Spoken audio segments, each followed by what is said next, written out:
Morning, everyone. This is the Wednesday, January 6th, 2021 meeting of the Nags Board of Commissioners. Hereby calls to order. Before the moment of silence, I'd like to read a brief statement. Beginning in February and March of last year, we watched COVID-19 spread around the world and across the United States. In an effort to protect our medical system from being overwhelmed, various measures were quickly, if unevenly, implemented. Schools and businesses, and in some cases, even bridges were closed. Wearing masks, washing hands, and social distancing became the orders of the day. But despite our efforts, the virus still spread. Hospitals and nursing homes everywhere were eventually affected, and hospitals in some cities were overwhelmed with sick and dying. But one particular group of people, the healthcare workers, rose to the challenge. They took care of our sick. They educated themselves and innovated. They worked with superhuman endurance for hours and days. Some patients they healed, and others they comforted as they died. They became bearers of grim news and counselors of families. For this service, they were sometimes celebrated. There was applause for them from apartment windows, gifts of food and flowers delivered to their workplaces, parades, concerts, art installations, and editorials. Now it's been 11 long months. Hard, grim work grinds on.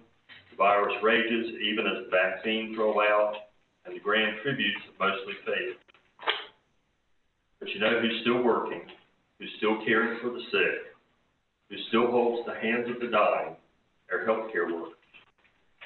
And because Nags has both a nursing home and a small but thriving hospital, plus clinics of various kinds, we all have healthcare workers as family members, friends, and neighbors. We love them and we fear for them. And today, on our behalf, I just wanted to say thank you to them. And God bless you all. You'll join me in a few moments of silence.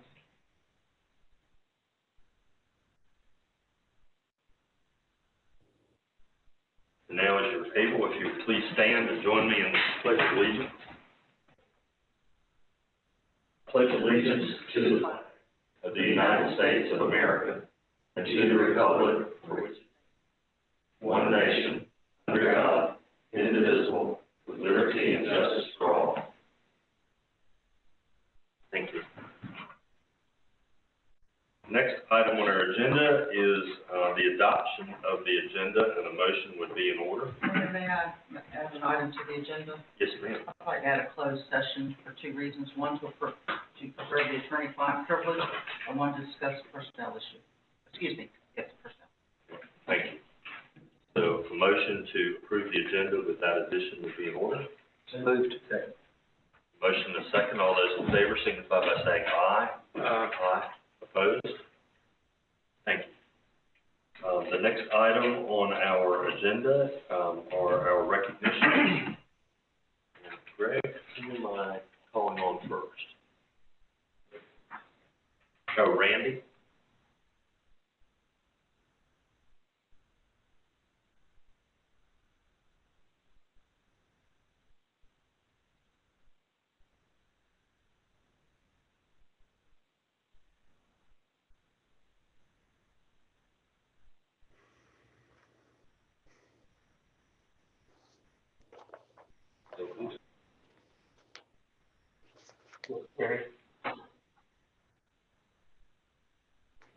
In that case, we will go to Terry. Terry, are you on with us? Yes, I am. Can you hear me? Yes. Good morning. How are you today? Morning. We're very well, thank you. Thank you. I'm pleased to be here today to speak about a couple of our longer-term employees. I believe the first one would be, Tony Wyndham, if Tony is there. Yes, we're getting him. Okay, thank you. Well, Tony has been with the town for 15 years. He is one of our drivers that's designated on our commercial routes, but he is very versatile and he's a very valuable member of our team. And I do have to say, even though I wasn't here to celebrate with him, I do understand that he welcomed his first son in September of this past year. Congratulations. Wow.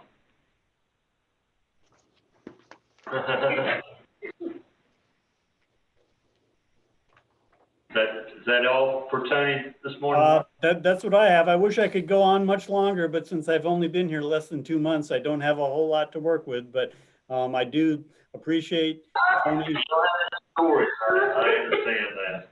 Right, Tony, we have a small visitor appreciation for you. We appreciate you. Thank you very much. Thank you.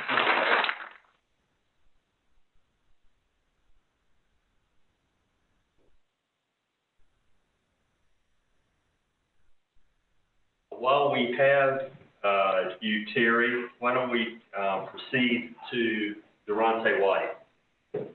Okay, I'll be glad to. Durante has been with the town for 5 years. He is one of our drivers that's primarily designated on our residential routes. And I do have to say that even though he's only been here for 5 years, he's one of our up and coming drivers and is actually looking to improve himself and move up in the ranks of the division. So I do thank Durante for his service, and I'll leave it up to you to move from here. All right, great, thank you. All right, thank you. We appreciate you. Thank you very much. Thank you. Thank you, Durante. Thank you so much. Good too. Now we'll go back to Chief Wells. There's one more. Do we have one more?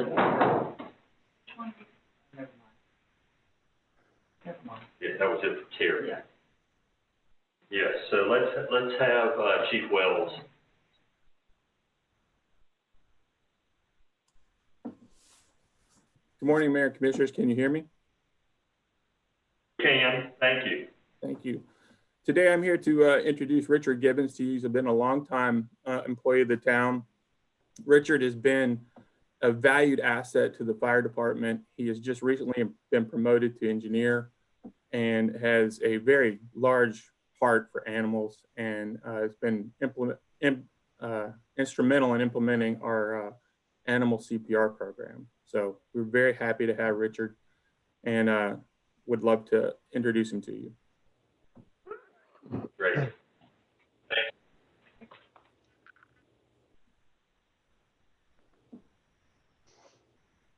Thank you.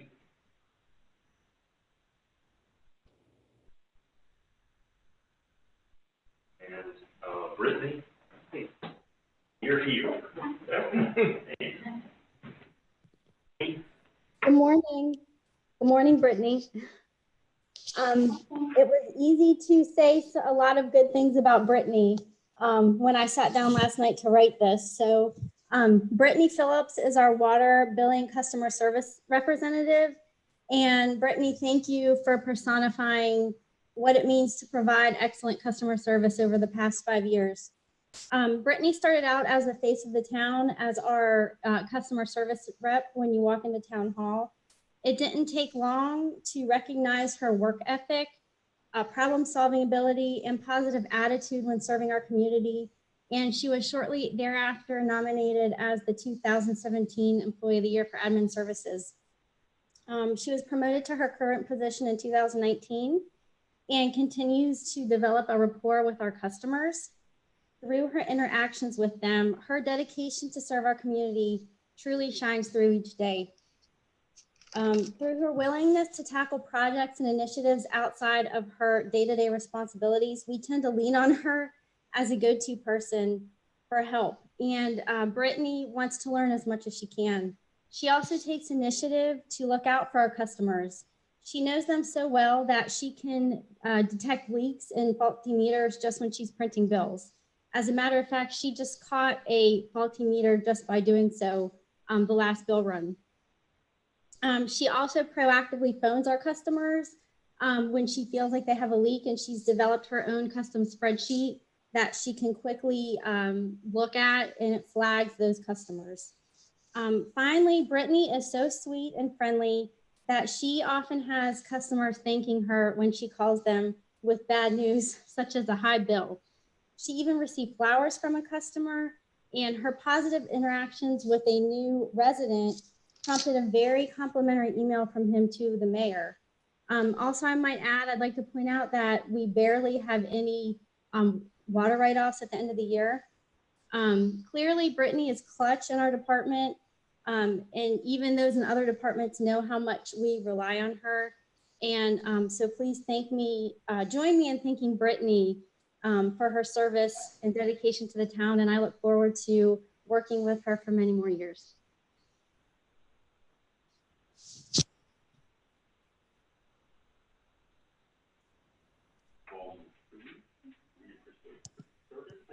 Thank you, Brittany. I have benefited from a couple of heads-up calls from Brittany about potential leaks. Yes, they did. The next item on our agenda are our presentations, and we're a little bit early, but if Dave is ready, then we'll proceed. Good morning, Mr. Mayor. Can you hear me okay?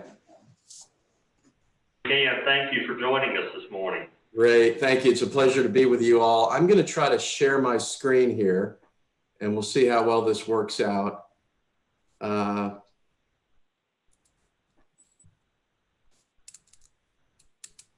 Let me know if you see a slide that's entitled Sediment Management Framework and Environmental Impact Statement. We do. We have it up.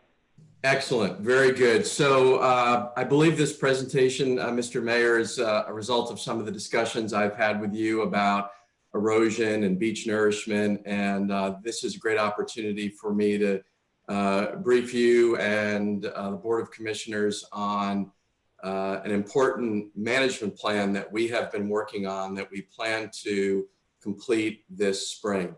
And it is, as the name implies, a sediment management framework. So it's for permitting and considering things that are beyond just beach nourishment. They include projects like habitat restoration and also sound side sediment management to help protect the highway and or utilities such as the electrical transmission framework. So just a little bit of background. I know you're all very familiar with your national park, which is, of course, a neighbor to Nags Head. Cape Hatteras National Seashore is the nation's first national seashore. We're approximately 67 miles long. There are 9 villages either adjacent to or within the seashore. The Pea Island National Wildlife Refuge, which is part of the Fish and Wildlife Service, is actually a part of this national park unit. And the only transportation to the seashore is either by way of North Carolina 12 and or ferries to Ocracoke from Swan Quarter or Cedar Island. The bottom line, as you're very well aware, is there are a variety of natural accretion and erosion processes that are seriously affecting the barrier islands that make up Cape Hatteras National Seashore. That is no surprise to the town of Nags Head or anyone in the Outer Banks. Erosion rates are up to 10 feet per year at the seashore. And we are also concerned about climate change and sea level rise. The best available science from a sea level rise gauge, which is actually just down the road from where you are all sitting today at the Oregon Inlet Fishing Center, which is a Park Service facility, is currently showing 5.08 millimeters per year of sea level rise. Probably doesn't sound like much. It's about 1/2 centimeter. When you take that rate of sea level rise and stretch it over 100 years, it's more than 1.5 feet.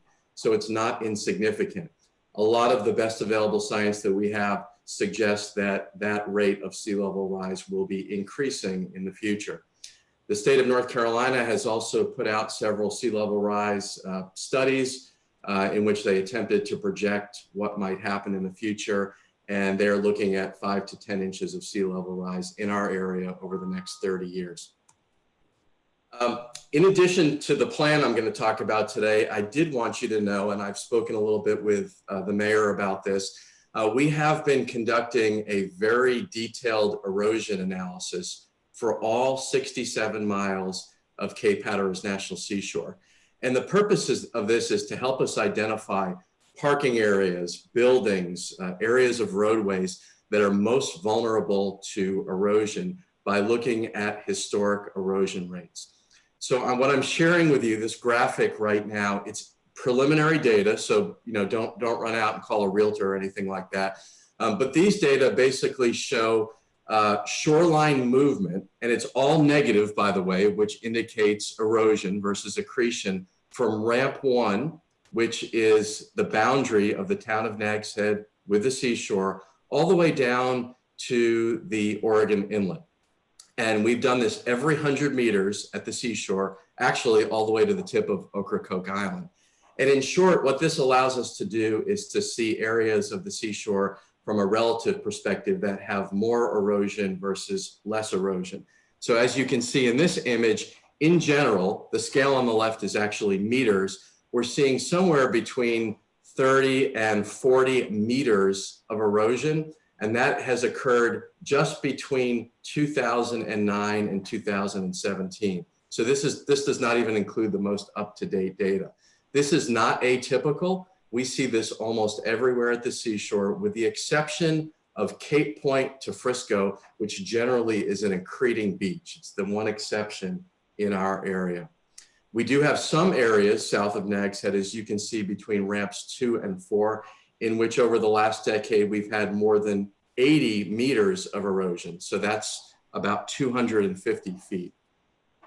We are updating this study to include 2020 shoreline data, and we are I'm working with Michael Flynn from the Coastal Federation. We're going to attempt to publish the results of this study in a peer-reviewed journal to help us advance our management.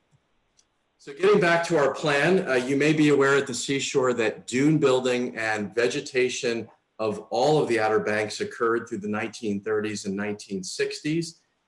Since the 1970s, there has only been occasional use of localized beach nourishment. Some segments of our beaches are very stable. Other areas have very high rates of erosion, which has resulted in the ocean encroaching onto the dunes and the ocean washing over 12 into adjacent communities. The purpose of the project that we're working on right now is to develop a framework that would allow us to issue special use permits for sediment management projects at the seashore to help mitigate the impacts of these human-altered shorelines.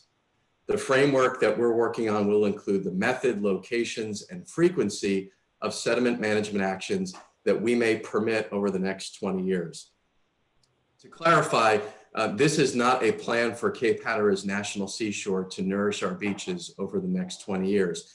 Although that may be desirable, it is simply not feasible from a cost perspective for the National Seashore to pay to nourish 70 miles of beaches, given the current cost of beach nourishment, the short life of those projects, and the budget that we have to manage the park.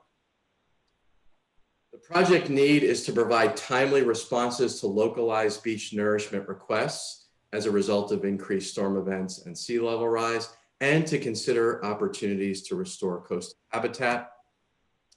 We have 3 alternatives. Like many planning processes, alternative A is called our no action. We use this to compare our proposal to better understand the impacts of our proposed action. In short, alternative A, the no action, would result in a situation where we would not issue special use permits to Dare County or the North Carolina Department of Transportation or anybody else that requested to perform beach nourishment at the seashore. I'm going to skip to alternative C, and then I'm going to tell you about alternative B. Alternative C is to basically continue our current management, which is ad hoc permitting. In this case, when permit requests come up, we would likely issue them as long as those requests did not result in more than 6 miles of nourishment every 5 years. And they would simply be implemented with no reference area monitoring. I'll explain what that is in a moment. Alternative B is our preferred alternative. This is the alternative that we would like to implement as a result of our planning process. This alternative would allow beach nourishment, dune rebuilding, habitat restoration, and emergency breach fill at the seashore. It would allow up to 6 miles annually, with the potential for an additional 6 miles to be permitted any given year during an emergency. We would exclude 13 miles of the seashore from beach nourishment projects to reduce impacts and serve as long-term reference monitoring areas. If you're interested, those areas do not include the South Nags Head or Body Island portion of the seashore. In addition, in alternative B, our preferred alternative, we would have a variety of conditions. The town of Nags Head is probably very well versed on these conditions, given that you have now conducted beach nourishment projects twice, and the conditions we would be requiring of our partners would be essentially the same as the ones that you have used in regard to ensuring that the sand characteristics match the native beach, that the design of the beach is matching a natural beach, and that all other reasonable mitigations are put into place to avoid environmental impacts and to ensure safety of the human environment. Alternative B also has this concept of reference areas. These are areas where no beach nourishment will occur. You're probably well aware that there are negative impacts associated with beach nourishment projects. All of the little mole crabs, if you're a fisherman, you're well aware that there are sand crabs or mole crabs. You've probably also seen coquina clams, those little colorful clams at the beach. There are also lots of little worms in the intertidal zone. While they may not seem that important on a daily basis to all of us, they are very important for the fish that our anglers fish for, shorebirds, and many other marine species that depend on that intertidal zone.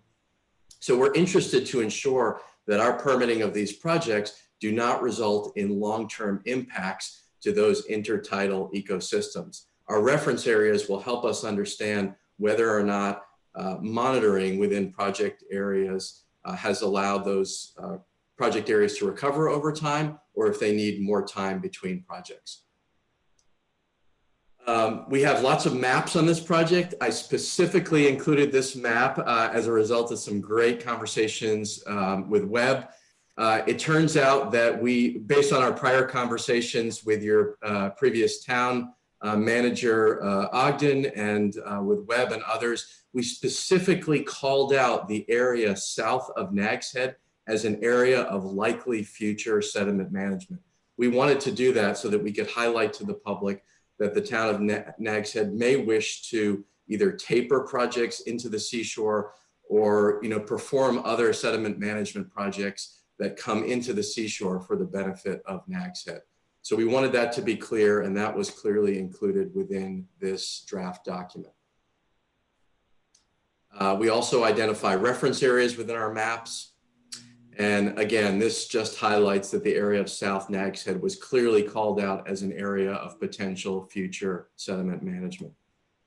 We have a lot of cooperating agencies to thank as part of this project: the Fish and Wildlife Service, Bureau of Ocean Energy Management, Army Corps of Engineers, North Carolina Department of Transportation, both their highway and ferry divisions, the Wildlife Resources Commission, and Dare County and Hyde County have been working side by side with us to help us craft this plan. The schedule, in short, we are in the middle of this schedule. We are in the winter of 2020. We are developing our final environmental impact statement. In the fall, we had a 45-day review and public comment period. We had virtual public meetings. We are now essentially refining the EIS and getting ready to publish it later this winter. We hope to conclude this process in the spring.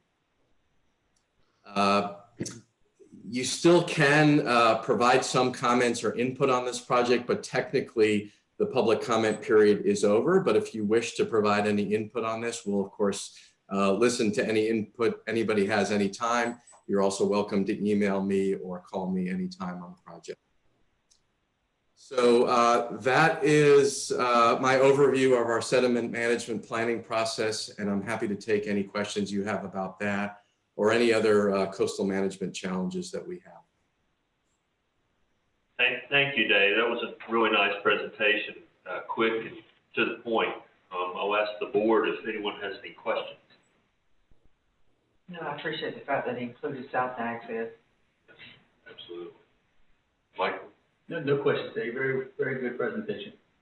Wade? I just echo Commissioner Cahoon and thank the superintendent for his flexibility, at least at looking at the South Nags Head opportunity and working with the town to allow us to look at a taper into that.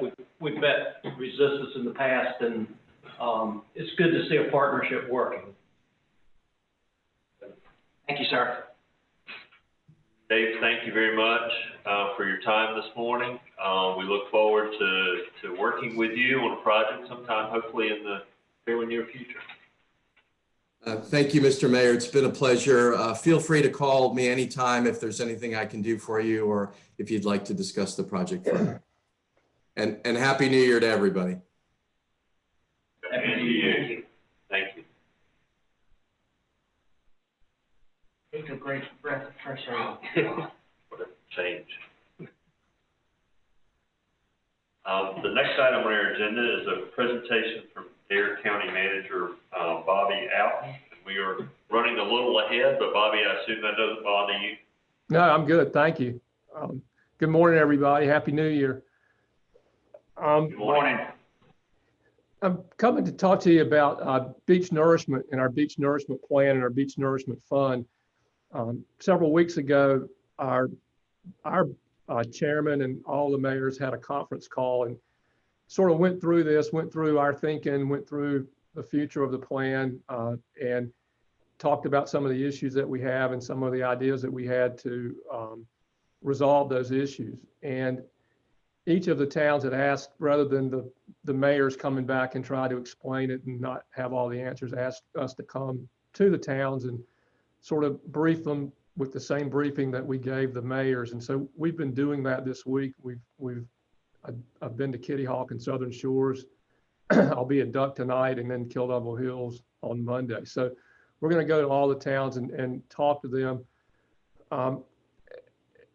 As you know, we have the Beach Nourishment Fund that it's funded by the 2 cents of the occupancy tax. And we've been managing that fund with a model for a number of years since Nags Head did their first project. And the model has worked pretty well simply because it's been fairly accurate and on the point on the dollar. So the dollars have worked as we've gone forward. The goal of the county commissioners has been to use that fund to get as much sand on the beaches of Dare County as we can. And that's all the towns as well as the unincorporated areas of Dare County.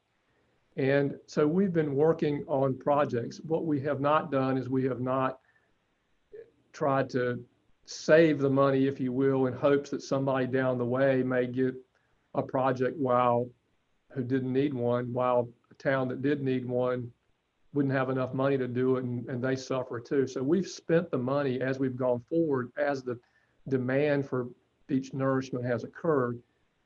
Nags Head was first, and because there were no other projects on the table, and actually none planned at the time that Nags Head did it, Nags Head negotiated with the town, with the county, to fund a portion of their project, and we've done that. And then based on that funding that we did with Nags Head earlier, we've projected forward and funded future maintenance projects at similar rates. And so that's kind of how we've done with each of the towns.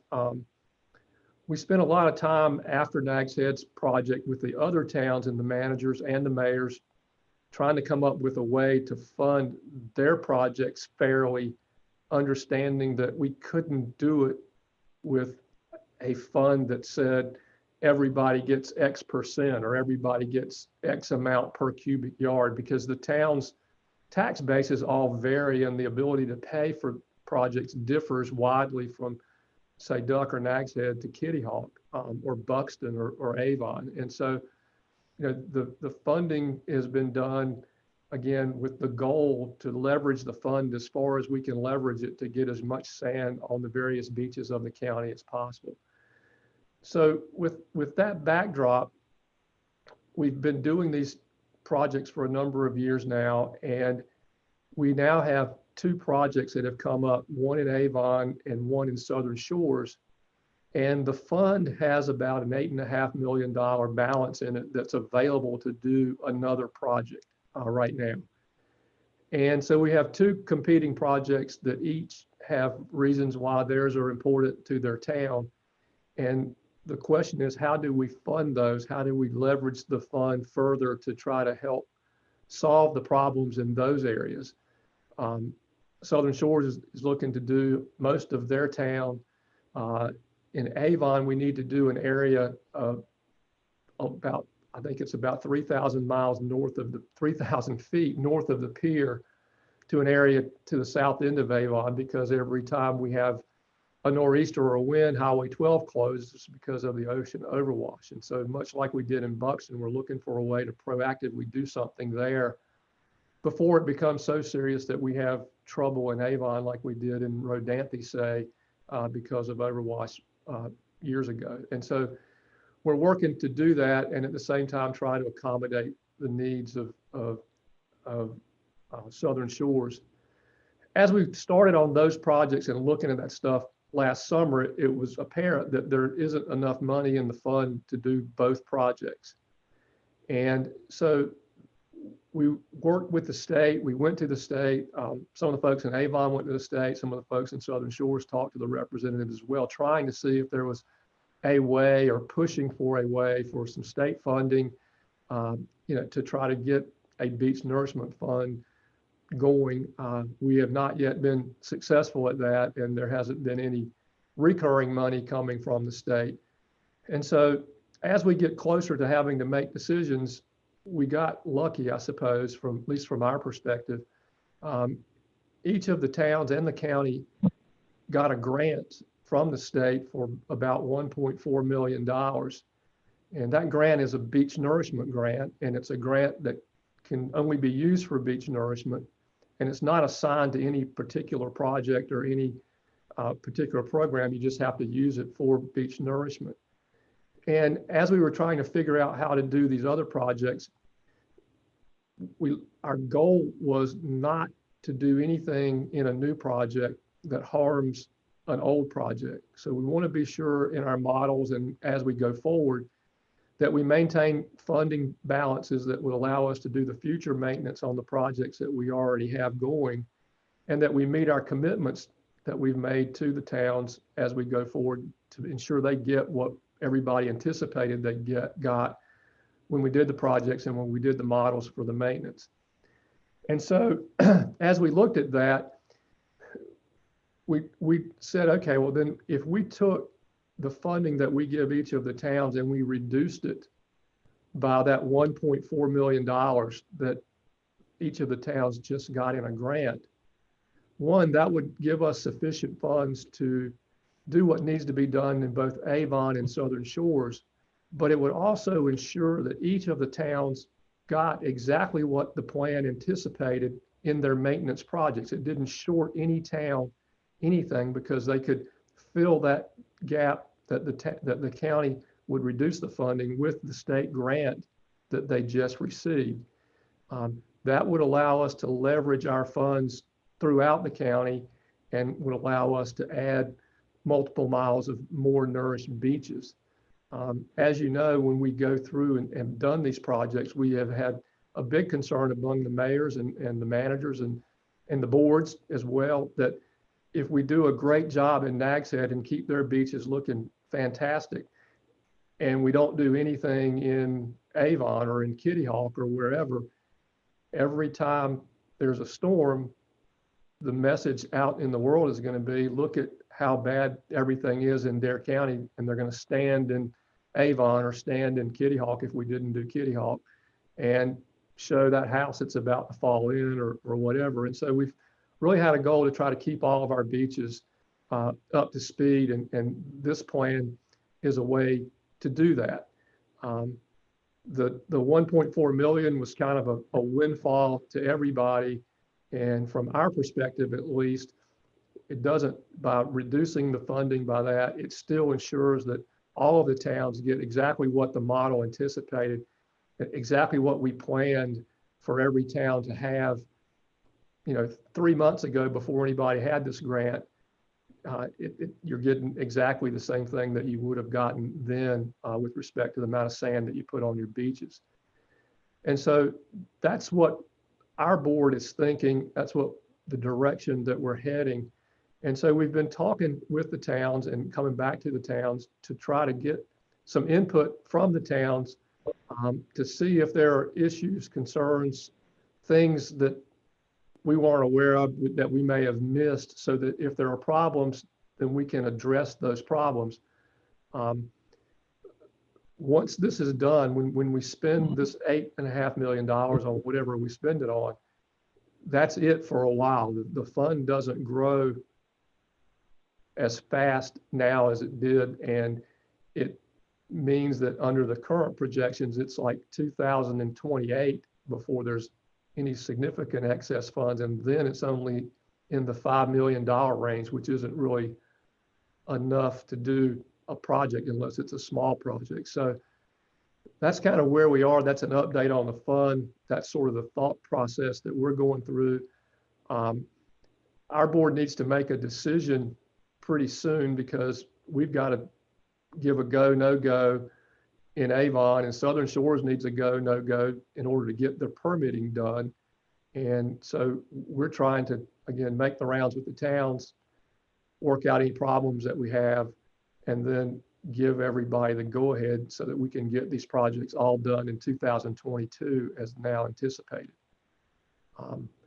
So that's a sort of a shorthand version story of where we're headed, what we're looking at, and I'm open for questions and open for input from you all.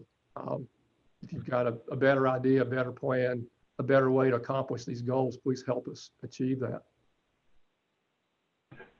Bobby, before I turn it to the board, what does the models, you're adding a project to the overall model, what does the model say about that impact on future maintenance? I mean, that's also been part of the pledge, is that, you know, this model would be maintained to protect all the projects. It builds in the maintenance. One, it carries forward the projections on the maintenance of all the projects, including Nags that have already been done. And then it projects forward the maintenance on the 2 projects that we intend to add. And our board has said they're not going to add a project if the fund can't carry the maintenance costs in the future. They're not going to invest millions of dollars not to be able to maintain it on the back end when 5 years comes along. And so the model says that if we do what I've just described, then there's going to be funding available to do, one, the maintenance on the current projects with the towns that we already have, and the maintenance on these 2 new projects as well, at the rates that the consultants that each of the towns have given us for what they project to be the future costs. All right, thank you. All good. Kevin? Second. Okay, Webb? A couple things, if I may, and thank you, Mr. Ivan, for being here and sharing that. Sure. I guess just from my standpoint, it would make sense, or it would be reasonable to think that we could, I totally agree with the county board's philosophy of what you expressed about sand on the beach everywhere. We don't want some new people standing in front of something where we have a problem and we're spending money in a community that might not have a problem. But it seems to me that there could be some formula that's developed that provides some degree of certainty in terms of what each area is going to receive. The point being mainly for planning purposes. So we know where the target we're shooting for, but also in terms of equity and distribution. And my point there is, I would just like to see some concept of where if a community is applying to the county for money, that community has a significant skin in the game. I guess that's a short a way of saying that if Avon or if Frisco, that's not having a problem, but if they want to do a beach nourishment, that a municipal service district is created where they would be equitably responsible for the same portion that a town would be. Well, in your question, you assume that none of that has occurred, and the model is in effect what you just asked for. shows you what we're going to give each community into the future, and you have the model there. I think we're on model 26G. Secondly, in your question was the equity and skin in the game. Every community has skin in the game. In Buxton, for example, they're paying about 27 cents, which is in line with what many of the towns are charging as well for their Oceanside. In Avon, in order to make this work, their Oceanside is going to have to pay about 40 cents. So they're going to swallow a huge tax increase in order to be able to do that. But there's no other way to fund the projects because there's not any more money in the fund. And so the model carries forward the predictability and the assurances that you've got, and each community has skin in the game because everybody is going to be taxed something to make sure that they have it in their community. And so that's what this proposes. So what we would do is what I just described, and on top of that, have to tax Avon on their ocean side pretty significantly in order to be able to afford to do this. That's for the study as well as the project. I'm saying that again. That formula is for the study as well as for the project. The study has already been done and funded. So the numbers I'm talking about are to build the projects.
Sorry, Bobby. Welcome back. Okay.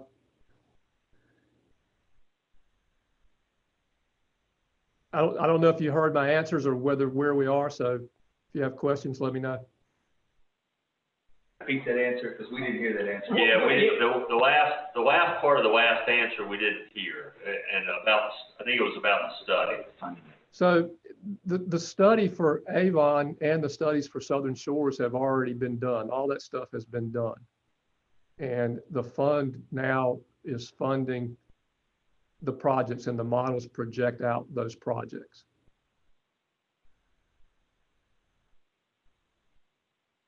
We have to do a follow-up to that. No, I'll get muted again if I ask another question.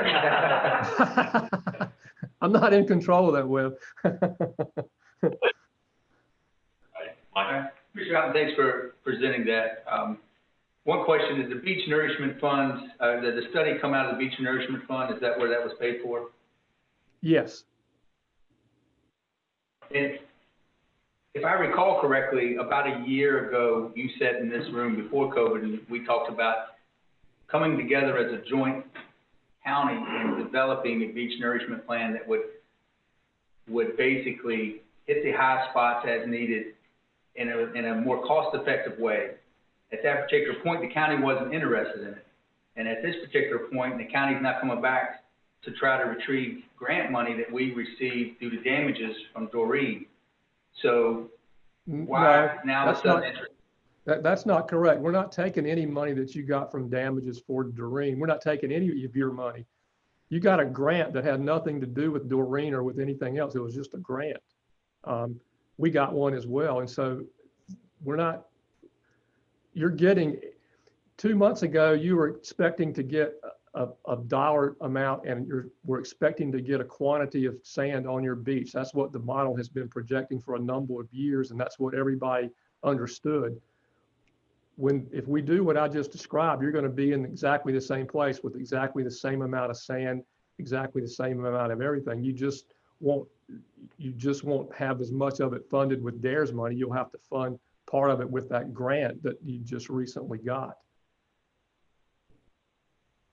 When you're sitting there running your studies, have you run a study on a 1 cent sales tax increase or other ways of coming up with this money instead of putting 40 cents or 44 cents on Avon, which is a little different area down there? So the issue is, when you start talking about those kinds of taxes, is you can't have a sales tax that's just in Avon or just in Nags Head. At least you can't under the current legislation. In fact, you can't even have a sales tax without going to the legislature and getting it. And we had a sales tax in Dare County that did that. That was a very significant amount of money that helped our beach nourishment fund early on, but that got repealed by referendum several years ago. So that was challenged. They had a referendum and the referendum failed. And so that tax went away. And so the only source of funds that we have is the occupancy tax that's dedicated to beach nourishment. And so that's what we use it for, and that's what we've done. You made the statement, we need some plan to do it more efficiently or more whatever. The model is the plan. It projects out the money. What I'm looking at goes, about 10 years out, because that's as far out as you can project your cost probably. And it shows what everybody's anticipated to get. And the distribution of those funds, how those amounts were determined, was done after Nags Head did their project. And it was done in consultation with all of the towns. And it was recognized at that time that there was virtually no way to do this evenly because towns needed larger and smaller projects. We couldn't fund every other town at the same rate we funded Nags Head. The first thing that was asked of us, can we get the same amount of money on a percentage basis for our projects as Nags Head got? And we couldn't do that across the board because there wasn't enough money in the fund. And so we went back and forth with the towns and all that before we did the first project after Nags Head to come up with a plan to fund these for that at that time, as well as into the future for their maintenance. And what's in this model is what came from those discussions and those agreements. And so I'm not sure what you're talking about when you say we should be doing it more efficiently or more whatever. This is the amount of money that's done. Doug Carter and his crowd, I think they're your consultants as well, are the ones that helped us put this model together to try to do exactly what it's done. And that's to plan out the fund into the future so that you have something to look at as you plan going forward. Mr. Houghton, beach nourishment is evolved into something that we have to have and it has to happen. And with the plan that was developed when you first developed that plan, we're way past that. And if you have a plan you're trying to live in the past for to make work in the future, it's not going to happen. So what I'm saying is you probably need to look at your plan, redevelop it so that it benefits the whole county and not just, hey, here we're going to do this project or here we're not. I understand we have more miles of beach than any other town here, but at the same time, overall, a project in the north will affect the project in the south, and it needs to be looked at in that manner. And how you're judging it and how you're saying you're dividing the money is solely based on a plan that was done in the past before everybody started using it. So that's what I'm saying. Now you need to readjust your plan and move forward. And I haven't seen your plan, to be honest with you. I guess what I would then ask you is, when you say we need to where I'm not following where you think we ought to be putting the money that we aren't putting it. Saying where you're putting it versus where you're gathering the money from. We're in 2021, And now we have this urgency that we, as the towns that have been working on this and implementing things, have to come to the county, and the county says, hey, look, we need to get this money from you now to make this work. But yeah, the money's still gonna be there. And I haven't seen the plan that you're referencing that says the money will be there, and I think that's Commissioner You have Fuller's it. question too. Your staff has it, so if you want it, you can sort of look at it.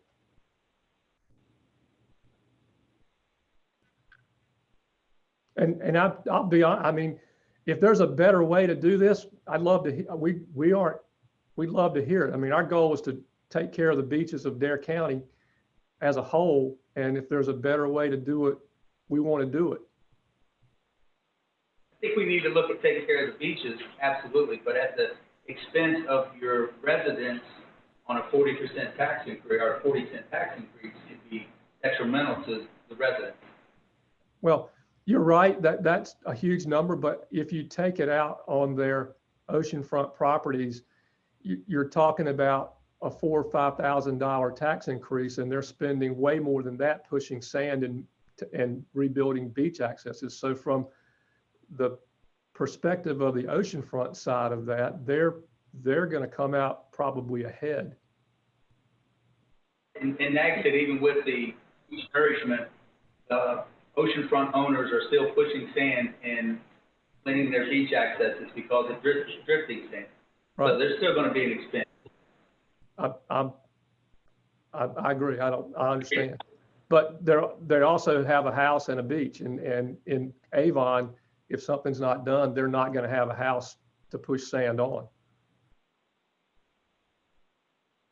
Thank you for your time, Mr. Robert. Bobby, thank you for all the money and the cooperation. It has helped both our community as well as some other communities. You mentioned earlier, as you talked about the Avon project, about the 40% on the oceanfront.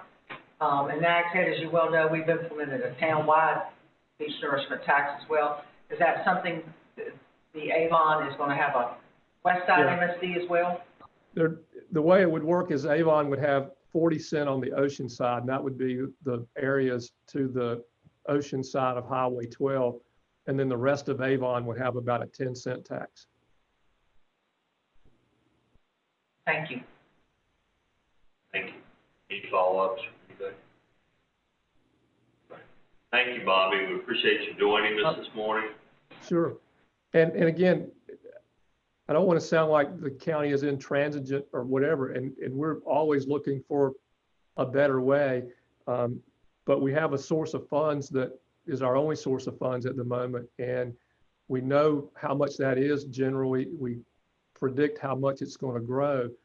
And so really the only question is, how do we divide it up? And if there's a better way to divide it up than what's in the model, then after you have a chance to take a look at it, let's talk about it.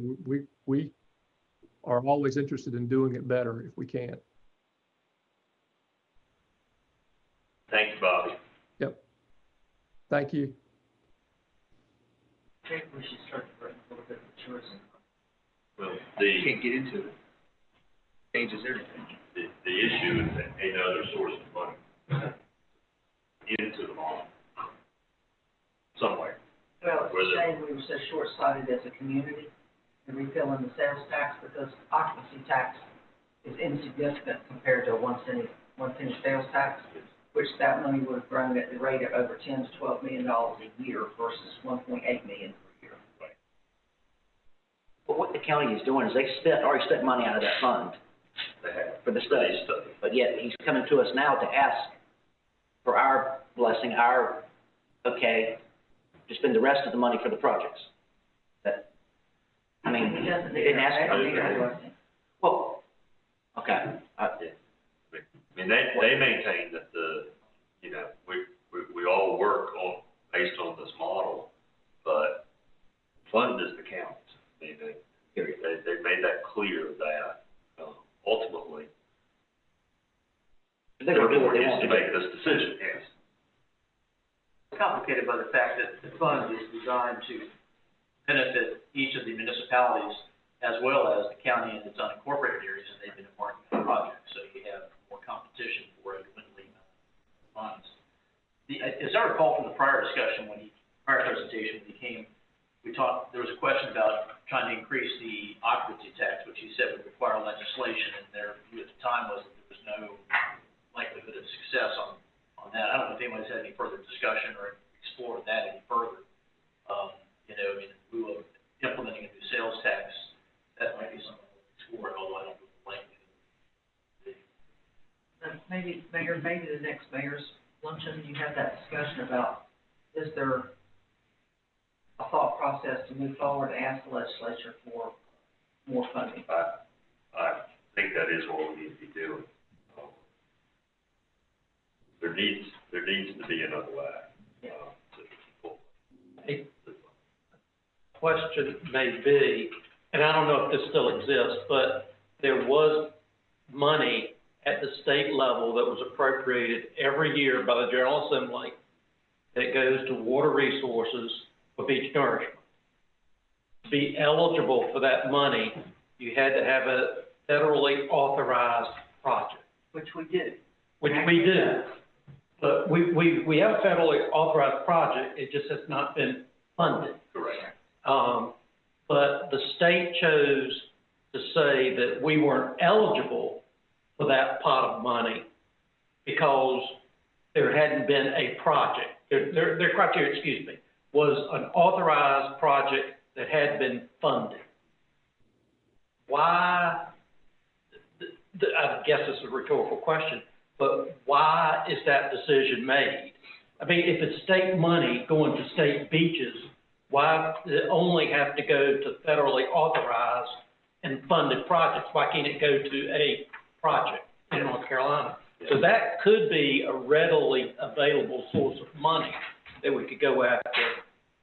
And it just brings me to the point that maybe if the county would entertain it, would be to put together some sort of working group, primarily technical people, not elected people, hopefully, that could look at both equitable distributions with what we have and then possible financial opportunities we may pursue and bring it to us. Just, have it out there working, we know what we got, and we know that our share of the pie is going to get smaller as more communities join in. I mean, that's just a fact.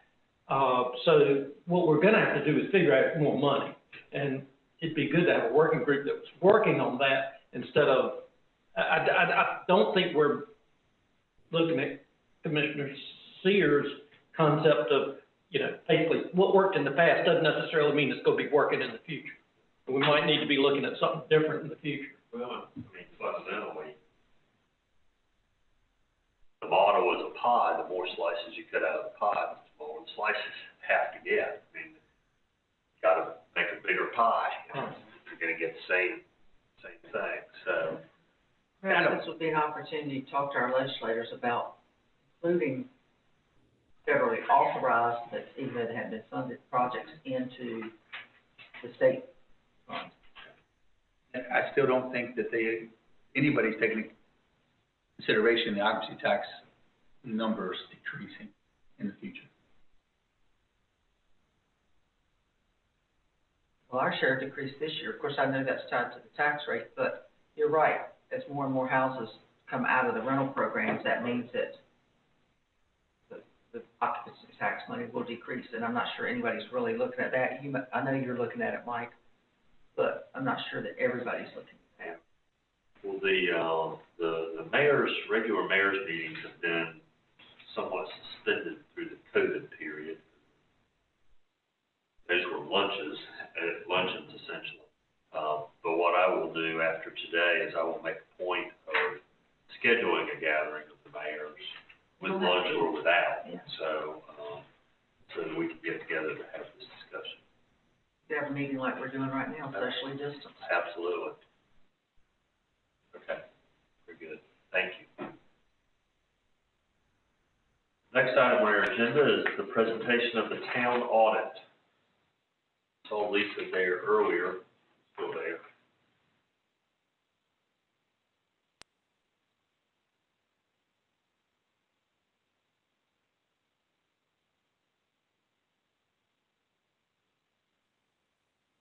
Can you hear me? Yes, we can now, thank you.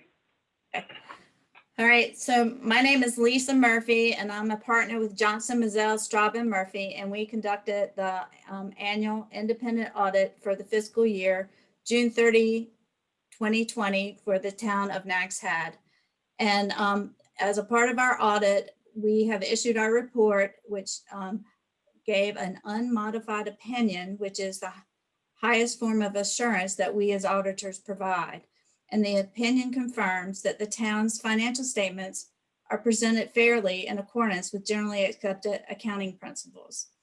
And our opinion is stated on page 2 of our report. The town actually goes above and beyond the basic financial reporting requirements by preparing a comprehensive annual financial report, or a CAFRA, which has additional statistical information and historical information on the town's finances. The town has been awarded the Certificate of Achievement for its CAFRA for the past 4 years from the National Government Finance Officers Association. And they have actually submitted this report before you and anticipate receiving the award again. This audit was approved by the Local Government Commission on Monday, January 4th. As part of this CAFRA, the report is set out in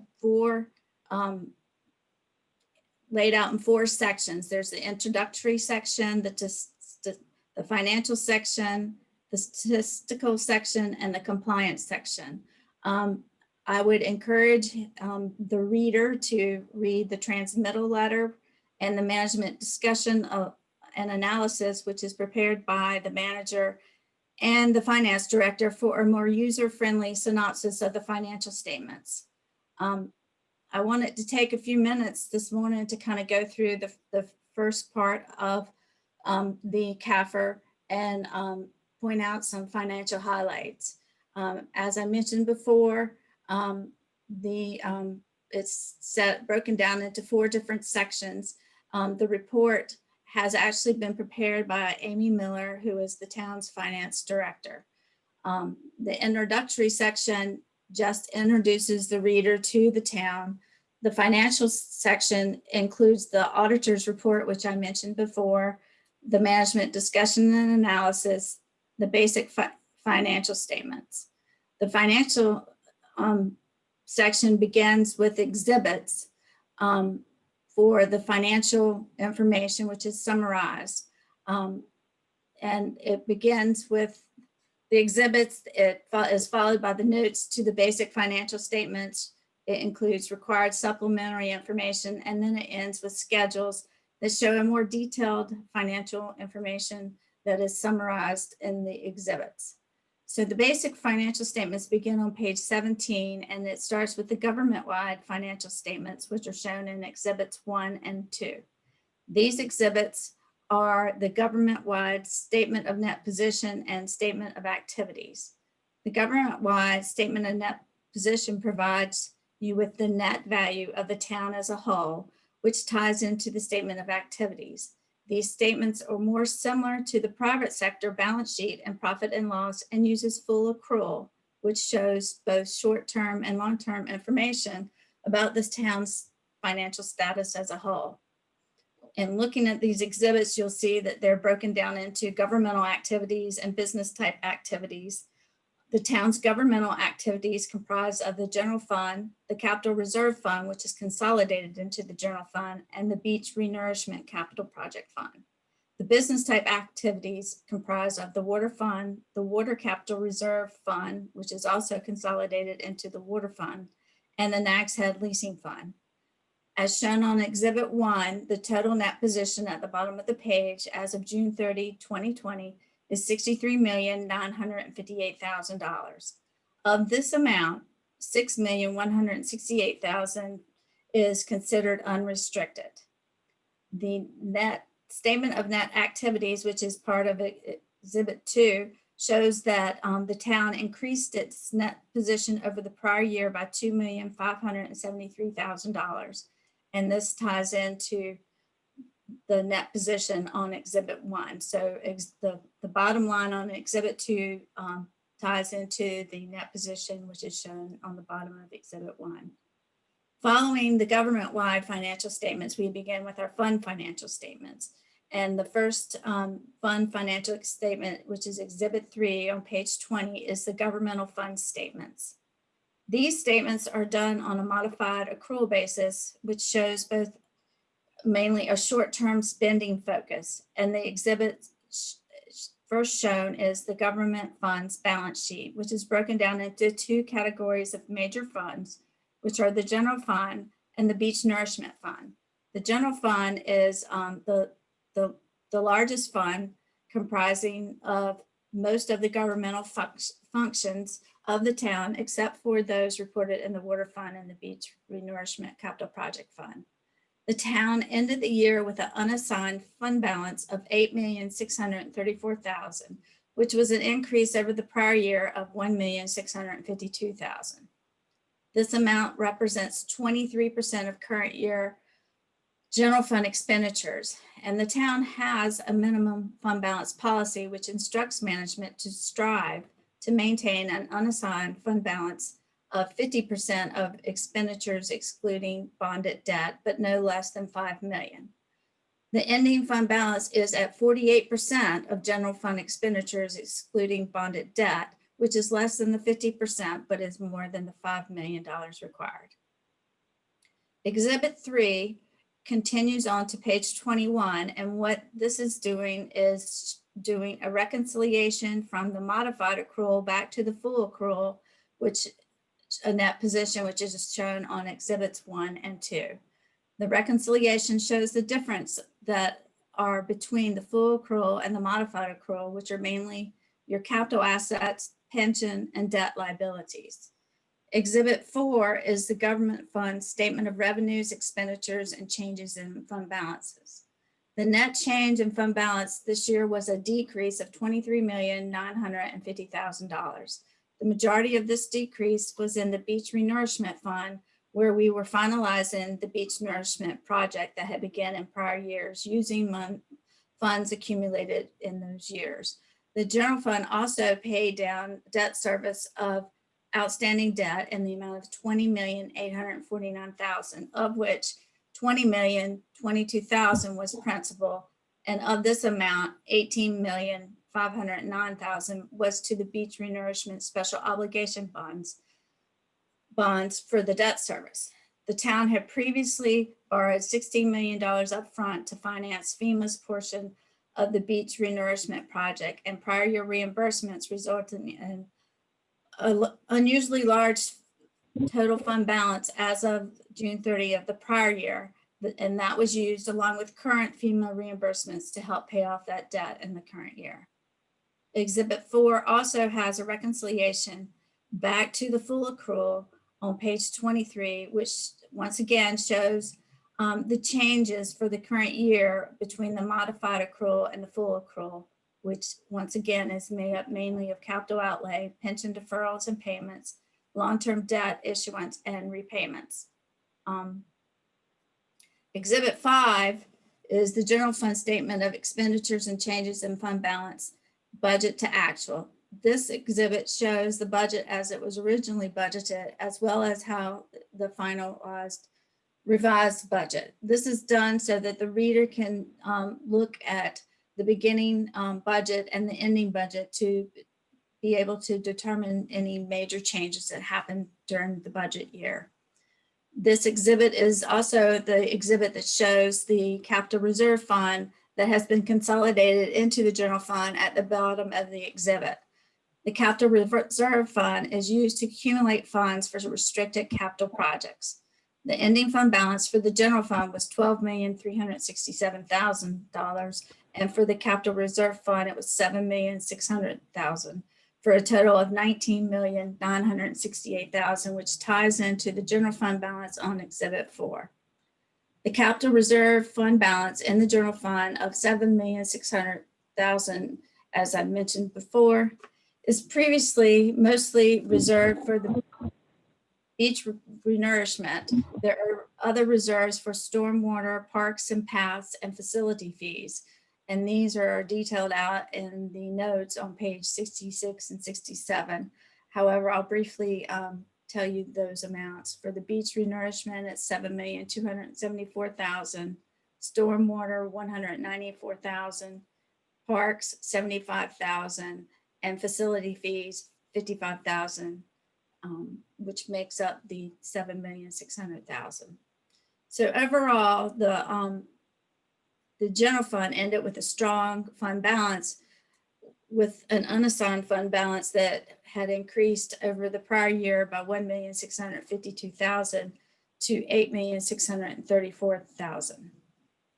Exhibits 6 through 8 are the fund financials for the proprietary fund, and these financials are done on the full accrual, similar to the government-wide statements, and so they don't necessarily have a reconciliation back to the full accrual, but they do show a reconciliation from the full accrual to the modified accrual at the bottom of each statement. The proprietary funds are mainly consisting of your water fund. The water fund it accounts for the town's water operations, and our operating revenues increased by about $277,000 or 9%. And our operating expenses decreased by $195,000 or 5.8%. The largest part of this decrease was attributable to decrease in water wholesale rate. So the operating income this year was $181,702. Because of the increase in the operating revenue, decrease in expenses, and the non-operating revenues, the change in net position in the water fund was an increase of $271,000, which compared to the prior year, which was actually a loss of $152,000, shows that the water fund is moving towards a more strong addition to the fund balances. So following the basic financials are the notes to the basic financial statements, and they begin on page 128, and they provide information regarding the statements. The first part outlines our significant accounting policy and is more general in nature. The notes after the first part are the detail notes, and they begin on page 40, and they have more detail regarding the information that is in the exhibits and in the funds. The financial statement also includes required supplementary information regarding pension and other post-employment benefits. Following this are schedules which provide more detail than the exhibits, as the report is laid out with the summaries information being in the front and the detail being in the back. And it also includes some schedules on the ad valorem taxes. Schedule 7 shows the analysis of the current tax levy, and the town has a collection rate of 99.874%, which is a very good tax collection rate. The statistical section provides tables with historical content that allows the reader to see the trends over the years and to derive more information regarding the town's status. The last section is the compliance section, where we have also issued reports regarding internal control in accordance with government auditing standards and compliance on the single audit for major federal programs. Both reports show no findings, and the final schedule outlines the schedule of expenditures of federal and state awards for the year. So I'm going to end my report to you by confirming that the town has a strong financial position, as well as letting you know that your finance department is working at a high caliber in providing sound advice and reporting to the town and to the local government commission, and as also to the GFOA. I'd like to express my thanks to Amy Miller and the finance department for their work in helping us with our audit, and also our congratulations in achieving once again the certificate excellence in financial reporting for the comprehensive annual financial report for the prior year. And we anticipate that they will receive the same, a certificate of achievement for the current year. So I kind of ran through that kind of quickly. If anyone has any questions, I'll hopefully be able to answer them. The board does have questions, Commissioner Kahoon. Mayor, I don't have a lot of questions given the receipt of the audit yesterday afternoon. I have not had a chance to go through it all. I do have a question on page 21, which is is that the net pension liability for the local government retirement account?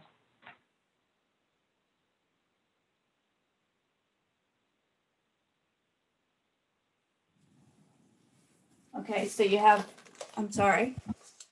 I'm looking at page 21. Under the long-term liabilities, the net pension liability, is it $13,468,000? So the long-term liabilities and used in the governmental activities are not financial uses and therefore are not reporting. So those are other long-term liabilities that are not necessarily just for the pension. The net pension liability is listed below, but in the notes to the financial statements, you can go and look on page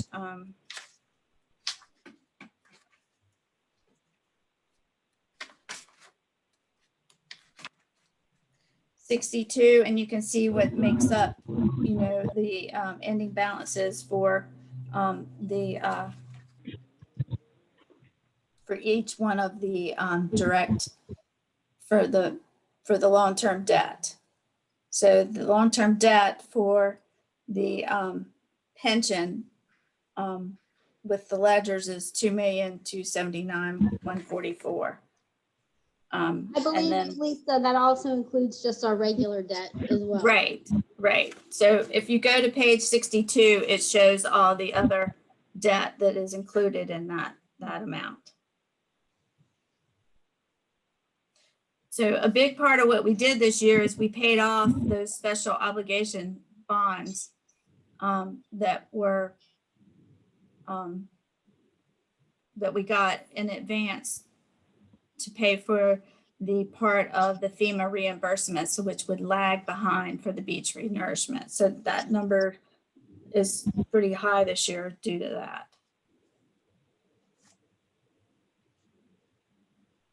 About as far as I got last night, was page 21. Well, I would suggest that if you have questions to call me, you know, I'm available to you at any point in time as you go through the report. Or Amy, Definitely. she's the one who, you know, prepared the report. Definitely.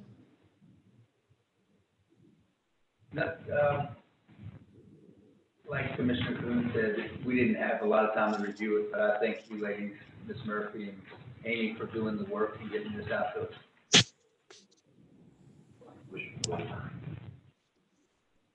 Question on the top of page 50, we're talking about the special separation allowance. And you list the number of retirees that are receiving benefits, which are 3. And then the second part there is terminated plan members entitled to, but not yet receiving benefits. Terminated, I look at that as being an employee that's been fired. So a fired employee from the police department could be entitled to those benefits? No, I think that they have to actually be employed in order to be at the time that they retire to be able to receive those benefits. That was my understanding. So what does that mean? What does that statement mean then? Well, that's just showing that there are none that are going to be receiving. It's more of a generic where you put 0 there, and we're required to show that there are none, but right, there will not be any. Is that correct, right. Amy? Yes, it's a requirement that we have to show that, and we that's prepared by our actuarial an actuarial study. So That's just a required disclosure. And it will never I'm be wondering, more like- than 0. You're required to show it, but there can never be it's gonna be nothing but 0. Correct. Right. Thank you for your work. We appreciate it. Right. Well, Yes. once again, if you have any questions, feel free to contact me at my office. Thank you very much. I would say at one point.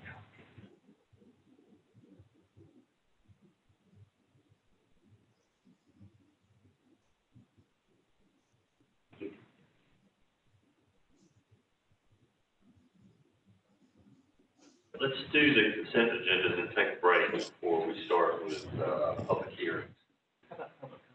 Oh, I'm sorry. Blew right past it. It's at the bottom of the page. Do we have a public? No, we also have Amy's presentation. Oh, I'm sorry. Good Lord. Sorry, Amy. That's okay. So, thank you, Lisa. That was a really thorough presentation of the CAFR.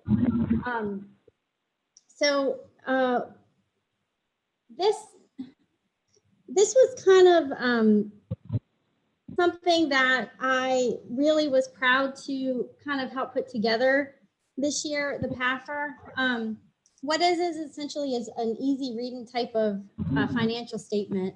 But I know just personally, I'm always looking at what I haven't done and what I need to do. And I really never reflect back on everything that has been done. And when I was working with, other departments and going through board minutes to try to help put this together, we've really done a lot the past year. And I was really proud to be able to kind of step back and reflect on that. And that was accomplished through, the board and staff and community engagement. And so I think that it says a lot about what we have done, but also we have a lot to do. So that was really, it was kind of refreshing to be able to do that. So I thank everybody for, helping put that together. And I hope everybody kind of gets to step back and just kind of reflect on everything that we have done and are really proud of it.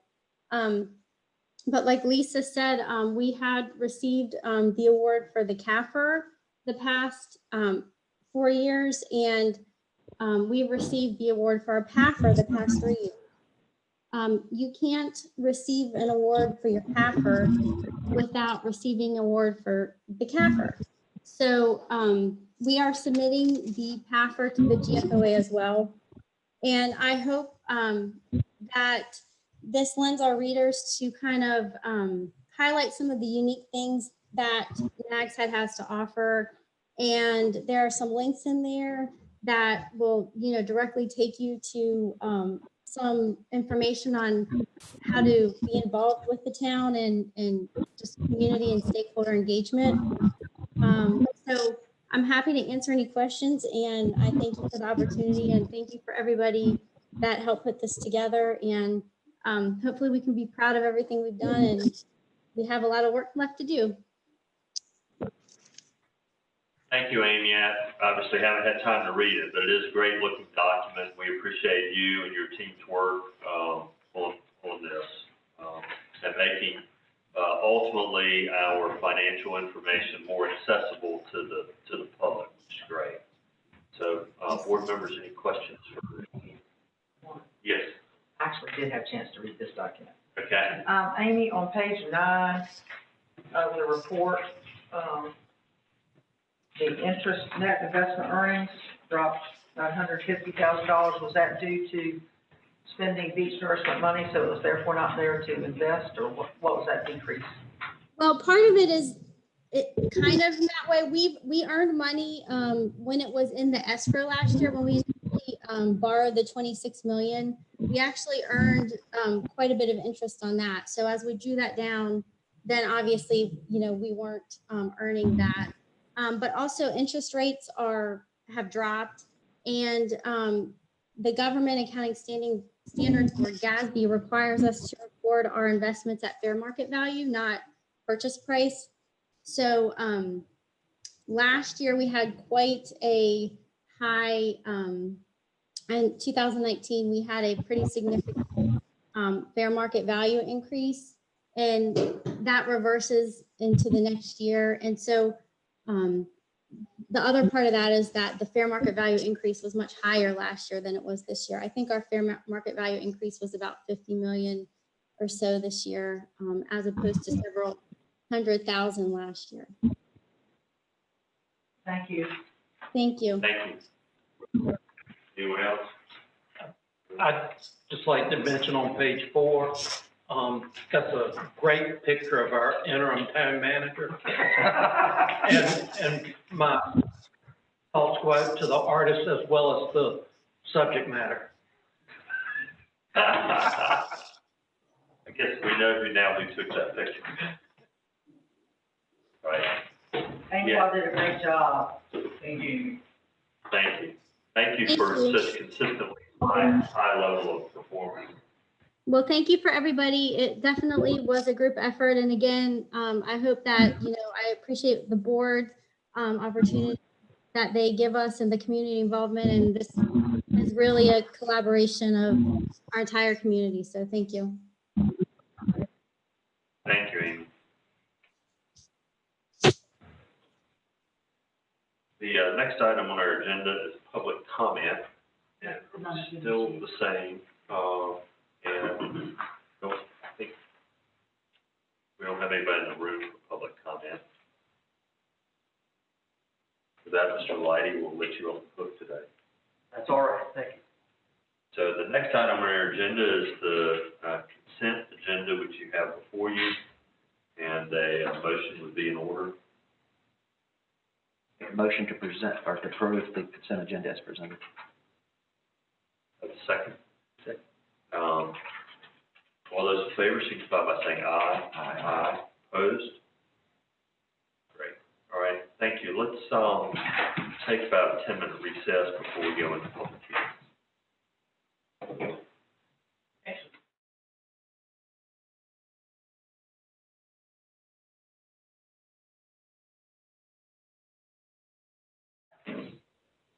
The board has returned to session. The next item on our agenda is G1, a public hearing to consider a text amendment pertaining to the reduction of the side yard setbacks for corner lots abutting unimproved rights of way. Mr. Lighty? Thank you, Mr. Mayor. At this time, we will begin the public hearing to consider that text amendment that was just identified by the mayor. This is a legislative matter, and therefore it's not enforced or necessary to use or obtain sworn testimony. Instead, we can simply receive the information that staff and the member of the public wishes to present. We'll begin the public hearing by receiving the staff's analysis that will be presented in this particular hearing by the Deputy Planning Director, Kelly White. Hi, good morning, Mayor and Commissioners. Can you hear me okay? Yeah, thank you. Great. So as you noted, this is a text amendment to amend the Unified Development Ordinance as it pertains to unimproved rights of way within the town. You're hearing this today based upon a previous conversation back in November of 2020.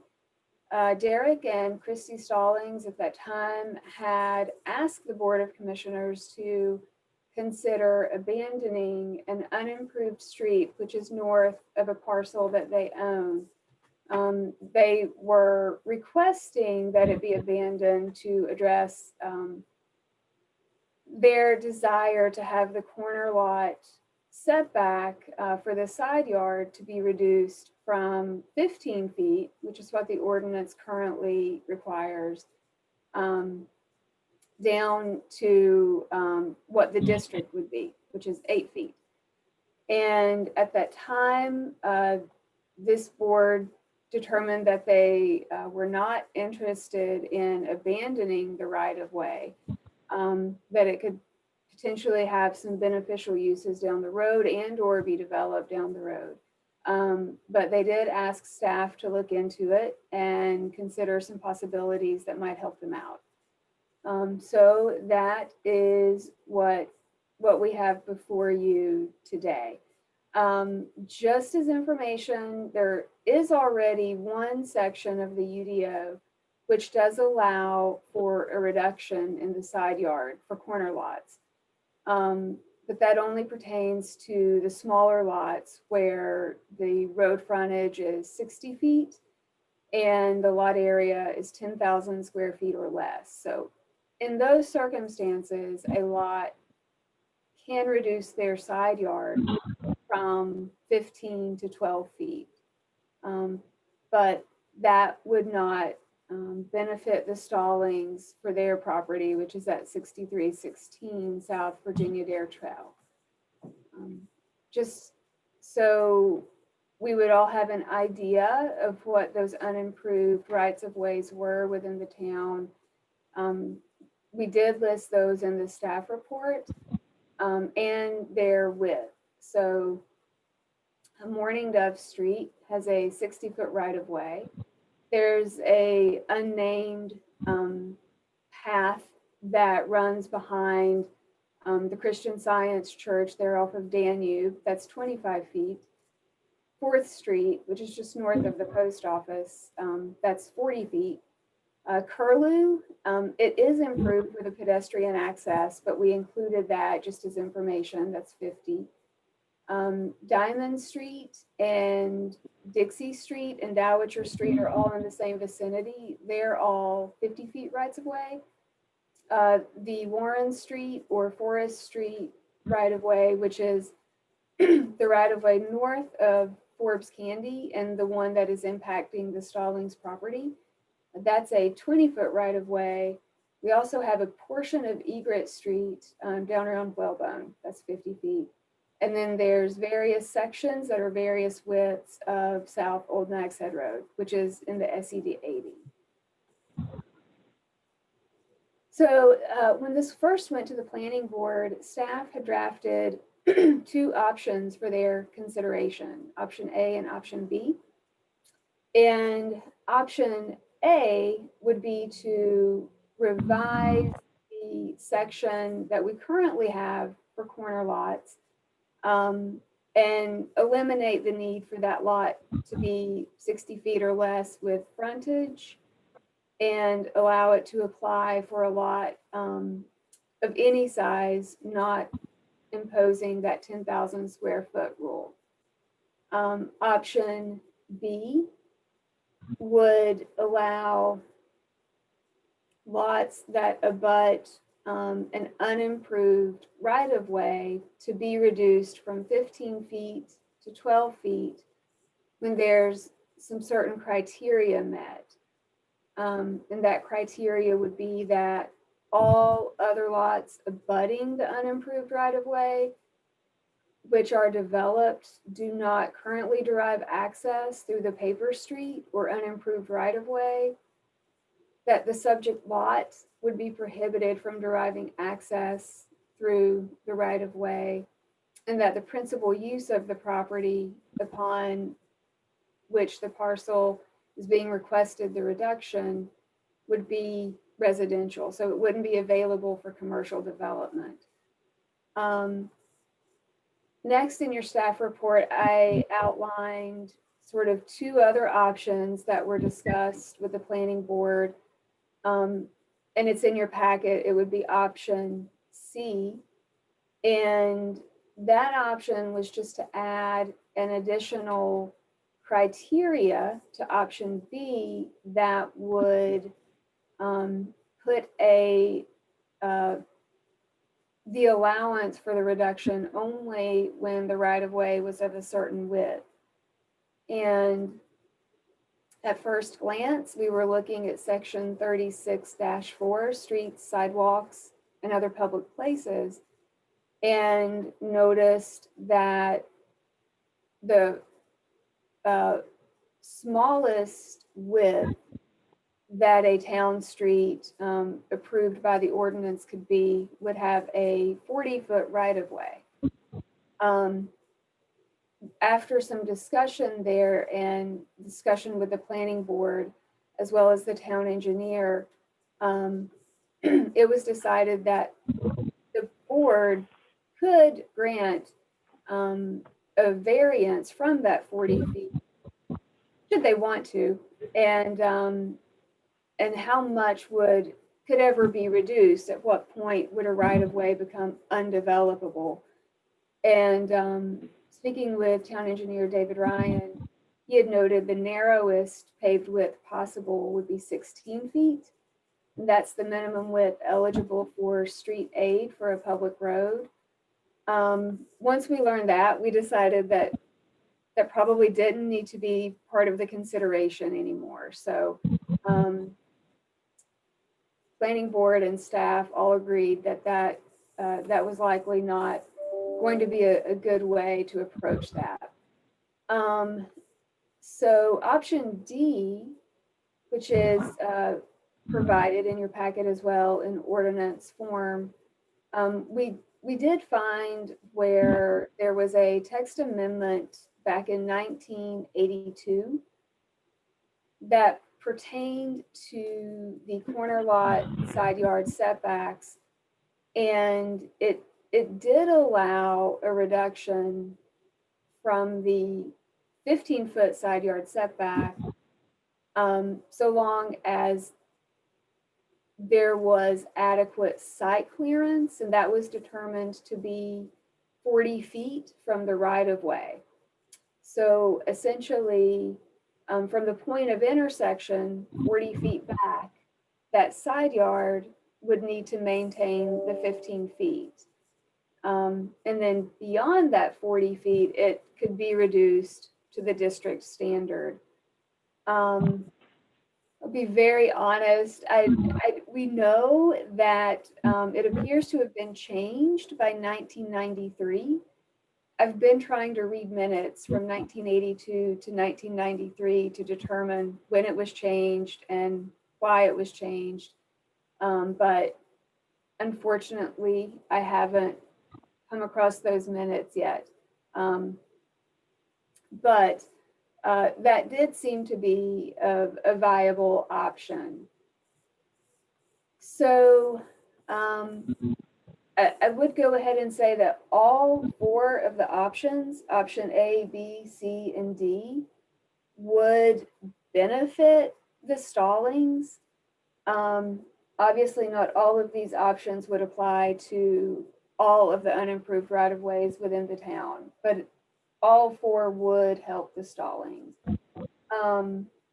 Option A, B, and C would allow for the reduction from the 15 feet to the 12 feet. Option D would allow, so long as the house was developed, the front yard was essentially a minimum of 40 feet back. That would allow them the reduction to 8 feet. And I know we're talking about the Stallings, but this would essentially be a town-wide amendment. That being said, when we did present all four options to the planning board, they voted unanimously to recommend denial of the amendment with any variation of the four options. They did not feel like there was an overwhelming need for the reduction, being that thus far we haven't had too many requests to reduce that side yard setback. So that's the presentation I have for you today. There's some aerial photographs in your packet outlining where the unimproved rights of ways are. And we also have some ordinance language in there as well. So I'm happy to address any questions that you may have. Thank you, Kelly. Does anyone on the board have any questions for Kelly? Kelly, what is the setbacks, adjoining Curlew and Dixie? Let's see here. So Curlew is zoned C2. So for residential development in the C2, we actually apply the R3 dimensional requirements. So that would be an 8-foot side yard setback. The same for Diamond and Dixie, as well as Dowager, for residential development.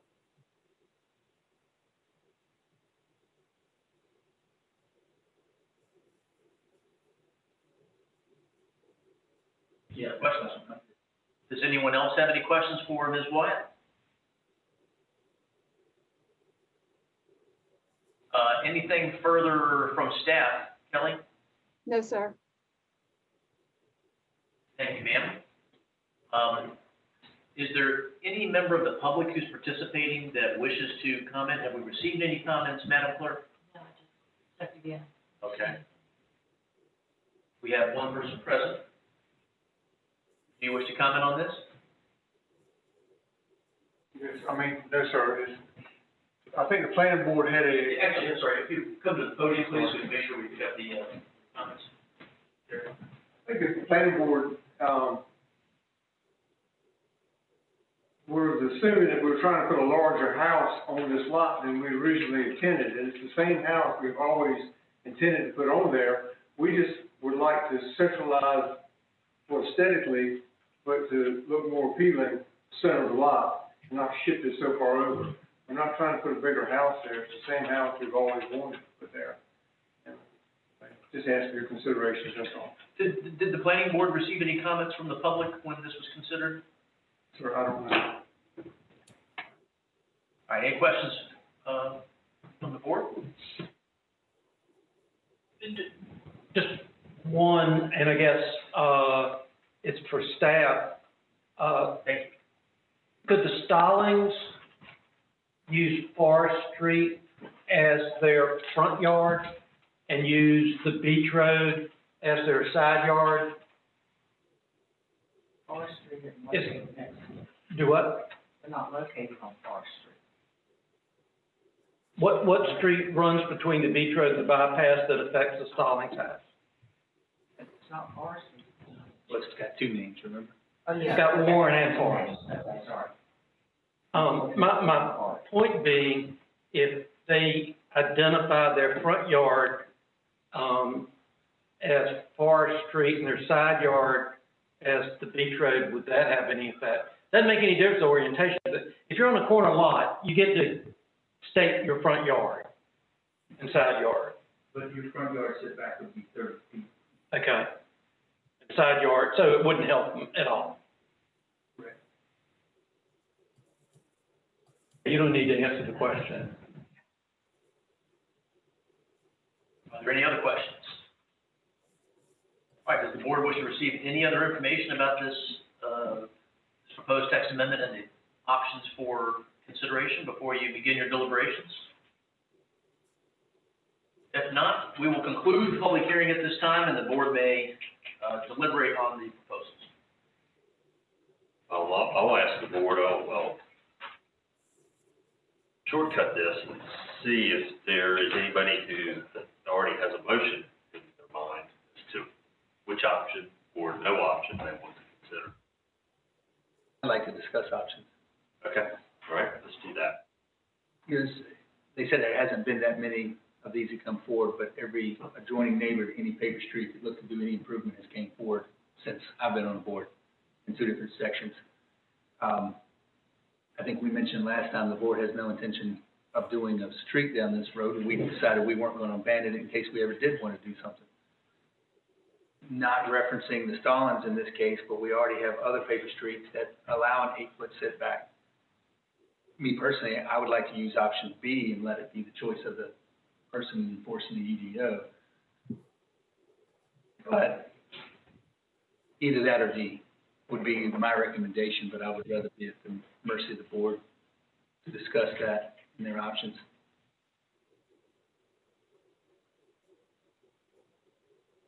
D, which is restricted. E or B, but every time B comes up, it comes back before us. Because it's got to be a, gotta have a special use.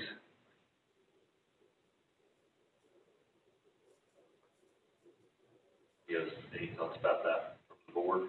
Any preference for?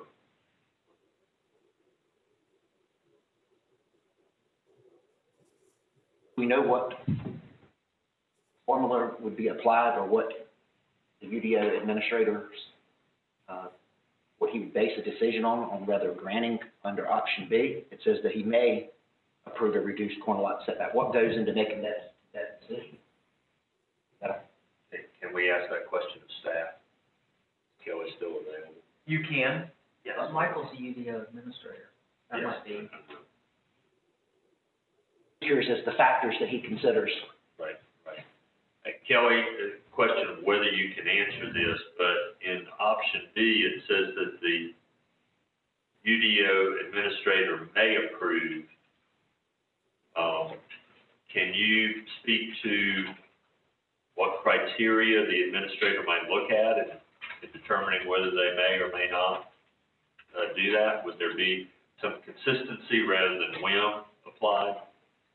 Sure, and it might actually be better to say shall instead of may, only because the criteria outlined in A, B, and C are the only criteria that we would be looking at, just to ensure that there were no existing properties deriving access, that the proposed property could not derive access from the unimproved right-of-way, and that it was residential development. So I apologize for that. It might be best to say shall instead of may, because those are the criteria that we would utilize.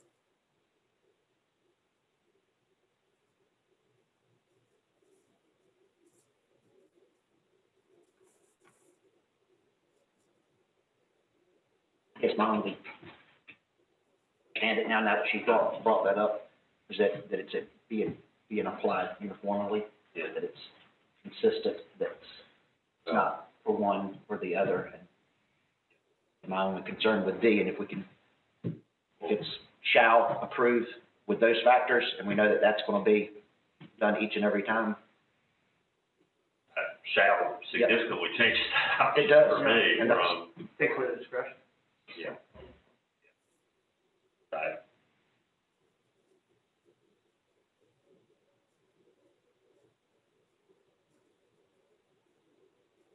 Feel like there's a rabbit hole here. And the rabbit hole is we want people to access their property off of side streets, not off the bypass, as an example. So we would want people maybe to improve a side street to provide access to unimproved lots.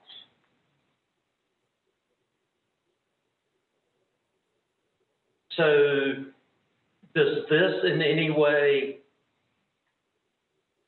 work counter to that concept, if you know what I'm saying? Because what it would do is someone would say, well, that's my side yard, and I don't want to have to put a road in and do all this when we may want a road to go in. Ask to have them access off the side street. And if you've got 3 lots going from the bypass to the beach road, how does that middle lot get access if we don't allow them to improve it? Because they can build because they're on a right-of-way. It's a buildable lot. It's a permittable lot. But would this mean that they couldn't improve the right-of-way to get to their house? It's not their property. No, I mean, if you've got lot A, B, and C, A on the bypass, B between, and then C on the beach road, how does B get to their lot? The only property that the town showed us that would be the case is the Dixie Street property with the extra lot behind it. I mean, That's the property behind Cavalier where there's a lot Right, that comes right. off the beach, that you have to improve the road. At which time we would do the same thing we did with the property off of, the event site that was put in. You would have to connect the road to road, the same way KDH does. In this particular case, the road dead ends on this site-specific property, which we're not really talking about. But on this site-specific property, the road ends. Every property can be accessed without completing that road. The same way with Diamond Street. I don't think that there would be a need to come into Diamond Street and get rid of that water retention area that's on Diamond Street to improve that. I don't think, Curlew Street's got the walkway through there. But in Curlew Street, you got an 8-foot setback off of each one of those. So we allowed that in the most recent subdivision to have an 8-foot setback off of that on a street that would have some pedestrian access, which this could possibly be a pedestrian access at one point or another. yeah, I mean, we're not doing anything on Warren Forest to reduce any of our opportunities under any of these. No. I mean, I just want to make sure that we don't create something that we're going to have to live with in the future, in a negative way. And I'm not sure we are. You want to help people where you can, but then at the same time, don't want to have any unintended consequences from it. Right. And I'm trying to figure out what that is.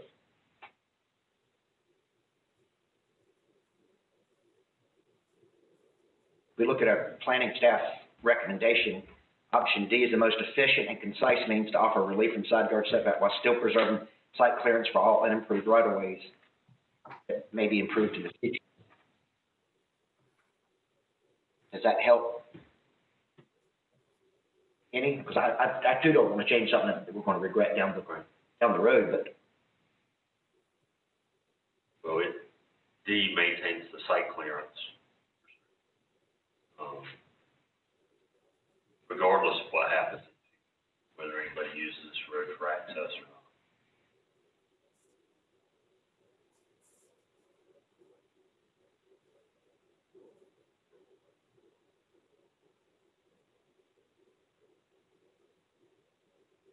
I walked in the room today, inclined toward option D. I mean, if it's D or D, but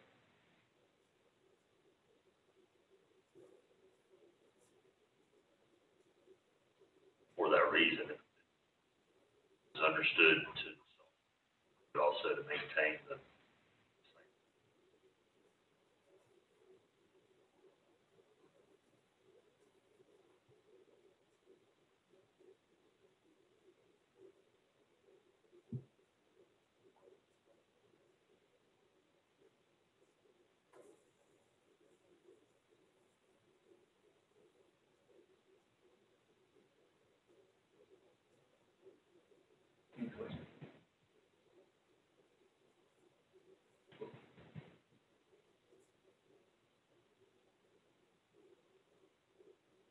I have any questions? Just for discussion purposes, I'll make a motion to go ahead and get us moving along. That would be great. Thank you. Mr. Mayor, I'll make a motion that we approve option B as presented in the packet. Option B with, B as in boy. but with, may or shall? With shall, which she said it should have been changed. Okay, all right. Yes. So as presented with may modified to shall. Shall, correct. Okay, Thank you for that clarification. okay. Is there a second? Okay, discussion. So B is the option. With shall, as we heard Kelly resolve that earlier.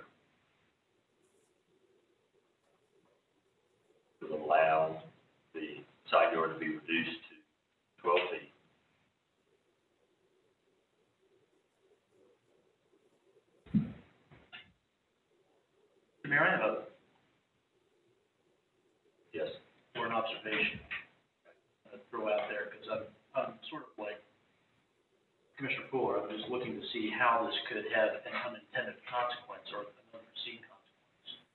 And looking at some of these, well, I guess maybe these are the only ones that actually exist, but looking at some of these roads that are considered unapproved, and so lots that might benefit from this. The question I have is whether we're talking about unapproved rights-of-way or unpaved rights-of-way or unused rights-of-way. Because I think the initial roads, and there was a paper street that was not used for any kind of access.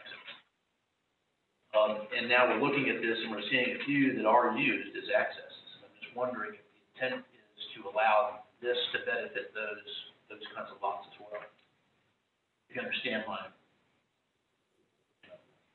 And may I add to that? I'm not 100% sure, but I think the portion of Morning Dove is not a paper street. I think it was not a paper street. I think that property might have been used, if you look to the, not the orientation on this, but to the west, there's a lot that accesses basically a portion of the woods near Town Hall, and that was basically designed to provide an access to that area years ago. In other words, some of these might be paper streets and some of them might not be paper streets. So the wording might be important. The section that they've identified as Morning Dove, I'm not sure that's a paper street there. Is that where a property owner came before the board to request that be relaxed? Yes.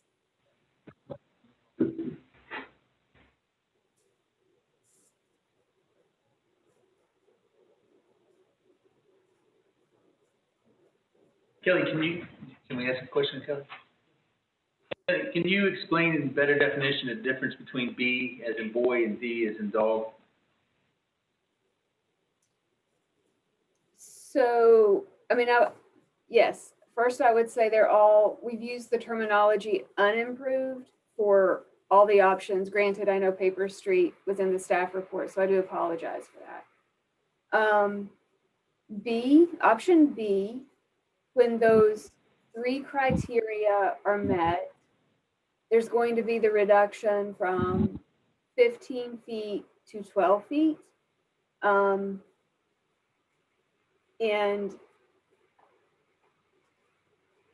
that would be administrative. For option D, there's no criteria that staff is going to have to analyze. It will just be if the home is set back at least 40 feet from the front yard, then they will be able to drop that side yard setback from 15 to whatever the district requirement is. And in this scenario, that's going to be 8 feet. And this is actually going to be administrative as well. So they're both administrative. In option B, staff is going to be analyzing the criteria and ensuring that those criteria are met. And it's going to be a 12-foot reduction. For option D, there will be no criteria. Hold up for a second. It will be a 12-foot reduction or a reduction to 12 feet? A reduction to 12 feet. Okay, but you said a reduction of 12 feet. Okay. Sorry. My bad. Yes, it will be a reduction to 12 feet. And then again with D, that's also administrative. There's no criteria that they will have to meet. It would just be that the front yard is essentially 40 feet instead of 30. And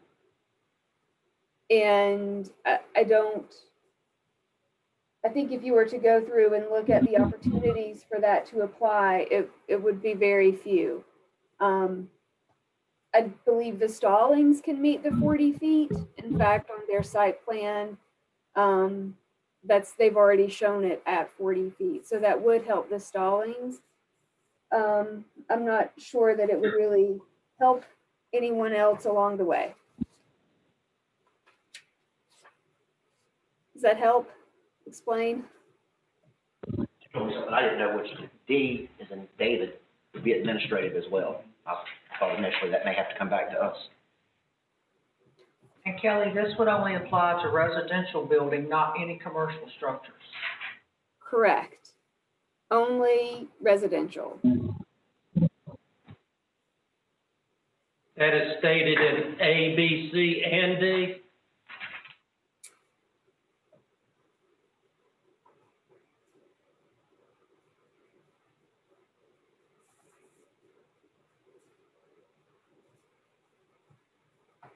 So that is not spelled out very well in option D.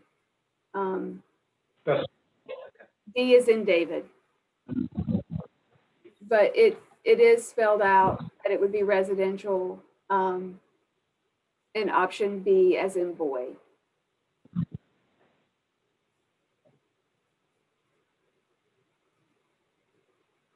Thank you. We have a motion and a second for the purpose of discussion for option B. Further consideration for option B. And if people are thinking option D at this point, I mean, we need to dispose of the motion that's on the floor, so. And if I hear consensus with option D as in David, I'll be happy to remove my motion as well, if that's the case. Because I was good with either one. Can I ask about one consequence? Yes. Is there any consequence to making the side yard setback 8 if it's in D, and I'm being site specific, versus if we decide to improve that right of way? I think from staff's opinion, as long as we have that 40-foot setback, that's really what we're wanting. So if it is improved, pedestrian or vehicular, you're always going to have that increased setback for the first 40 feet, which would allow for adequate site clearance.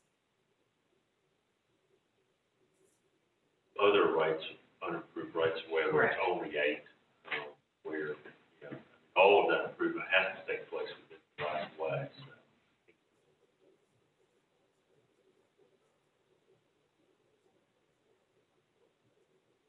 Would be D.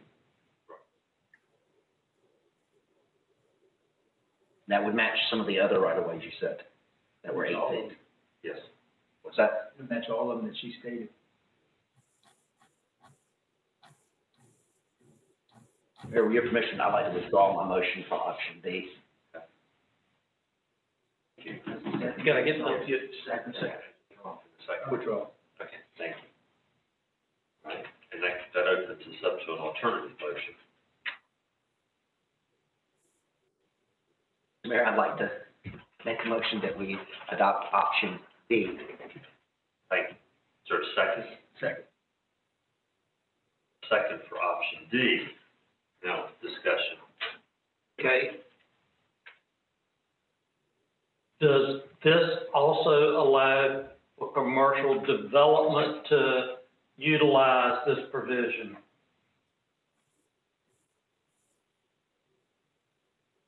The way it's written, it would. So I think ideally we would go back into D and make it specific that it was for residential development only.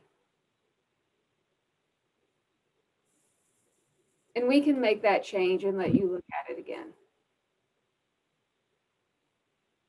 All right, and that's important. I think that's important to all of us. So if you would insert that provision, perhaps, and let us look at it on the screen. Yes.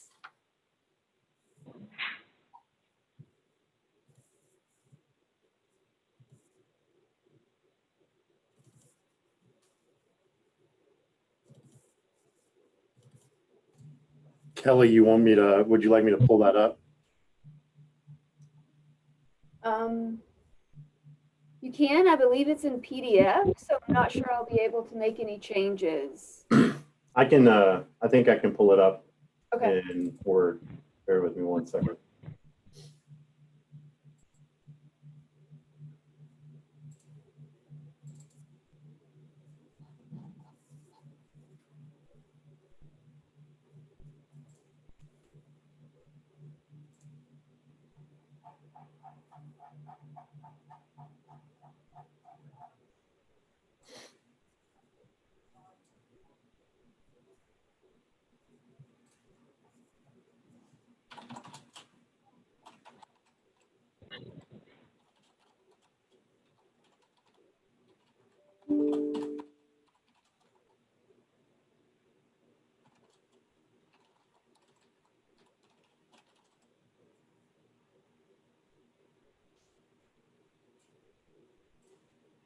Can everyone see that? No, we're going to blow that up on. It's visible, we just can't read it.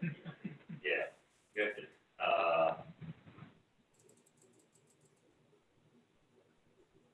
Is that any better? Thank you. Yeah, that's perfect. Thank you.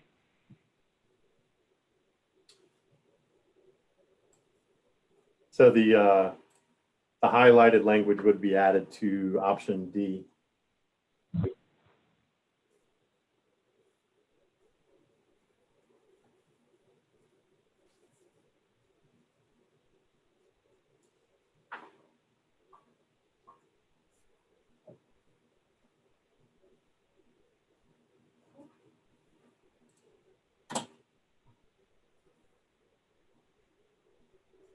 I would guess, asked us the motion or.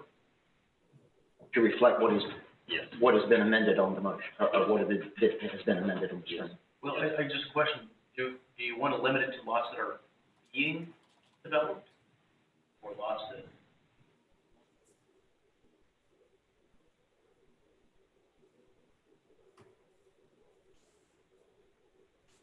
The lots that this would affect would be west side of the same big street or undeveloped street. They're off on the west side, but I don't know if Kelly could answer. Setbacks are the same both sides. Well, I guess your question would be, what if somebody has an existing house in this circumstances, wants to put on an addition and conform to this requirement? I think our ordinance would define development as an addition as development. Well, no, I agree. I guess that might be the intent. My initial thought was somebody wanted to take advantage of this, but wasn't in the process of any form of development. Just include that one. I guess the point is, well, why would you seek it then? You're not adding something on or needing something to change or set. In that sense, maybe being developed is the exact criteria that you want. Yes. Okay. And in most cases, lot coverage would already be maxed, so they wouldn't have the lot coverage, the highest percentage of areas. Well, it could also apply to redevelopment. I think it still falls within this plan. Yes, that's right. So we have an amended motion, including the language. The seconder, I assume, is okay with that Agreed. modification. Further discussion? Staff.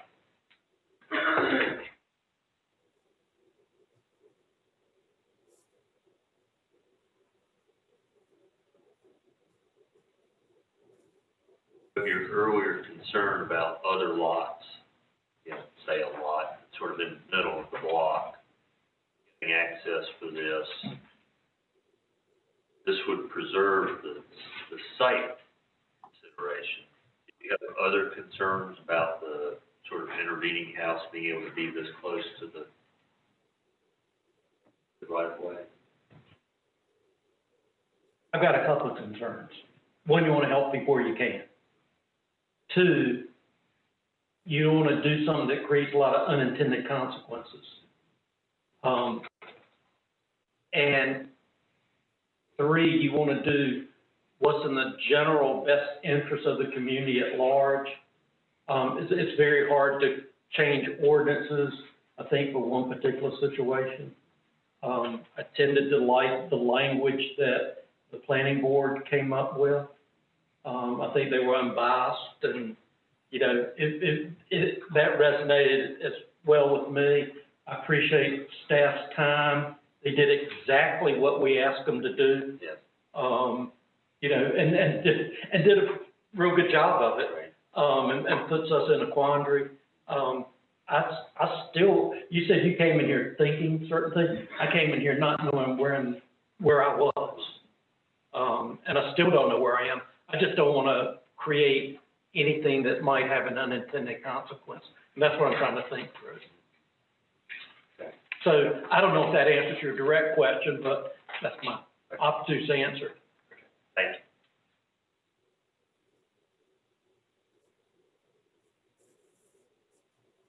We have a motion, second, we're winding down on questions. We're ready to vote on this option? Just an observation. Yes. I know we're trying to do it to help. I know people call it their forever home, but I just want to make everybody aware, there's no stipulation that that shall be a consideration, that it can be sold in 6 months, it can be sold in a year. That something may not be permanent to the individuals. Well, my view of this is we have places where you can go to 8 feet contact. So we're making that consistent while preserving the site at the intersection. Regardless of what happens up and down the street, or a bunch of houses get moved over to 8 feet, or no houses get moved over to 8 feet, or anything else, whatever happens up and down that paper street, that's not different than it is other areas in the town. It's a residential use. And when you get to the intersection, you have the clearance to provide the site for safety. That was all of my thinking to get to D. My thought process is, why don't we do this for every street? Why wasn't it done for every street? That's the question. Why, if we change it for just unapproved, why don't we change it for approved as well? Approved, I mean, lots that have houses on them. My thought process was it's not consistent with the unimproved streets already. And even an improved sidewalk is an unimproved street, and it's 8 feet. So if we did that on one of our most recent subdivisions and that was approved, why is this a huge discussion deal in that manner? But why wouldn't we do it? Would we, and I think Commissioner Cahoon said it, you know, if somebody added on to a structure, would this affect that?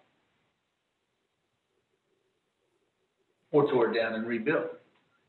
And I didn't look at it for the Stallings or that particular lot, because I looked at all the lots that the staff sent us, plus I went out and looked at other paper street possibilities.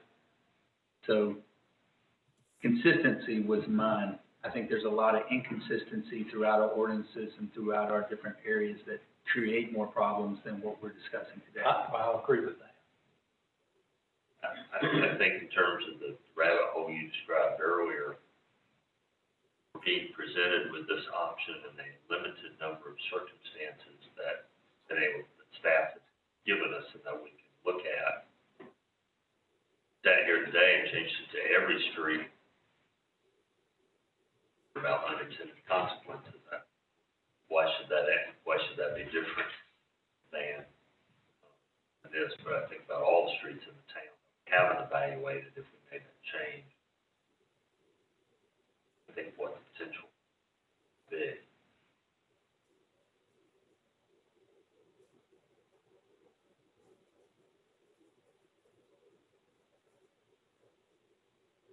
I'm not sure I would see the negative, but we haven't looked at that. I came in today prepared to do it for the limited set of circumstances we've looked at.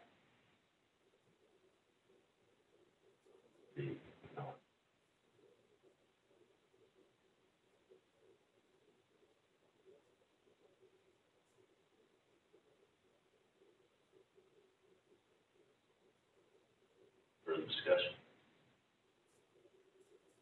A motion and a second to the modified option D,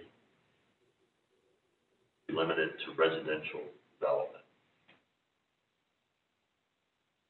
All those in favor signify by saying aye. Aye. Opposed? No. Thank you.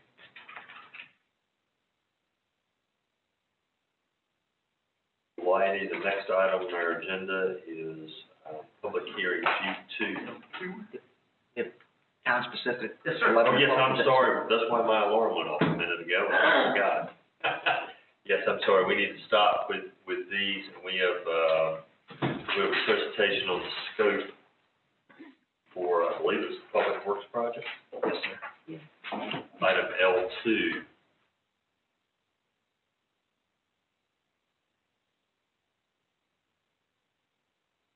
Thank you, Kevin, for catching that. Yes, sir.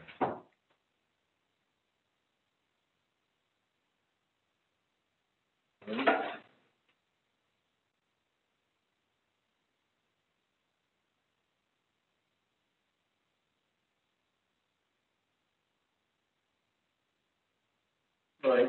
Good morning, Mayor and Commissioners. This item is a project that we're getting ready to start. This is something that was talked about quite a bit from your strategic visioning workshop. This involves the preparation of a public works facilities master plan. Summary fairly well describes what we're trying to accomplish with this. Today, we have Donald Booth with DJG Architects here to present the information in the scope.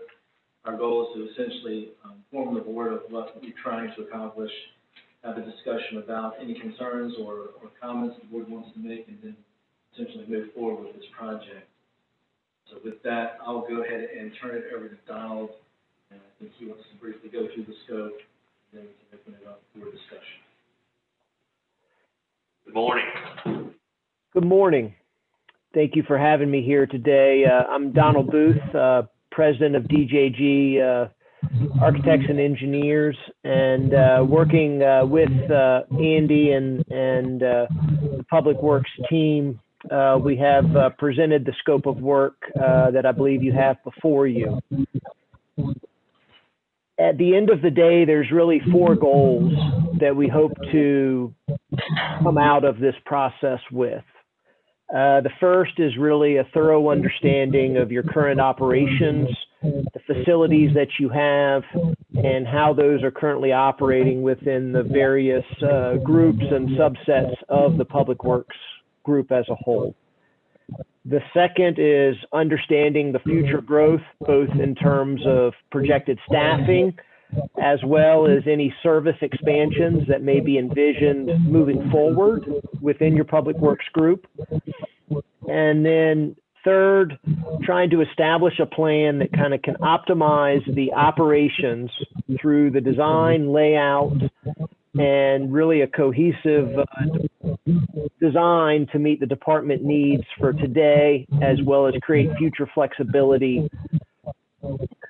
for changes in those services that may be needed moving into the future.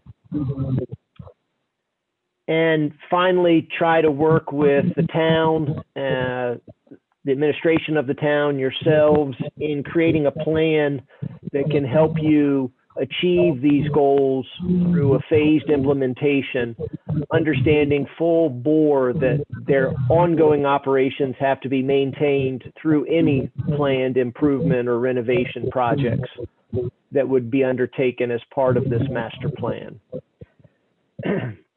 We've identified a schedule, prepared to begin work as early as next week on this, should this be approved, and completion of this exercise scheduled to wrap up in early May understanding that some budget discussions may need to occur in the April timeframe, March-April timeframe, as you may be looking forward to future allocations for capital improvement plans or other needs as you're working through your budget planning. So that's a very brief summary of the proposal as I've presented it, and I'm certainly happy to answer any specific questions that you may have. Board, I'll start on this side. Kevin? Not right now, thank you though. Okay. With, And this is more of Andy than anybody else, but, would this anyway affect what we're going to talk about later under I-2? I-2,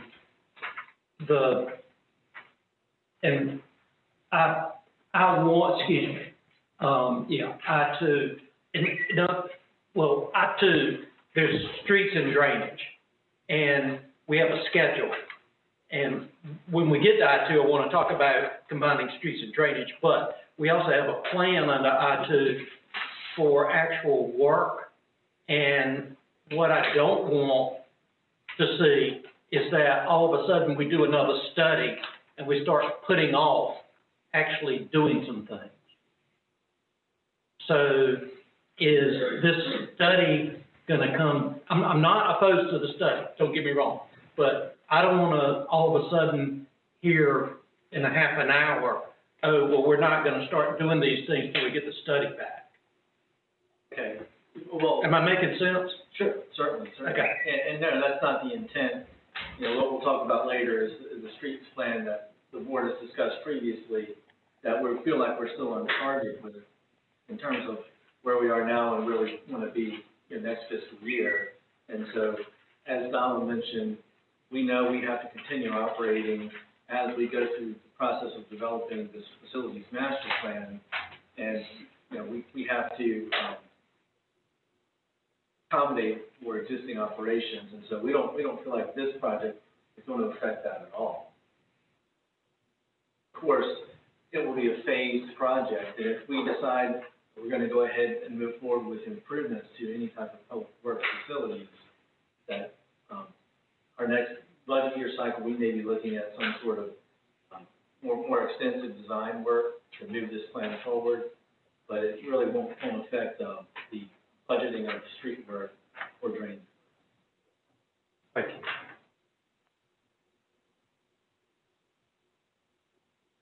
Michael? Just one question. Looking at the focus of the study, a 4-acre site, a 2-acre site, and another 4-acre site, would any part of this study impact the problem in the future if we needed to reactivate our water department to get water from fresh ponds? Well, I think that's information that's going to need to be fed into the study. And, you know, I've mentioned this to several people. Donald and I have talked about this as well as staff. And so there's probably going to be some critical pieces of information that we're going to need to get feedback from the board on. And that's one of them. You know, there's some other things as well. For instance, the public works site, the administrative building sits on one piece of property, and then the facilities maintenance building sits on another piece of property, and then that includes the water tower. And then the water plant sits on a separate piece of property. And the way those you look at those properties will affect how you develop these sites. And that's going to require some input from the board. And we might need to get that fairly early on, because that's going to affect the concepts we come up with to reconfigure. And you brought up another, as you talked about different pieces of property, would it be more advantageous to recombine all, are they not recombined into one parcel? No. So that's something the board may need to consider as the recombination. That's what I'm referring to. Yeah. We don't want to go down a rabbit hole if the board doesn't want to consider doing that. Right. Now, my only question was, water in the future is going to be a larger and larger issue, and I just am concerned about our inability to utilize fresh ponds if we had to. You know, I think these are exactly discussions we've been having with staff. You know, when you look at the operation of the water plant, you know, the AEC and the reason why we have it there, you know, if we didn't have that AEC, that would greatly change what we can do with these properties. And so I think, you know, those are some things we need to understand fairly early on. So if the goal of the board is to preserve the future ability to operate water from that site, we need to know that. And that should be known fairly early on. I'm just, my view is that we need to be thinking about what happens in emergency situations or any other things, and do we want to cut our nose off to spite our face as we work towards that? Thank you.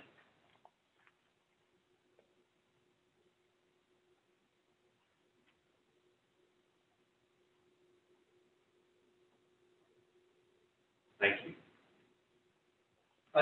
The only other thing I might mention is back to Webb's comment about streets and facilities maintenance and how the structure of that department may look. You know, those are board decisions and they're budgetary decisions. We're going to be trying to project staffing needs and forecast staffing needs, and the structure of a department like that would play into how the study might forecast needs and equipment, things like that. And so, you know, I think that's another item that would need some good feedback. And it has nothing to do with conducting the drainage work or the street work. It's just if we want to create new divisions and look at the staffing in those divisions, how that compares to today. I know there's a desire to look at, you know, how much we've grown over a certain period of time and how much staff we had, you know, in years prior, and then how much we have today. Now that exercise is going to play well into what we're trying to accomplish. Let me ask the question. This is Andy then. Span, I'll phrase the question this way. To engage in a study with a consultant on a site that has a relatively short time frame. It's going to be done in the spring. We're talking about staffing considerations for those departments that's under discussion. And we have street drainage improvements that are in a plan that staff will be managing, pushing forward. There's enough bandwidth in staff and the people having these discussions and making these decisions the next 3 or 4 months for all of this to happen. Yes, yeah. The consultant is going to be interviewing staff and engaging staff to get answers to questions to formulate conceptual alternatives. But, you know, that's a fairly limited effort from staff. In terms of this drainage work, you know, we've got projects out to bid right now that we expect bids back on next week for drainage. That was the year 1 of the plan that we're going to talk about later. And year 2 involves some fairly extensive paving work, which will happen next fiscal year. So those things are being managed, and I think can be managed alongside this effort. Thank you.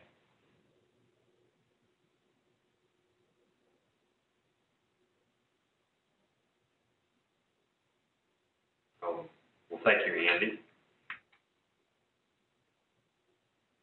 We'll move forward, and we'll let the board know when there's when we need to schedule a time to talk about this and get to these questions. So, thank you.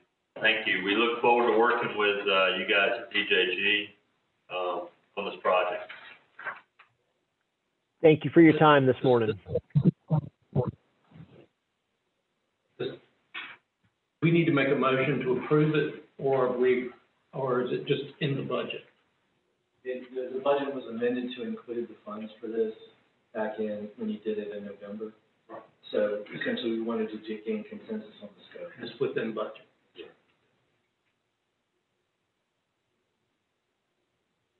Thank you, Andy.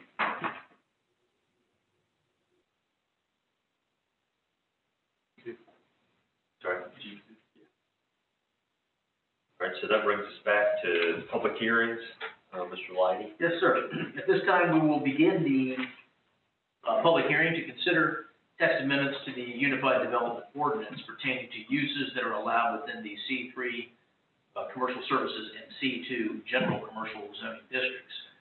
The furniture store and furniture showroom uses, the warehousing and storage facilities use, storage as an accessory use to commercial uses, the building contractor's office use, and general retail use. Again, this is another matter that the town Board of Commissioners sits as a legislative body. We will begin with the presentation of the staff's analysis from the Director of the Planning Department. Good morning. As the board will recall, this was initiated originally at the board's meeting on October 7th, with the board requesting that staff look to amending the definition of furniture store. The intent at that time was really based on an indication that the current definition may be too liberal and that it should be better defined. We presented that item to the planning board for discussion, and as the board will recall, there were some questions that the planning board had that they wanted some clarification on regarding the intent of the action. And we returned to the Board of Commissioners meeting on November 4th. And the feedback provided at that time from the board, generally, there was a focus on improving the UDO's clarity or specificity with regard to certain uses, uses that may be more appropriately located in the C3 district versus the C2 district, and making sure that the ordinance was amended to address that concern. To clarify that while furniture stores may be allowed in the C2 district and furniture showrooms also allowed in the C2, that only furniture stores and not furniture showrooms be allowed as part of mixed use development. And to clarify that furniture stores and showrooms, if not all general retail sales, be open to the general public. So working with that direction, we developed a collection of amendments that we presented to the planning board at their meeting on November 17th. And they're as they are presented to the Board of Commissioners. And I'll walk through those amendments quickly, but the planning board did recommend approval of the amendments as recommended by staff, 7-0 unanimously. And so let me do a screen share and I can walk the board through those amendments. Bear with me one second.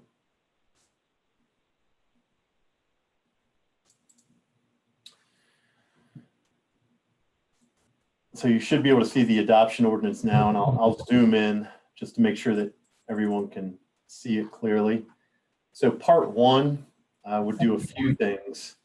And all of these, again, we're attempting to be responsive to the feedback given by the Board of Commissioners, the direction given by the board.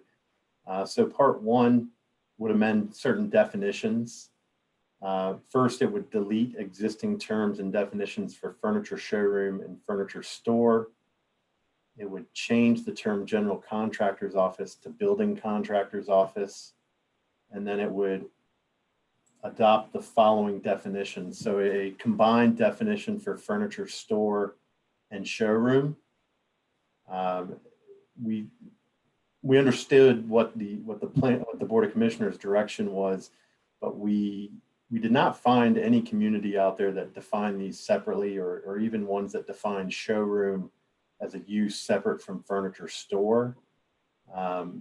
We also looked at what exists in the community currently, and anything that we understand is commonly thought of as a furniture store does include showroom space. But I think there may be some alternatives to pursue as well with respect to this. But we did develop a combined definition. Stepping back quickly, the reason for changing the term general contractor's office to building contractor's office is for consistency. In the use table, building contractor's office is listed, I believe, is also in the parking standards. So we wanted to make sure that was the defined term rather than general contractor's office. We don't currently have a definition for warehousing and storage facilities, so we developed are recommending a definition for that term. And you'll see at the end of that definition, we also proposed a limit where essentially any use or establishment where 50% or more of the floor area is dedicated to receiving, holding, and shipping of packaged or bulk materials shall constitute a warehousing and storage facility use. So we can clearly identify that if we have a use that has a significant area that's dedicated to those activities beyond 50% or 50% or more, that they automatically are termed that type of use. And then we developed a recommendation or recommended that term and definition for warehouse and wholesale retail. And this would be,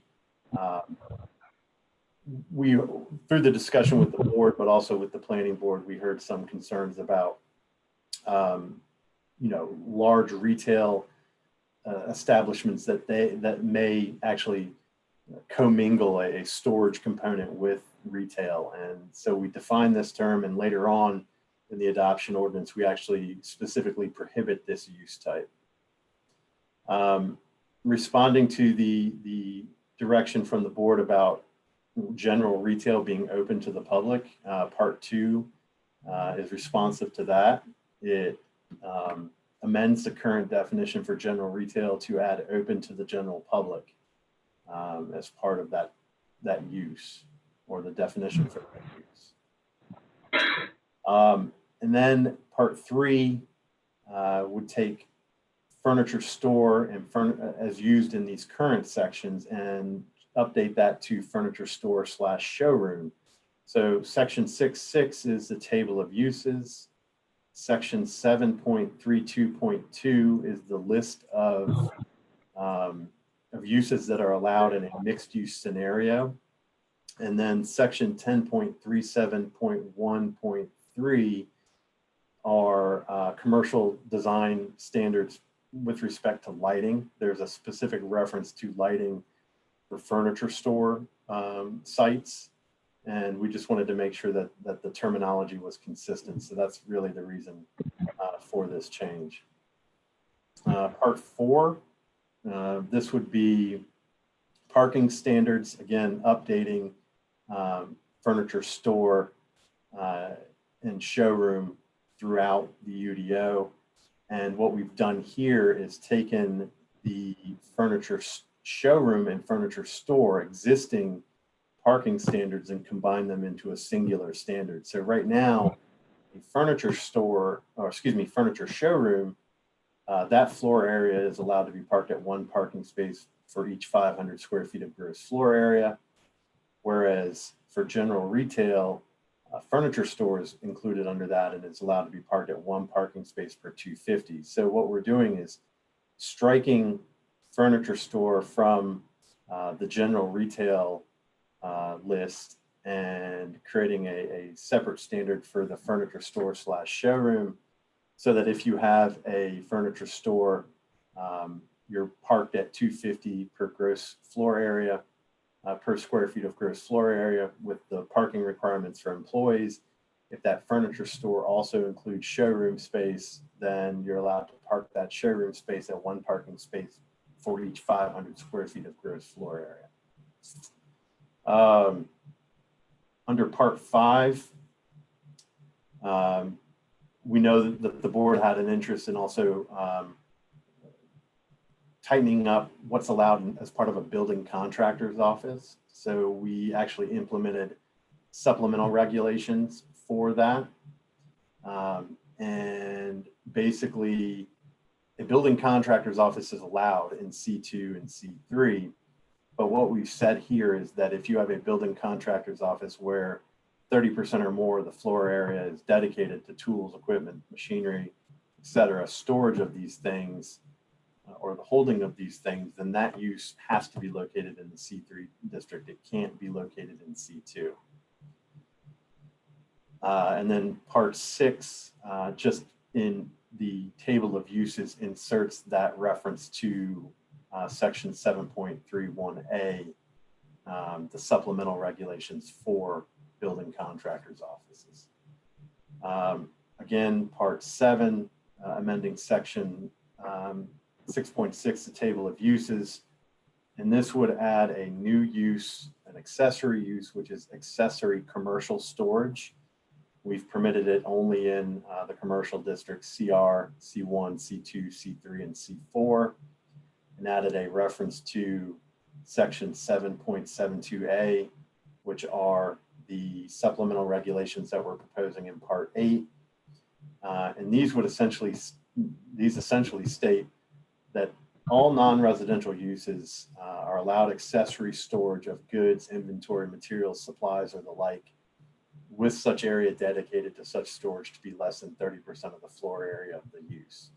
So, and this is again, accessory commercial storage. So this would not regulate commercial entities where storage was the principal use. We do allow for those in some cases only in the C3 district, but if you have a commercial use that's located in the C2 district or the CR district, for instance, a retail entity, let's say, they're going to be limited to no more than 29% of the floor area, or 29.99% of the floor area for storage. We felt like that was a reasonable limit. We reviewed some floor plans for retail establishments within town, and generally they are all below that number.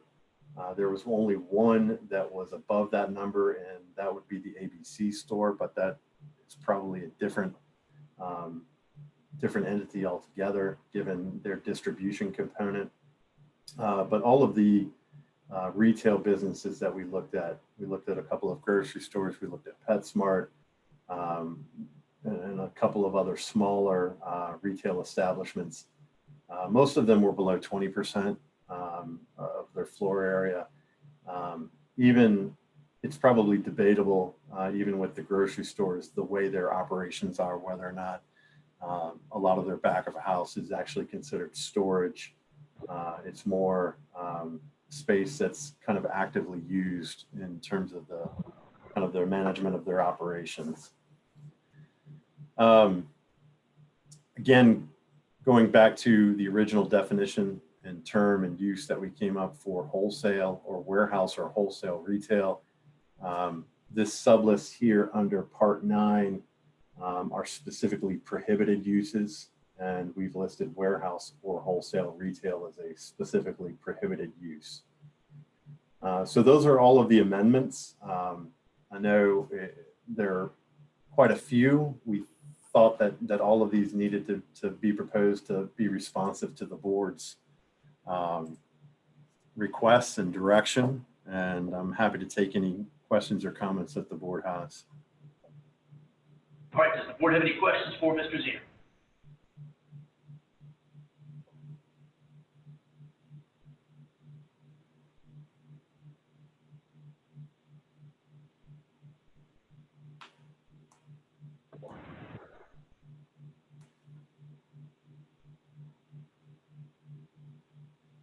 From staff at this time, Michael? Say that again, apologies. Any other presentation or any other information you wish to present at this time? No, sir. Is there anyone from the public that has submitted any comment at the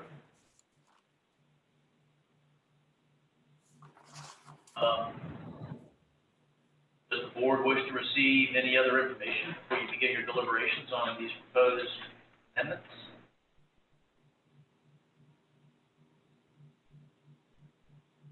We'll conclude the public hearing and proceed with the board's deliberations. Thank you. Discussion or motion?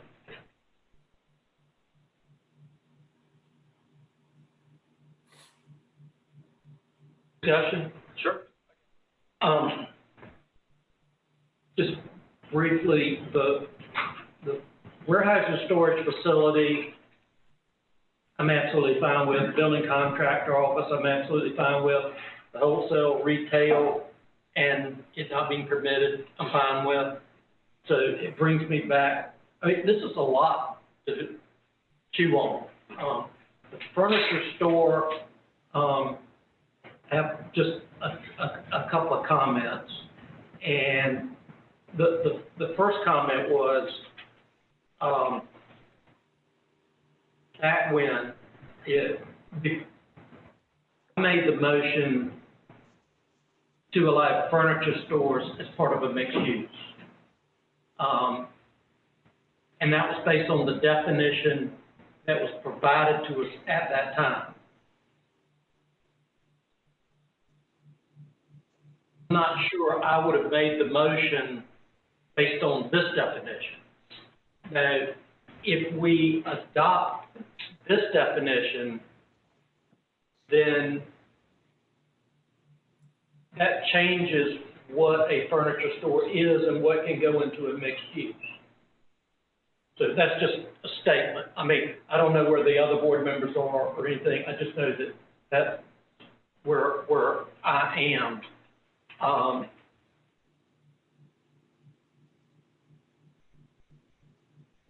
not real comfortable combining furniture store and furniture showroom at this time. The other thing I think in here, and this gets to be more of a value statement, but there's some, what I consider some loose words, and the loose words are like primarily sales or commonly limited, as opposed to, instead of primary sales, why didn't it just say sales? And commonly limited, why didn't it just say limited? Now, if you're learning from a past attorney, Tom White, he would get rid of the words like primary sales and limit it to sales, because it's very clear, it's very understandable. From an administrative standpoint, you kind of want it loose because it gives you a lot of flexibility to do certain things. So understand that, but I don't like the loose wording as such, and that's in a couple of spots. I'm 99% there. I just have that statement really about when we voted on furniture store as part of a mixed use, it was what I considered a furniture store, not a furniture store showroom. And if we change the definition, then we change what is allowed as part of a mixed use. And that's it. That's where I am. All right. Thank you.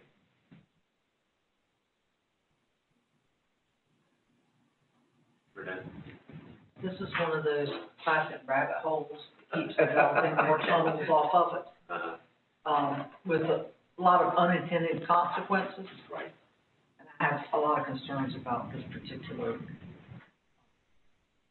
proposal.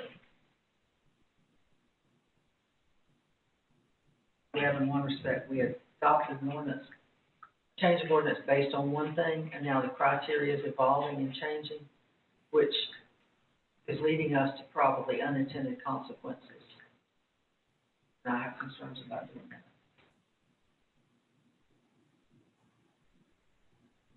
Yeah. Concern on mixed use, if we have a builder's contract office that's allowed 30% of floor coverage dedicated to equipment, machinery, storage, whatever, building materials, and then you have showroom or warehouse that's less than 50%, that's still in the mixed use, almost 80% of coverage being storage. It's mixed use in that building. Agree or disagree? Well, it wouldn't necessarily calculate to 80% of the, I think if you. I have a 1,000 square foot building and I'm allowed to put 29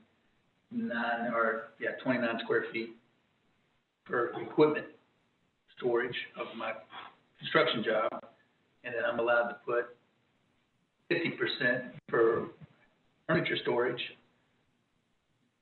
Basically, in a mixed use situation, double the storage allowed, because you're commingling in a mixed use anyways. There's no lines of definition between that in most cases. You don't have a wall that separates the two.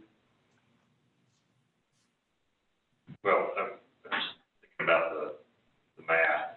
If you had two 1,000-foot spaces, you've got a 1,000-foot contractor's office that has 300 square feet, 30% of storage. You had a 1,000 square foot furniture showroom, 500 is. Then you have a 2,000 square foot building, 800 square feet storage. That's more than 30%. It moves toward an average between 30 and 50, if those two uses are put together. So if you commingle the use. Sorry, Michael? Yeah, so the way this was written, it was not intended to, so this was in the limit, the accessory commercial storage limit was intended to apply per individual establishment, not in the aggregate in a building. I guess there's a couple of hypotheticals maybe that are being discussed. So if you have a individual establishment tenant space use, they're limited to 30% of their floor area as storage. If you have I guess if you have a shopping center with multiple tenants, each one of those tenants would be limited to no more than 30% of their individual floor area as accessory commercial storage. That was the intent, and I believe that's how it is written. Well, we're talking mixed use though. So in a mixed use situation, how do you determine your individual buildings? So in a mixed use situation, you still have individual tenant spaces. We have multiple different mixed use type of categories as well. There is one called multiple principal uses, where you have two principal uses in a singular tenant space. And that tenant space would be limited to 30%, in my opinion. That was the intent here. But in a mixed use building, usually a shopping center is a mixed use building is mixed use development under our code. And you have multiple individual tenant spaces, and each one of those would be limited again to the 30% maximum of their floor area. What if 6 were owned by one individual? If 6 businesses were owned by one individual, they would still be separate individual tenant spaces and uses, unless they were combined for some reason, and they were combined business. The ordinance requires that the building code has a provision for what are called non-separated mixed uses, but the zoning ordinance, as it's been interpreted, requires that in one of these situations, principal uses be separated by a wall. Correct. So if you put 2 uses in a building, each is like a furniture store and an office, there has to be a wall between. There is an exception to that, where you could get a conditional use for multiple principal uses, which would not require the uses to be separated, technically. But under a conditional use, you would still be applying, if it were conditional, you're not going to have something come through that exceeds the storage standard. For one, when it gets to this board, we're going to say no to that. So, But you had an open access between both units. How does that fare? I mean, they would still be independent for the purposes of zoning in the building code. Even if they could take the water bottle and move it over to the other side to balance my 30%, that's okay? In practical, it wouldn't work. I don't believe it would work that way in practicality. In practice, no.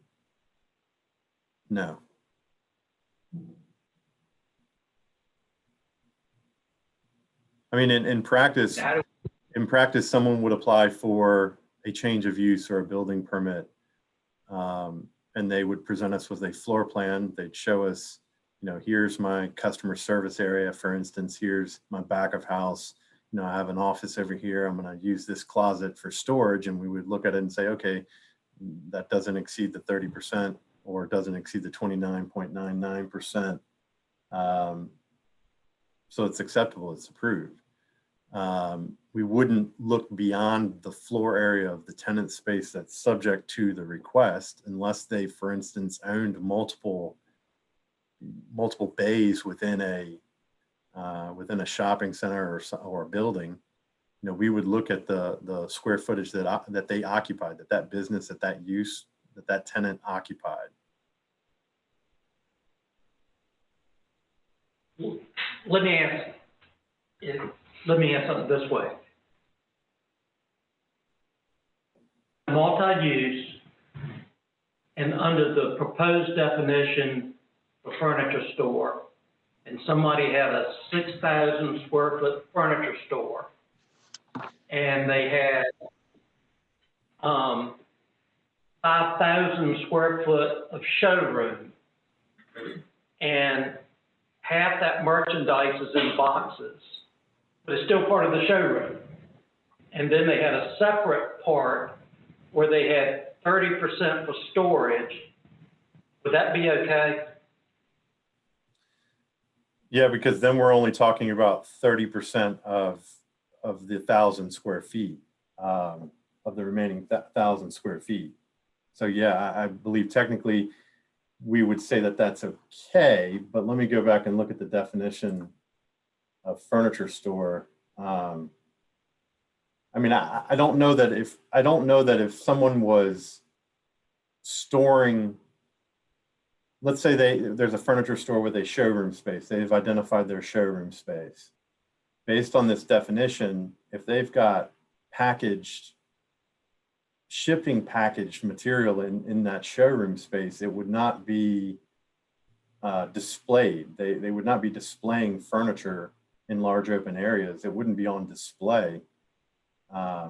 It would be, you know, stored there. Essentially, it would be used as storage space. So I doubt that would pass the test.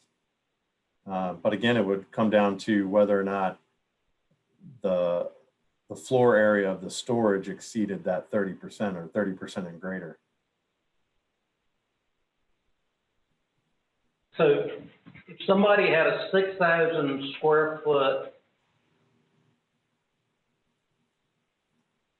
under the post definition, if somebody had a 6,000 square foot furniture store under the proposed definition, and 4,000 square foot was in the showroom, and half of that 4,000 square foot was basically unboxed items or halfway unboxed items, and then they had another, 1,000 square foot left over for their storage space in a separate room that you walk through a doorway. Does that meet the new definition or not as a furniture store? It may meet the definition of a furniture store, but based on what you described, they have likely exceeded the 30%. Still don't really have a direct answer. We have an idea of what we think.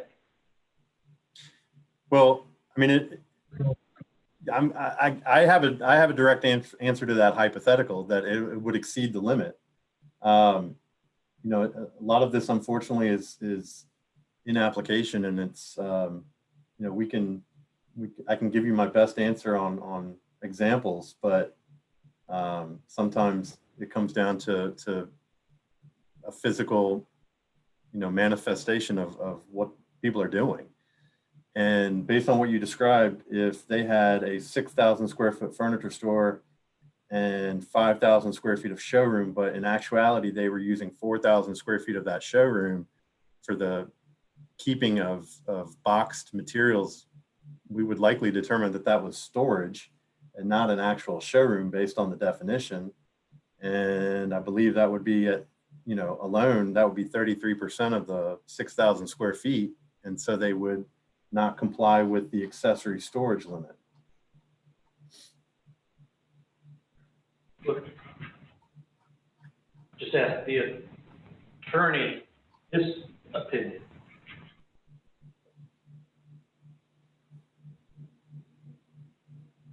Well, and I'd like a black and white answer. black and white math. Okay, I mean, I don't mean that, No, I mean it. I'd like to look at it a little more. I don't want to put you on the spot, but really, I don't want to hear, I want to hear a one-handed attorney, which is on this hand, not on, you can't use the other hand.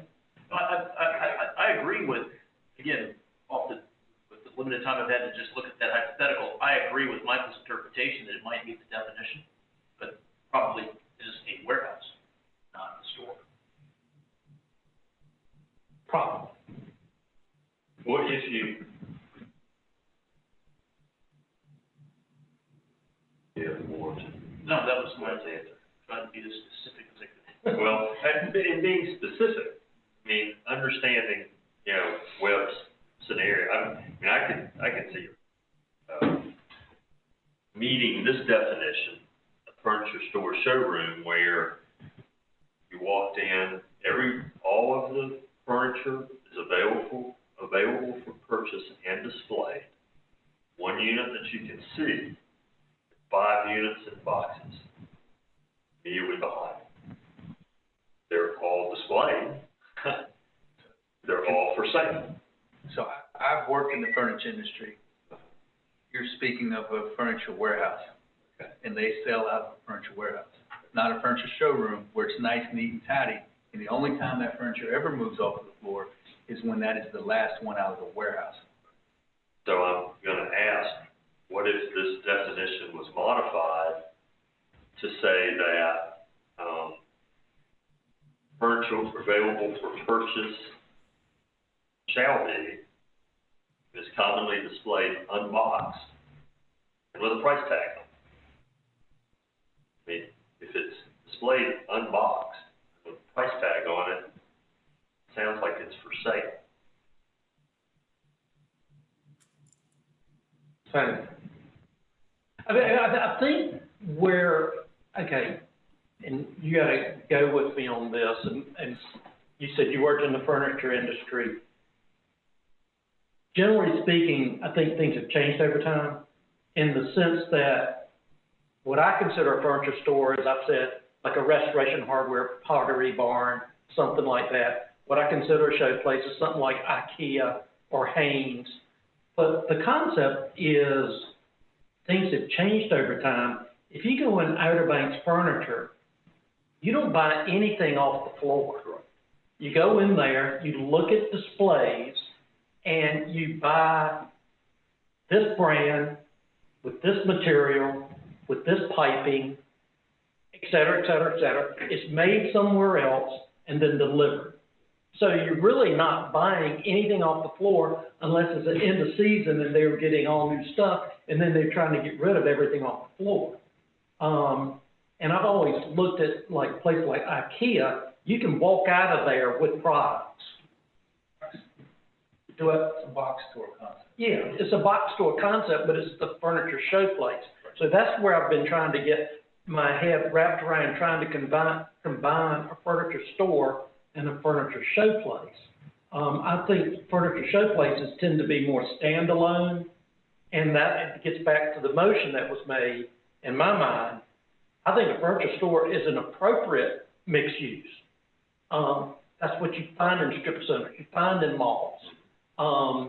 But a furniture show place is something that's usually a standalone facility.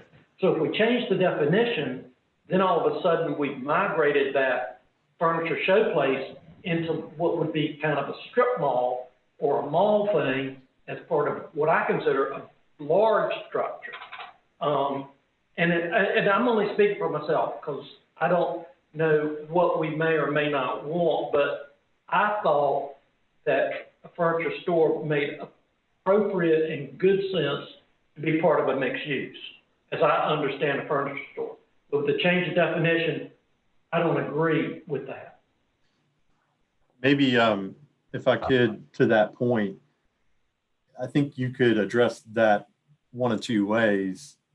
You could have a separate definition for furniture store and a separate definition for furniture store with showroom, or a separate definition for furniture store and a separate definition for furniture showroom.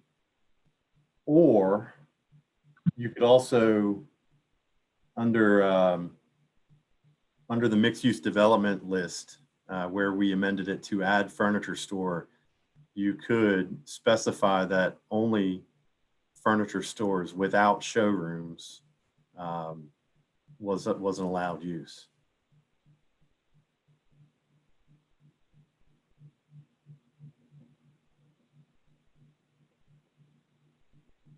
And maybe a second point, the term and definition for warehouse or wholesale retail may also work to preclude those instances where someone was using showroom space as storage of prepackaged materials, because the definition of that is a use that provides goods directly to consumers, often, but not required, as a club or on a membership basis, in bulk quantities and/or with shipping, packaging intact. You know, I do believe, not that we would expect that we would have an IKEA, but I believe an IKEA would more likely fall under that definition because of the way that they store and have goods available to customers with the shipping, packaging intact. And so it could be that you have an instance where if someone has a furniture store, they've been permitted for a furniture store, they have showroom space, and we go in there and they're using half or more of the showroom space or any portion of the showroom space to hold packaged goods. We could look at it as whether or not they've exceeded their allowed limit for accessory storage, or whether or not they've become some other type of use. For instance, you know, warehouse retail, where they're keeping things available to the public and ship and retain shipping packaging.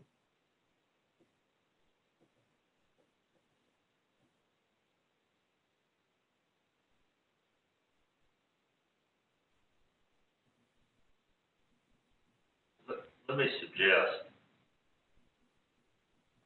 after the discussion that we have had, I don't think the ordinance that we have in front of us is easily enough modified to act today. It doesn't feel that way to me, and also we have the other related part of the ordinance about permitting furniture store as part of a mixed use or dual use facility. And I think that we would want to have in front of us any change that this change of definition created in that part of the ordinance.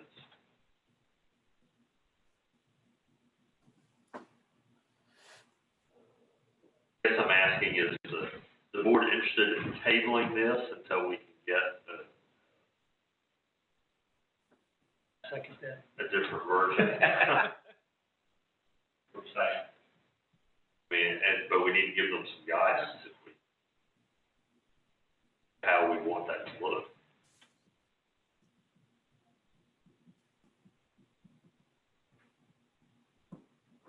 When I look at this furniture store showroom, I read it, showroom seems superfluous to me. That looks like the definition of a furniture.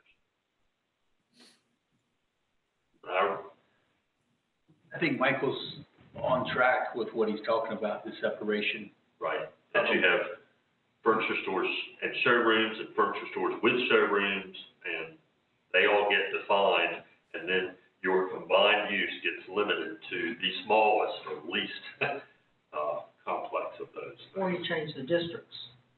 Right. The combination may not be allowed in a, Yes, yes, so the combinations with showrooms might be allowed over at C3 or something, but not in C2. In total agreement with doing that. Did you hear that, Michael? I did, yes. Okay. There is one other part that I brought up, and this is a real board value. And it doesn't just apply to this, it applies to a lot of other stuff we're doing, which is the specificity of language that we want to put on things. Because if you read through here, and I'm not going to find it now, but it's words like, primarily sells, X, Y, Z. Well, why is the word primarily in there? And what that does is it gives staff a lot of flexibility to make certain decisions.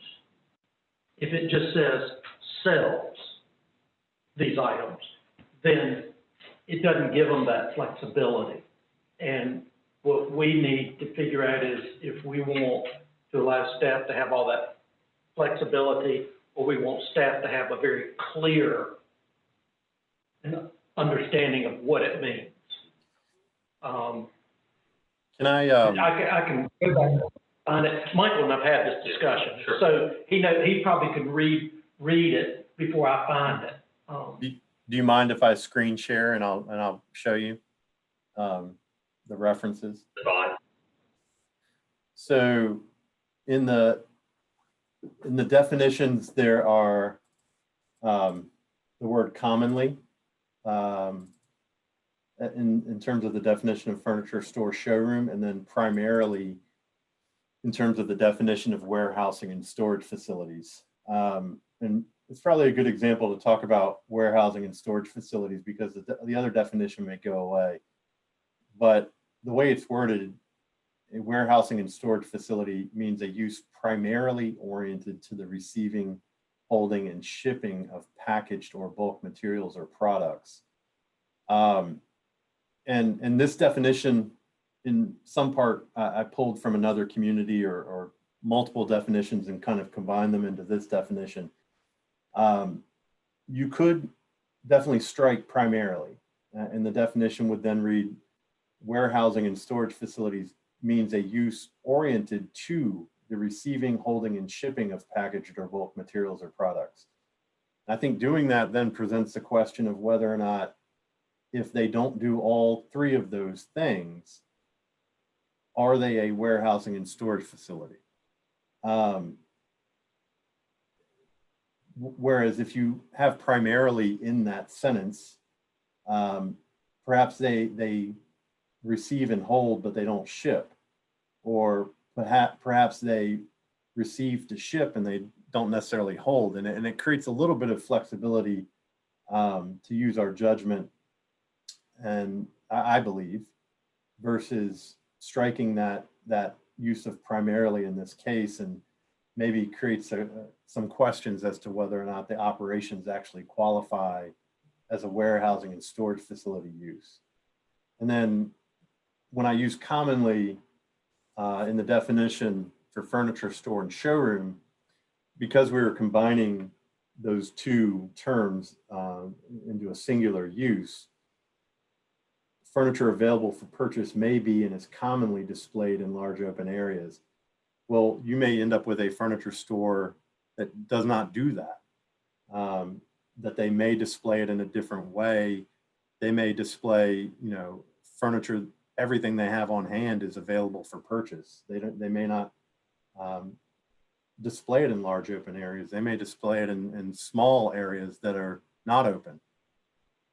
So I think when I come up with these definitions, and I wouldn't normally use, and I don't use them here, commonly or primarily or similar terms in the actual regulations. It's really only in the definitions for the terms where sometimes someone comes up with a different business model that we have to use some judgment as to whether or not they are this use versus that use. So I'm happy to strike them. It's to me, it's not necessarily a big deal, but I think they maybe are useful in this context.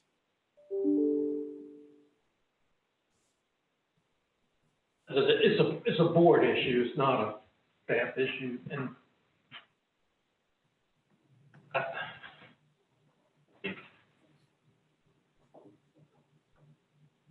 one, as hard as I've tried from time to time, hard to concretely define everything in such a way that staff has no latitude. And, where do you stop the definition? Like, the warehouse definition was receiving, holding, and shipping. If it was, if you took the holding out and it was a receiving and shipping facility, then it's a transfer facility. So are you gonna go somewhere else in the ordinance, create a definition for a transfer facility?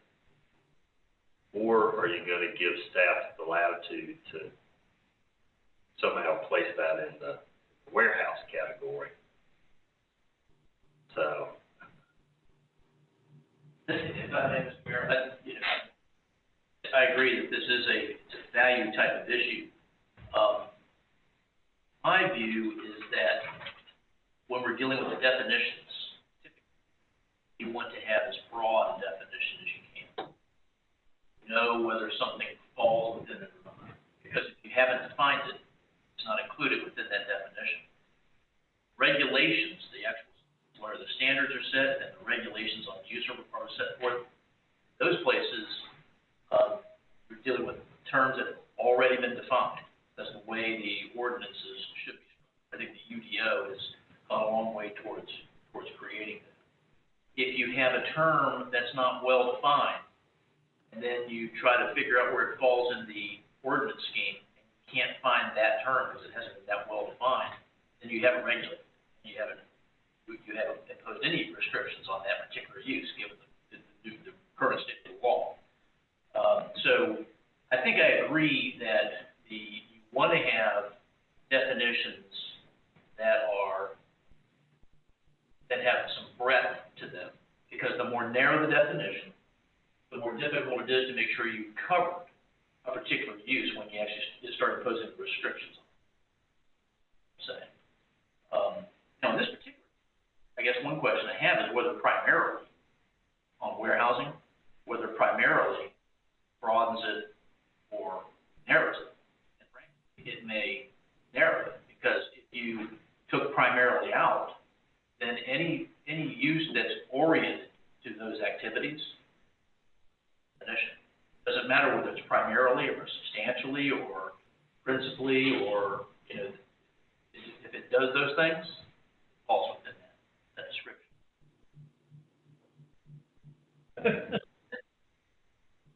I guess back to the value question, because, we'll add words and take words out forever,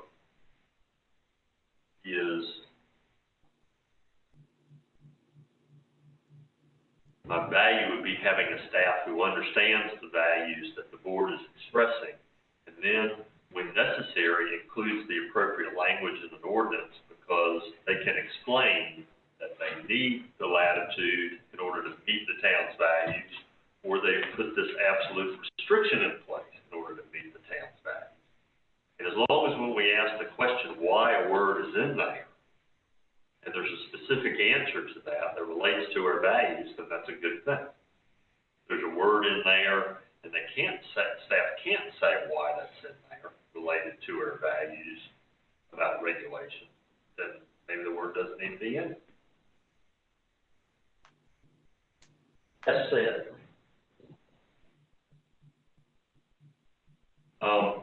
So Michael, I think you've heard we want to see this again. We want the. No rush. Sorry? No rush. Right, okay. And that it's not time sensitive, that the specific language would be geared toward maintaining the town's values and standards, and that it somehow in some way separates out a furniture store from showroom in all its various forms. And that then it also addresses other parts of the ordinance like dual uses and fixed uses. Very good. If it's acceptable, we won't plan to come back before the board's March meeting. Right, I think that's right. Thank you. I think you still need a motion too. Yes, then a motion to table would be. So moved. Make that motion. Second. Motion and second. All those in favor signify by saying aye. Aye. something, but it's not cooperating. And we have quite a bit, so we're going to take a lunch break.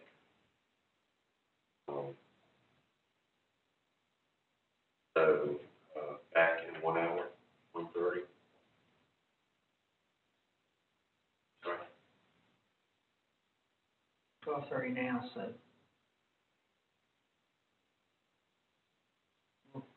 Time to half an hour. Right, so the board will return to session at 1:45. Thank you.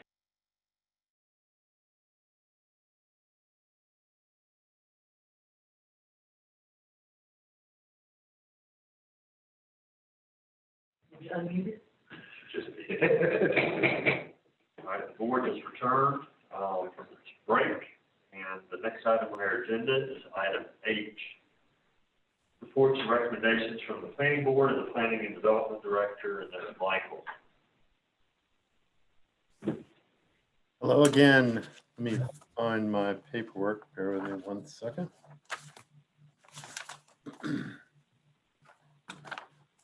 So director's report, I'm happy to dive into anything that's included in here, but there are a couple of items that I did want to bring to your attention. The first being, we've become aware of a reimbursement program under the VW settlement. It's their phase 1 level 2 charger program. This would make funds available really to private entities, but also public entities such as the town, to reimburse for the installation of level 2 chargers for electric vehicles. The program opens, the application period opens on January 25th. We learned about this a few weeks ago and wanted to see if the town had any interest, the board had any interest in looking to install a charger on town property. If it's chargers that are installed on town property, on public property, that are available to the public, I believe it's a minimum of 12 hours of the day, are eligible for the greatest reimbursement for costs up to $5,000. So that is what we've been considering. Generally, we've been looking at the town hall property parking lot, but also the parking lot adjacent to the building that you're in the boardroom. One of the reasons for that is that potentially, if the town looks to add an electric vehicle to their fleet, we want to make sure that it's accessible, easily accessible to the departments here in town hall. Not that this is not something we may want to look at for other departments, throughout the town. We've identified a approximate cost, probably not to exceed of $15,000. So that's generally what we would be asking for here. We anticipate that the equipment cost to the vendor up front would be between $7,000 and $11,000. We anticipate another $4,000 or so for materials and labor to actually, for the town to install electric service, extend electric service, and install a concrete pad. Included in those vendor costs, it's not just the charger equipment, but it also is final connection, commissioning, software fees, and warranty. There's a requirement that that the system comes with a 5-year warranty to include parts and labor. So that would be part of this as well. There are annual costs associated with most of these. There's a requirement that data be reported to the state, so they have to be network connected. And some of these, depending on the services selected, for instance, if we want to charge the public for using the system, there's software costs associated with that. In talking to, I've probably talked to 5 or 6 different vendors at this point, trying to make sure that we had a good idea of the cost involved with this up front. I would expect that the fees collected from this could likely offset the annual costs. You know, those costs are probably anywhere from $2,000 to $4,000, with the ones that seem very competitive to be about $2,500 to $3,000 annual cost on that. So I know one of the questions that the board had, and let me do a screen share very quickly, was how weather resilient these are. At least one of the vendors that I talked to about one of the platforms that's available from several vendors, the body of the charging equipment, which what we would be looking at here is a pole or a bollard mounted system mounted on the ground. The body of that equipment is made of anodized aluminum and plastic. And one of the vendors did let me know that this particular equipment is actually NEMA, NEMA 4 enclosure rating, which means that it's rated for intense environmental elements which can handle extreme water pressure. It's my understanding that not every piece of equipment that we may be able to get would be NEMA 4 rated, but this particular one is. And then another vendor let me know, because I asked, you know, how weather resilient are these? So I'm gonna show you something that may be responsive to that. So the first vendor I asked, they said, oh yeah, we have one immediately adjacent to Waikiki Beach in Honolulu. And you can see here, this is Waikiki Beach. This is the location here at a public parking area adjacent to the Honolulu Zoo. And once I found this page, you start to go out, you can see how many are in this environment here. And then as you zoom further out, you can see the entire United States and how many are located throughout the US. Potentially some in more extreme, if not similar environments to the town. And then you can actually zoom into the Outer Banks and see that there are some located here. These two here are actually located at the outlets. They have a level 2 system. It's not exactly like the ones we would be quoted, but it functions the same, but it's not the exact same system. And I spoke with a vendor yesterday who really was talking about the stations that are down in Rodanthe, also in Avon, in Hatteras. The one in Hatteras is immediately adjacent to the ferry. Avon is at the Avon Pier, and Rodanthe's are in the parking lot for the Kitty Hawk Kites location down there. The one at Avon is actually a different system. It's what's called a DC fast charge. So it's different than the system we're looking at, but I believe the ones at Hatteras and Kitty Hawk Kites are the same. But they also let me know that this screenshot, if you can see, of the map and the images on the left, this screenshot was from the phone app for this particular system during Dorian. And because these systems are showing green, it means that they're active. And they indicated that I believe all 3 of these actually had inundation from seawater during Dorian. And they only, because of that, only went offline for a short period, but once they dried out, they were fully operational. And part of that conversation, she actually went ahead and pulled the usage data for all of those systems in the Outer Banks. And this is the usage data beginning on the left, January 2020, to the right. Michael, we're not seeing that. All right, bear with me one second. Let me try that again. So now you should be able to see a chart.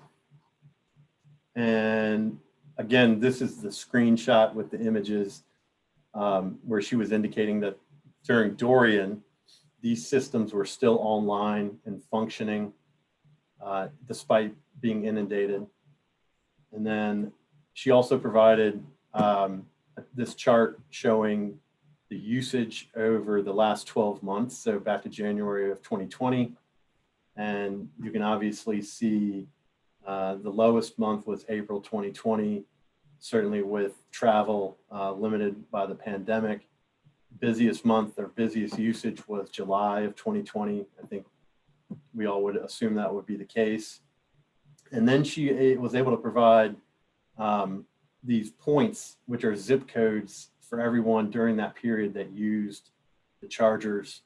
And so you can see it's really nationwide, including internationally, with visitors from Canada showing up as using those chargers. So certainly it seems like there's an interest and need,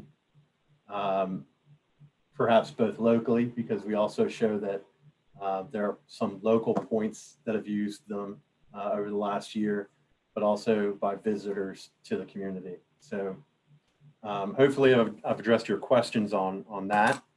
I'm happy to answer any other questions or go on to a couple other items in the report too. So we know it's resilient. It doesn't look like there's anything else in this vicinity short of the outlet center. I think there's a charging station at the Outer Banks Brewing Station. Harris Teeter, I'm sorry. Harris Teeter is a big installation now. So I don't doubt that people would find it and that we could probably should charge a fee because our visitors are going to find it and use it.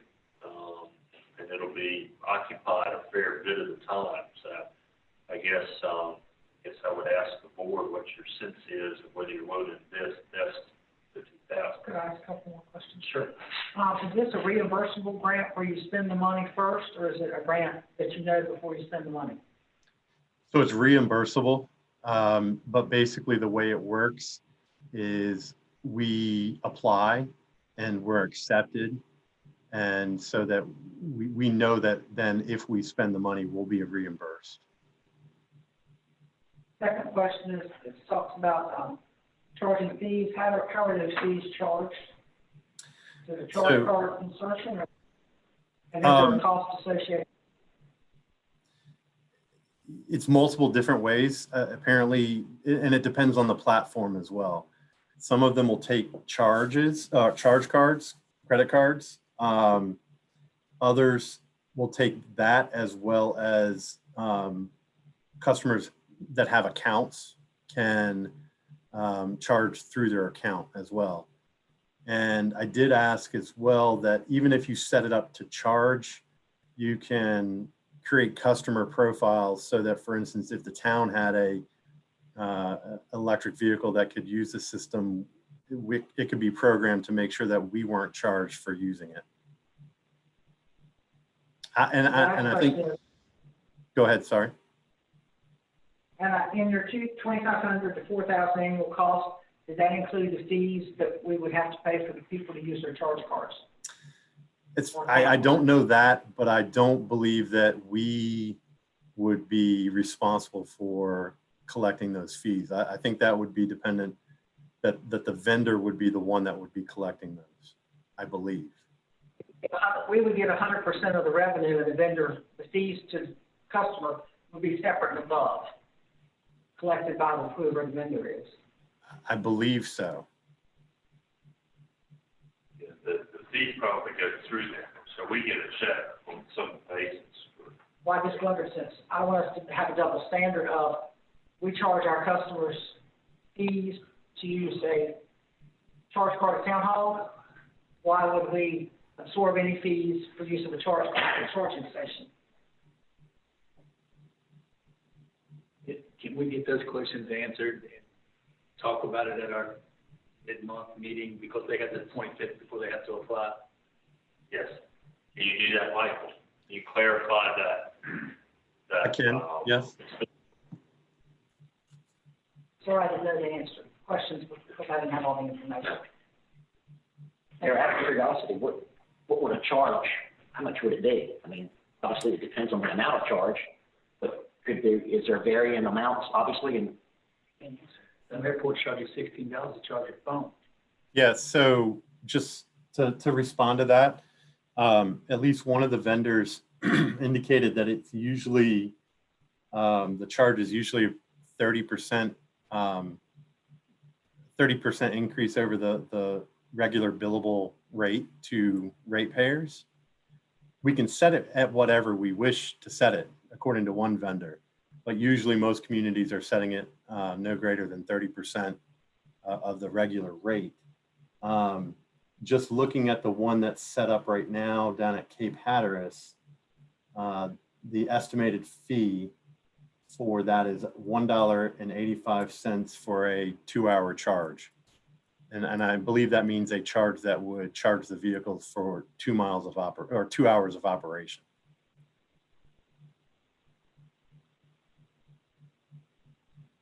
So as one of the vendors said to me, this is not a moneymaker. It likely offsets, operation costs and maintenance costs. Oh, and I think that would be what we would want, is we would want to not have this become a maintenance cost for the tank. And that's also the benefit of the 5-year warranty. That's a requirement under the program. Any other questions for Michael to bring back to us at the next meeting? If you do have something that you think of, then add it. Call or email Michael so that it is all at the next meeting. Thank you, Michael. We'll consider that at the next meeting, and then if you want to proceed to your next item. Sure. So a few meetings ago in November, I believe the board had talked about potentially looking to amend the UDO to allow for some flexibility with outdoor dining, temporary outdoor dining. So just coming back to relay that generally, I think we could do this. The best way to accomplish this would be to amend the temporary use permit provisions that we developed over the summer. Right now, those are applicable only during a declared state of emergency, but we could come up with some different structure to that to allow it to be utilized outside of a state of emergency and come up with a limited, and right now we could really only look at outdoor dining, but come up with limited circumstances where someone could apply for a temporary use permit. We can certainly, as part of that, stipulate certain conditions, for instance, as the board discussed, limiting those to conditions or circumstances where there was no reduction in parking, or rather no increase in occupancy of the restaurant that exceeded required parking or available parking, no increase in occupancy to exceed wastewater capacity, things like that. But I think that's probably the best opportunity. And if that works for the board, we can start to work with the planning board to develop an amendment related to that.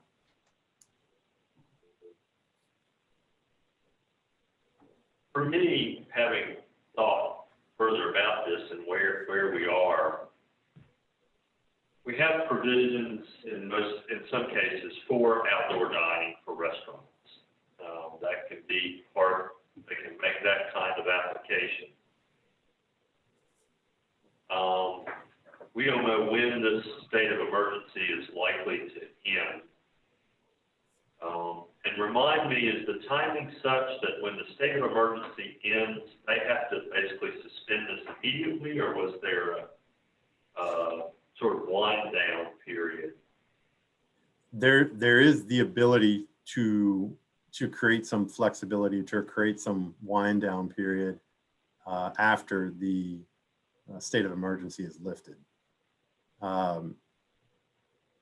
Maybe not talking necessarily about this declared state of emergency, but any declared state of emergency, the temporary use permit can be issued owing to the impacts associated with a declared state of emergency. So it could continue on post state of emergency. And you know, I expect we may need to do that in some cases, just to accommodate some of the permit holders. So the only circumstance I can really think of right now, I mean, this question was raised originally to me by somebody who said, and this was several months ago now, and they had established this outdoor dining. We were in the middle of the pandemic. Maybe it was back in the summer or the spring.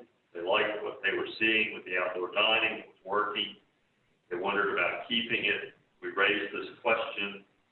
I think that maybe the concern was that, you know, somehow this is going to get cut off suddenly. There needed to be provision for, let me cut this short. So let's say the state of emergency ends sometime this summer after vaccines have started rolling out. We decide the state of emergency is over in the middle of July. Well, we don't want people who set up outdoor dining for the season to have to stop right in the middle of the season, backtrack. So what you proposed would allow them to get a special use permit to continue that at least through the rest of the season.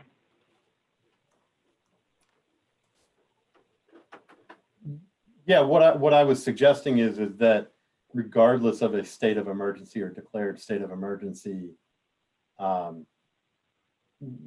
we could amend the ordinance to allow a temporary use permit to be issued for outdoor dining. I mean, right now, under the current provisions, if you bear with me 1 second, I'll get to exactly what we currently allow.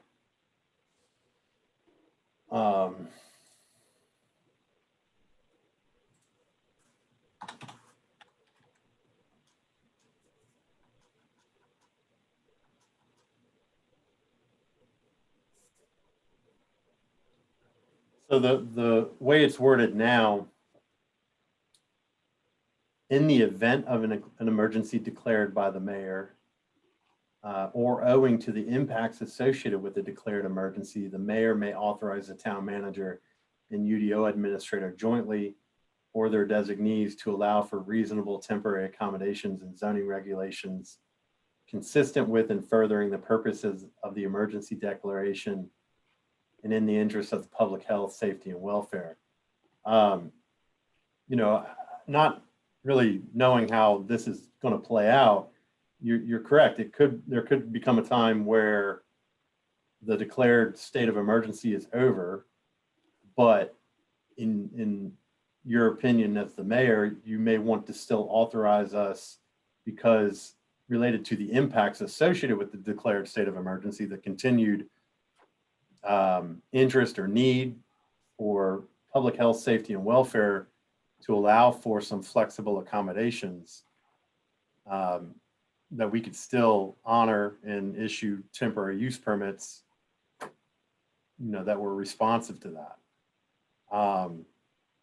So no, I don't believe there's a hard and fast cutoff, but it depends on the circumstances. There may be some ability to, and it's going to depend on what's occurring at that time. It's going to depend on what the request is. Someone could come up with a request that has no relation to the emergency, and that's been the case with currently. But so I think there's level of judgment to use here, but there's no deadline that the declared state of emergency is over, and it's not possible for us to issue these. I think it depends on the circumstances. With that being said, hold on a second, Mike. Yep. The issue outdoor dining, which we allow, and I encourage totally, there's the issue, the outdoor dining set up in parking lots. I mean, I'm not sure what the issue is, because we allow outdoor dining, and there's a capacity. Right now, inside is only like, what's 25 to 50%, outdoor can be the other, but the issue is really outdoor dining so much as it is maybe use of parking lots for the outdoor dining. It may need to be dealt with after an emergency, but I just want everybody to understand, we allow outdoor dining. We do. We have outdoor dining. We have, so I'm not sure what the issue is. Outdoor dining before the pandemic. I think with what y'all's action in the spring did was to provide flexibility for people to use their property, right? And that there may be some additional things included within that. So you're right, just addressing outdoor dining does not really address what is the flexibility people have. So We're not talking about outdoor dining. We're talking about things around outdoor dining. So the issue. Now, if we do allow flexibility, that would end when the state of emergency ended. Are we saying that? I think that. That's what we're talking about, I think. Yes, I think, I'm sorry. Without other action, I think it would. I think it would. I mean, I appreciate what Michael said, but I would look at you and say, I don't think the mayor would be on firm legal footing. The declared emergency is over to say, as an effect of the emergency, outdoor dining can continue for the rest of the summer. I don't think that flies. No, I agree. I think everyone's on the same page about trying to find some way to have a transition period. And I think the better way to do that would be by council action that authorizes these modifications to continue for some period of time. But I think that's probably, and I don't think it should be left up to the mayor because it's really not dealing with an emergency power. It's really a deviation or a waiver of certain zoning requirements that you all have imposed that you're allowing during this emergency, and that I think that you can foresee may need to be allowed for some temporary period of time following the expiration of the declaration of emergency to allow people to adjust. Yes. Let me ask this. Let's say it ends, emergency ends. What is the appropriate amount of time to give somebody to transition back? Has anybody got a number? Is it like 14 days? You'd say 2 months? I think it'd take them 2 months to transition if it's July. Isn't the transition period not so much about physical changes, isn't it also about business conditions? So I agree. It would be something to do it, let's say it ends in March of 2021. Maybe it will only take 2 weeks. But if it's in July, yeah, I think 2 months maybe a more reasonable period of time. How many folks have moved tables off site to empty out the inside to allow for the outside occupancy? Yeah, I'm just trying to get. I think honestly, it would be a better way to look at it is maybe have Ed talk to each person because he's a code enforcement officer and say, what do we need to do to bring you up to code and how quick can you do it if this ends tomorrow? So you may have answered my original question in a different way that's maybe more flexible than changing the ordinance, which is just to say that if we're in the middle of summer and the declared emergency is over, we need to take some action. At that point, the board can determine how much time we want to give folks to make the adjustment. Any other conditions we want to impose on them, and we can do that at that point, set that time frame, and we don't need to change the ordinance in order to do that. I agree with that. And I also think that as a practical matter, as you approach the period of time in which you're likely to withdraw the declaration of a state of emergency, you'll have some lead time coming. And I think that would give you an opportunity to start giving advance notice to people. It's likely to happen. We're going to have a grace period, essentially, whatever it might be. And the other alternative, I wouldn't necessarily call it a grace period, but code enforcement can issue an NOV with the date he thinks is appropriate. Like we issued notice of violation July 1st and give him to September 3rd to correct the NOV. All right, so it sounds. So there's a number of ways it can be done, but I think it's better to wait. I agree. That looks like the consensus of the board. So Michael, I would suspend this, at this point, I believe. It sounds Okay. like the board has, at least in the short term, that when needed, the board would have another mechanism to accomplish this for the season, such as it was, and that then, if we perceive further need, we can bring this effort up again. But it sounds as though to deal with this outdoor dining more immediately in the current state of emergency, we don't need necessarily to do that. Can I just ask one Yes. question? Michael, do you know how many restaurants or establishments have taken advantage of this off the top of your head? And if not, if you do get it, can you just email it to me at some point? I'll tell you very quickly. Bear with me 1 second. So in total, during this emergency, we've issued 9, and there have been 1, 2, 3, 4, 5, 6, 7 restaurants that have taken use of it. Thank you. Yes, sir. All right. Thank you, Michael. Oh, you're welcome. I think the only other items to mention, CAMA land use plan update, we did receive state review comments.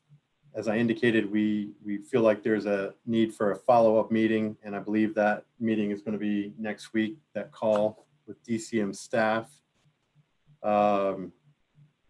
Outdoor lighting regulations, we're continuing with the review of those as requested by the board. We've had 2 good conversations with the planning board. I think we're ready to come back to the commissioners in February to present some of those findings. But we are going to release a survey or questionnaire to get some public feedback regarding outdoor lighting.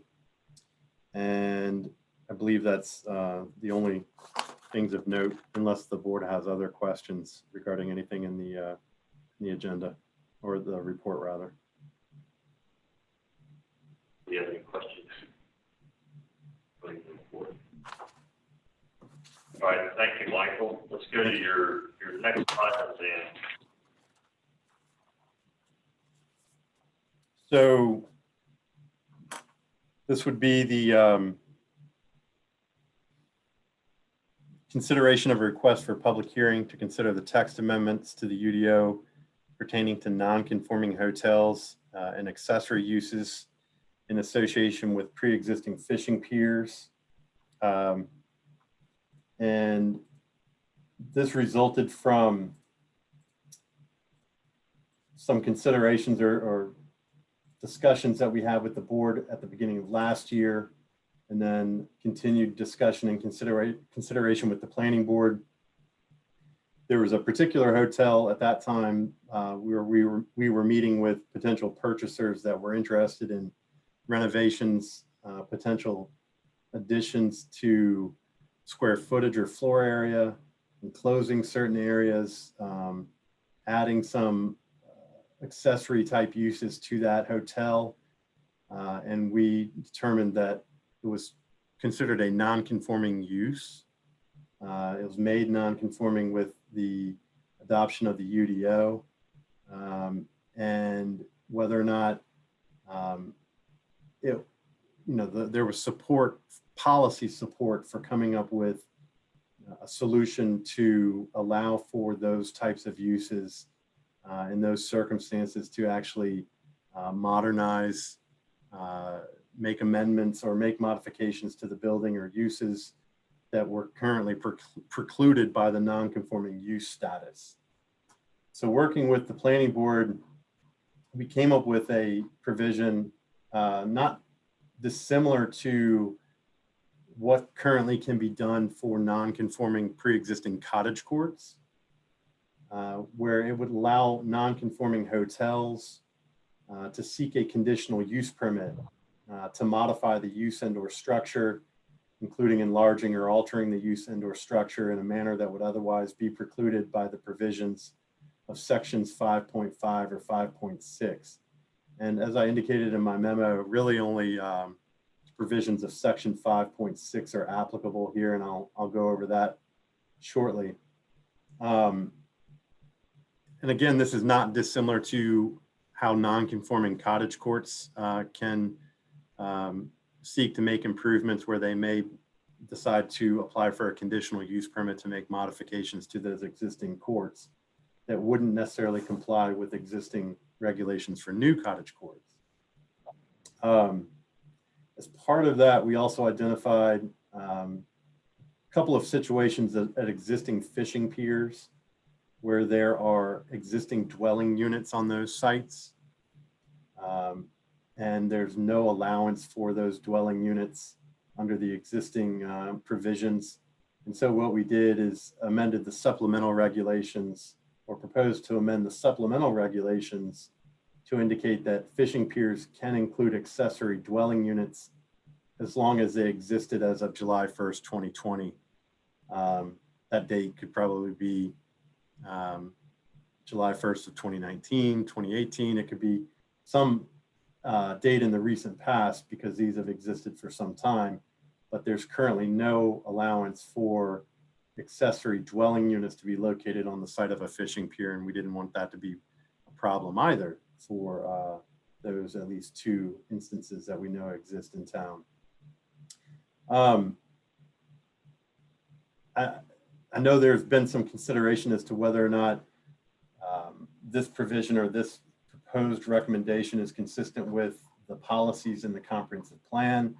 Certainly when we originally started to look into this, we referred to the policies regarding legacy businesses and establishments, and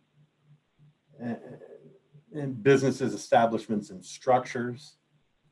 We did talk about that at the planning board in terms of, because our original idea was to do this through some type of overlay district where someone could rezone, or some separate type of district where someone could possibly felt like they met certain qualifications, maybe related to whether or not the use or the structure or the establishment met standards related to perhaps those legacy policies, whether or not they felt like they met those standards, they could potentially apply for a rezoning to be subject to those zoning allowances, which may allow them to do something that they couldn't do under the current zoning.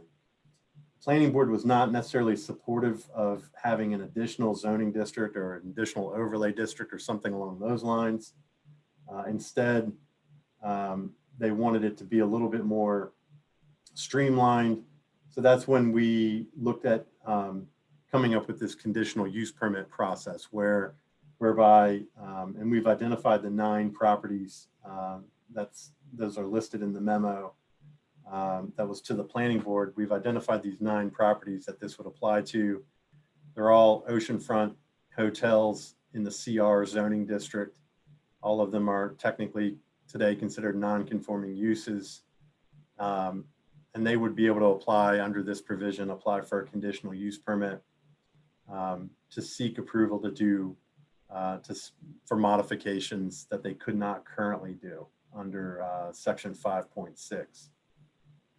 I think there were some questions about, and there are also other policies related to hotels that are not necessarily related to whether or not the structure or the business or the establishment is a legacy. And those are more pertain to the potential desire to maintain the hotel use throughout town and look to locate new hotels. Granted, locate new hotels in locations that are deemed appropriate and are zoned properly. But there is discussion in the comprehensive plan about concerns about the loss of existing hotels. Perhaps that concern is more related to what is then replacing those existing hotels, whether it be large houses or perhaps a preference for cottage courts. But there is, at least in the comprehensive plan, some references to a value on a variety of accommodations for visitors, including hotels. I know there were some questions or thoughts about whether or not what we're proposing here would not be precluded by CAMA and flood protection regulations. And in looking at this, it actually works in the converse, where currently there are certain CAMA provisions and flood provisions that would allow for existing non-compliant structures, non-compliant with CAMA or non-compliant with regard to flood protection, to become compliant. But in most of those instances, the non-conforming status precludes someone from making those changes or making those improvements. So what this actually would do is creates some flexibility in our code to allow someone to apply again for a conditional use permit, where they may say, well, I'm currently non-compliant with respect to flood. I want to make all of these improvements to the building. I want to apply for a conditional use permit, and they can flood proof or make the building more consistent with flood protection requirements or CAMA requirements, perhaps moving the building or moving portions of the building and constructing new portions and demolishing pre-existing portions of the building. So much of that is precluded under the current non-conforming status. And I'm happy to go over that in more detail if you'd like.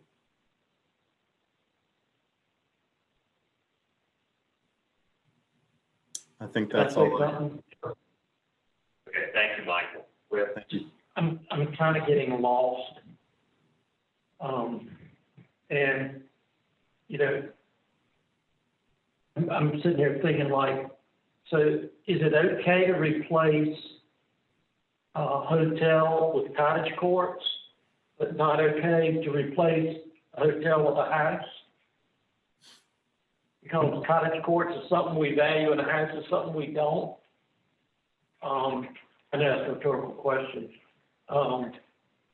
The other thing is, if you look at like Surfside Motel and they want to make improvements and bring it up to a to-date, more modern look, et cetera, we would not want to do that because it would take away from the legacy look of that hotel that was created 35 years ago. I don't know what we're talking about. I'm just totally lost. I'm sorry. Somebody needs to boil it all down and ask me, what are we doing?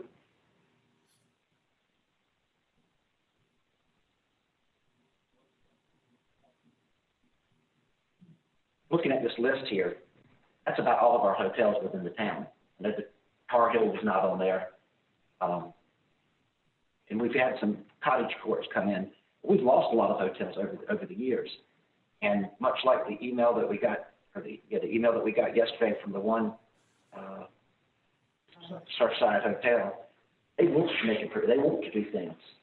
Now, understanding what Commissioner Fuller said, that, well, we don't want them to change the look because it's It's tongue in cheek. well, but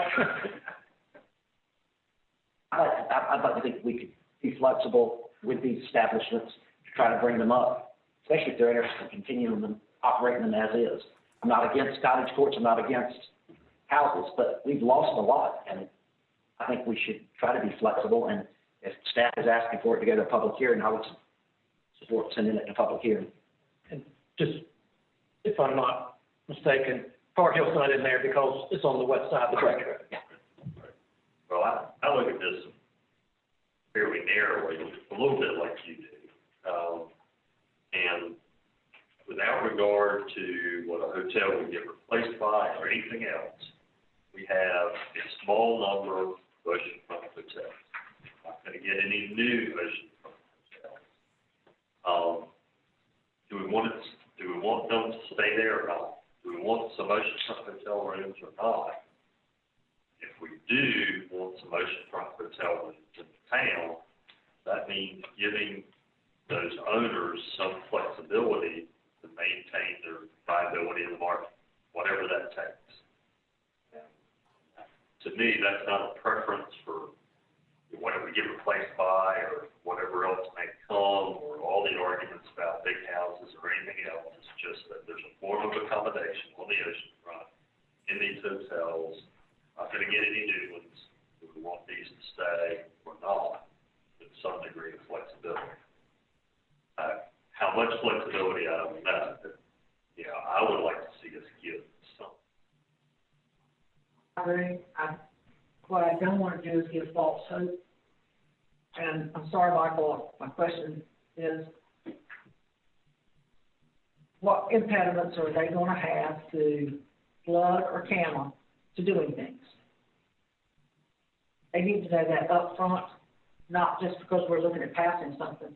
Give everybody, oh, we can do this, this, and this.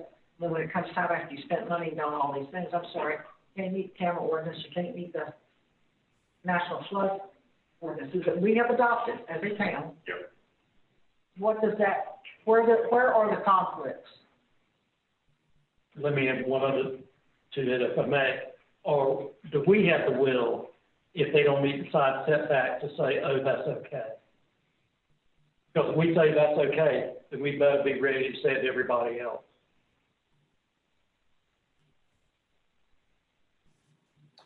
So I would, again, I would tell you right now, because of the non-conforming use status, it's a non-starter. So if someone were to come to us and say, we've reviewed this, we know that we can retrofit this building, we can elevate this portion or what have you, we can comply with flood protection, or we're eligible to be able to move this structure or move a portion of this and comply with CAMA, they can't do it because of our current provisions, because of the non-conforming use status. Now, I think we administer the flood protection, so I think, and locally administer the CAMA provisions. And, you know, I believe in conversations, if this is something, for instance, that somebody wants to do, I think all of those items are going to be on the table. When we met with the potential purchasers of the other property, of another property back last January, December, January, those were the conversations that we had. How do you comply with CAMA? How do you comply with the flood protection regulations? And then it was, oh, well, but wait a minute. This is a non-conforming use. You have all of these ideas and thoughts and plans that presumably comply with these other provisions, but because you're a non-conforming use, you can't do any of these things. So I agree, we submit the CAMA minor, but any major thing's going to be a major CAMA permit, not a minor CAMA permit. So it's out of our hands after that.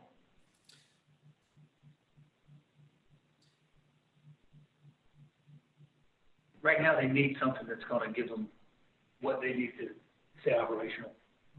And because it's non-conforming, because most of them are older, besides Serpent Sound or whatever, the one that emailed us,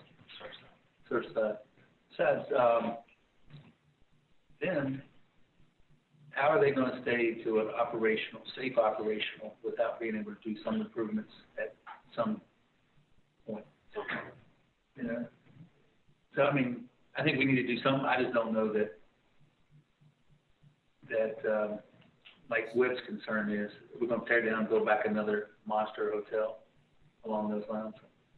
That's not keeping them inside the legacy, which I never really got the clear definition of. I think once they do that, and I think once that use was eliminated, it could go back. So, I mean, we're not talking about being able to tear down the whole hotel. So it would still be hotel, zoned hotel, wouldn't it?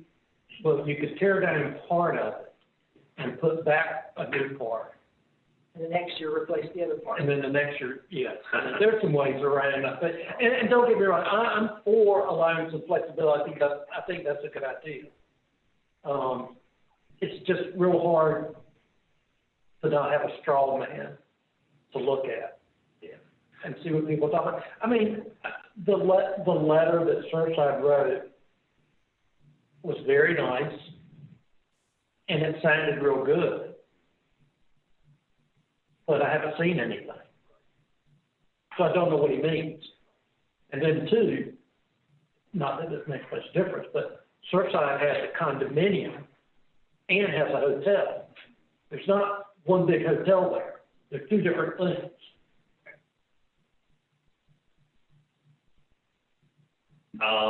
So I would hope that we would hear from some of these owners who have expressed interest. And if we put this public hearing, I would hope that we would hear from some of them what it is they'd like to do, but they haven't been able to. And if they sort of don't turn out at that point, maybe they're not as interested in it as we think they are.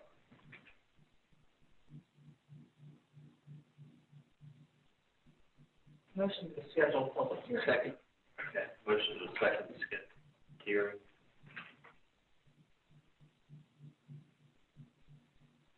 Further discussion? Hearing none, all those in favor signify by saying aye. Aye. Opposed?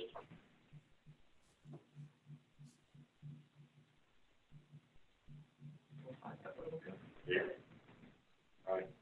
Thank you, Michael. Was that it for you? Yes, sir. Thank you. Wait, Wait. I don't know if that is it for him. I might have to get back. I might have jumped over something. All right.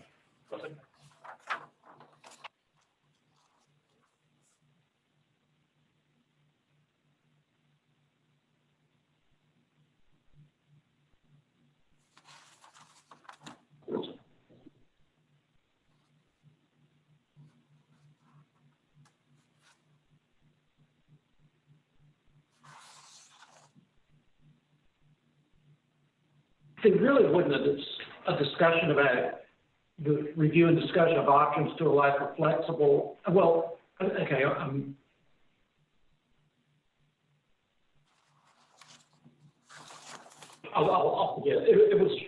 it was in something that related to the planning board and discussion about some things on their, I think, January 19th agenda, and I just didn't know if that was just provided to us so we would know what's coming up, or was there supposed to be any discussion on some of it?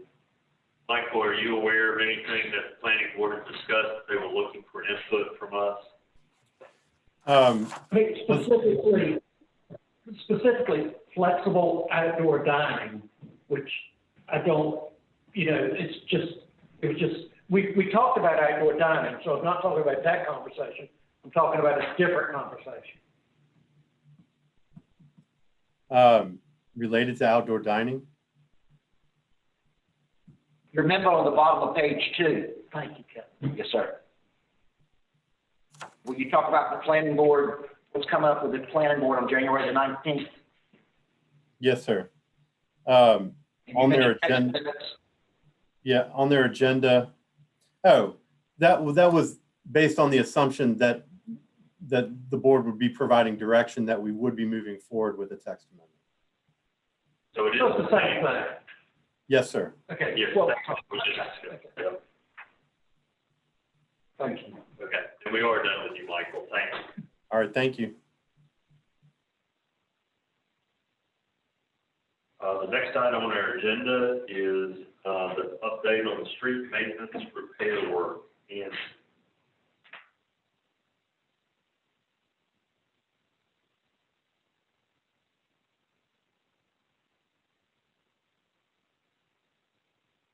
All right, so this item was requested by the board to be reviewed this month relating to our efforts to do street maintenance work and drainage work. We also have Terry Halligan with us, who can answer questions. So more than a year ago, the board began discussing how we develop our priorities for street and drainage work.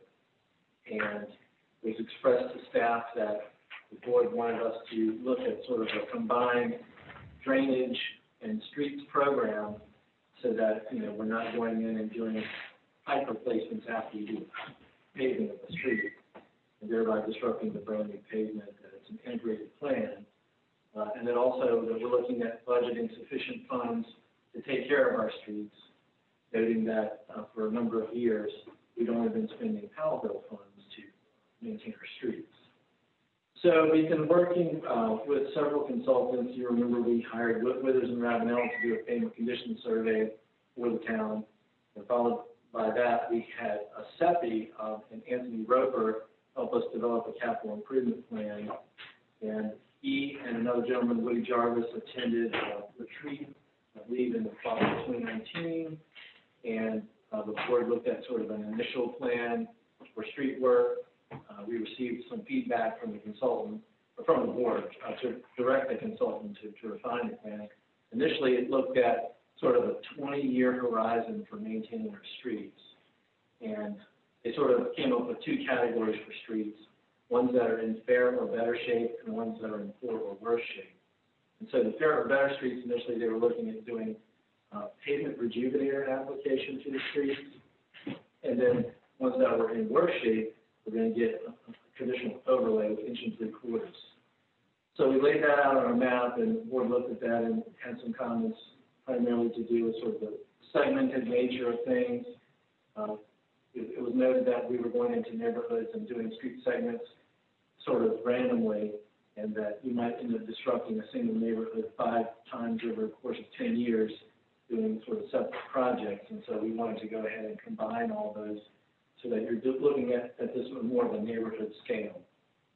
The other comment we received was that when you go into an area and you're using a rejuvenator product, and you're also overlaying a street, it's not going to match up well, and there could be an aesthetic issue when you're essentially doing a surface treatment to the street and matching it up with an overlay. So based on that feedback, the consultant went back and decided we were going to look at an option that would use thin overlays of sand asphalt combined with the thicker overlays for the worst streets, so that when you did a neighborhood, you really wouldn't notice what was what. It looked seamless and it looked nice and what the public deserved. So we presented that to the board back in, I believe, January, February of 2020, a revised plan. And we took the paving plan and we combined it with drainage projects that we had a list of for our CIP for drainage, and we sort of came up with a schedule. And it was really a 5-year look at streets and drainage work. These were fairly major drainage maintenance projects, replacing pipe systems and so forth. And so we projected, how much it was going to cost to do that. We presented that to the board. My recollection is that the board wanted to move forward with that plan, and that's what we had proceeded to do.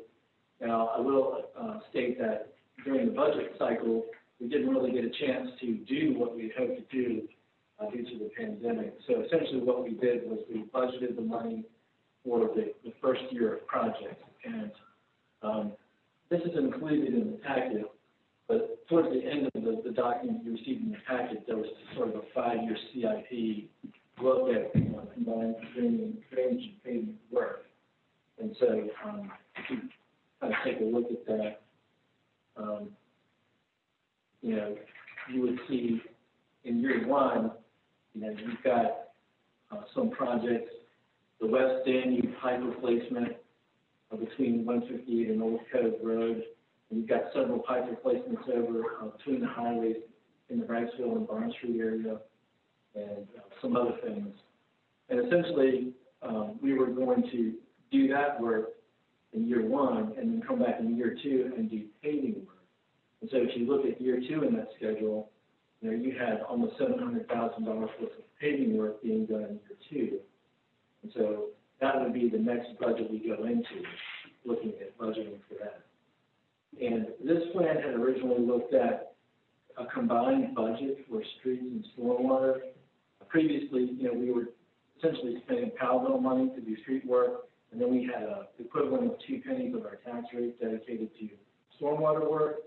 And what we wanted to do was combine the Powell bill money, the 2 pennies for stormwater, And then also request some additional funds based on this paving plan to have a combined pot of money to do drainage and street work. And then that would provide us a little bit more flexibility year to year on how we program these projects. And based on this document, it was going to be close to $800,000 a year. And it would certainly be much more money than we had spent in prior years to do this work. And we felt like the 20-year horizon for a paving plan, capital improvement plan for the town was reasonable, given the fairly good condition of our streets. Certainly the consultant who helped us with this agreed. So, as I said, we've got these pipe replacements I mentioned out to bid now. The bids are due back next week. We'll get that work done this spring. We'll go into the budget cycle. We'll talk about funding we need to accomplish the year 2 projects, including most of the paving work. The map that was included in your packet showed the project that would be done in year 2. And this was our plan for doing the street work. I know that the question came up when this was brought up last month about the maintenance work we're doing, and we can certainly talk about that as well. We've had some internal discussions about that. We sort of know what we've been doing, and we have an idea of what we think we should be doing, but certainly we welcome board input and discussion on that or questions. And this is what we have for you today.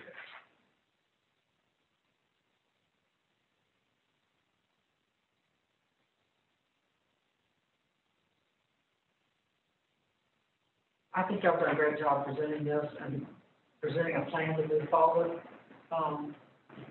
One of the reasons I asked, well, and I'm going to still ask the question again, I'd like for us to consider during the budget process. We took $700,000 out of our rollover money this year and paid the water fund back, which I think we should. But we also, about $1.2 million, somewhere around $1.2 million, I think, is what she said this morning, if I'm not mistaken. It went into fund balance. Yes, yes.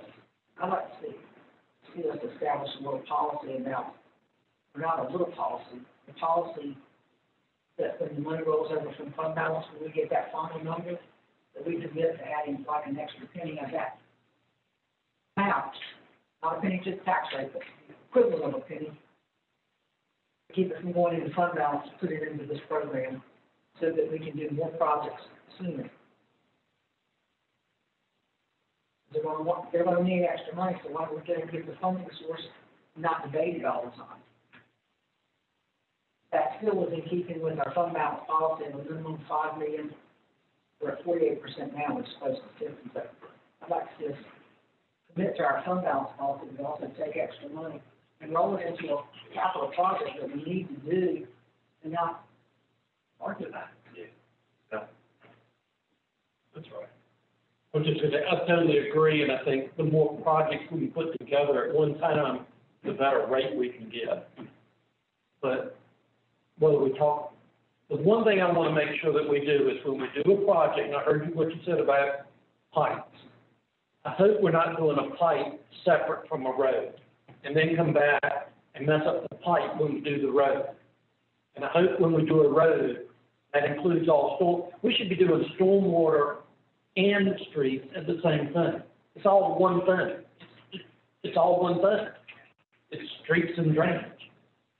And it all should be done at one time, not just, oh, we need to replace a pipe.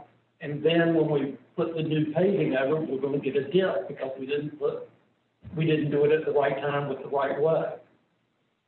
Very good. I don't know what our pennies turned down to, but a penny was about $247,000. So if we take 2 cents of stormwater and our power bill funds and add the equivalent of another penny, we're looking at over $800,000 a year. So yeah, that's something that we didn't get to discuss last year, but our $240,000 penny became a $306,000 penny. Okay. So now we'd be, if we had 3 pennies in power bill, we'd be at $1 million. We're at $1 million. And that's my only point of this proposal. And I admit it's a budgetary proposal, but I want to throw it out for everybody to think about, especially as it's germane to this discussion today. I mean, we got the plan. Yeah. We got the priorities, got the plan, let's do it. Yeah, that's what we asked for, that's what we said we wanted to do, so I agree, let's get the money allocated. And it's not raising the tax rate. is taking it from excess funds at the end of every year, if we commit to looking at that as a policy value. I like the plan that y'all put forth. I really like the idea that Commissioner Cahoon has. I think that's a great idea. And then doing the projects at the same time, not having to go back after you just paved the street and put in a pipe. I think you're there. Just execution. Fund and execute. Yeah, but would you be against adding more than a penny? So we got $1.4 million, jumpstart the project? I have no objection. I just wanted to, I need to get a little bit clearer guidance, because I know we had $1.2 million talking about that. Didn't know that $1.2 million was, I don't think that acknowledged the $700,000 that we took out, because that was done after the end of the fiscal year. That's how much we had to work with. Yeah, That was exactly. And when would you got zero as being starting now, which I'm gonna guess means starting sometime after June. Zero, you're talking about the paving list? Yes, I'm talking about your timeline on how you're doing everything. Okay, yeah, I know, this document is old, and so I gave this as an attachment. It was what we presented last year for the tree. But that year zero, those projects have already been done. That was the pond. We did the pond in Baltic Street and a few other areas. So then now we're in year one, and that was strictly drainage work, and it didn't show any paving. And then year two would be, I believe it's the south side of Nags Cove, all of Nags Acres, and a few other areas. And the other question I had to that was, you broke up subdivisions and a couple of subdivisions. Was that for what reason? Probably due to the size of the subdivision, the amount of work, and also related to the overall condition. I think we might have done some more work on the other half of the code in more recent years, which resulted in more fair ratings over there. So we probably chose that to do first, the south side. But essentially, there's a nice breakpoint where it's, it's not like going into Nags Acres and going around the curve and stop. It's going to be broken up. And you kind of did that in South Ridge. You did Soundside Road and Deering, and then you come back 5 years later and do the rest of the streets. So it's like, in this case, I have to look at the map, but, everything south of Danwood would get done. And so, that whole area is done, and it's just such a big neighborhood. So we're, that year two paving is $700,000.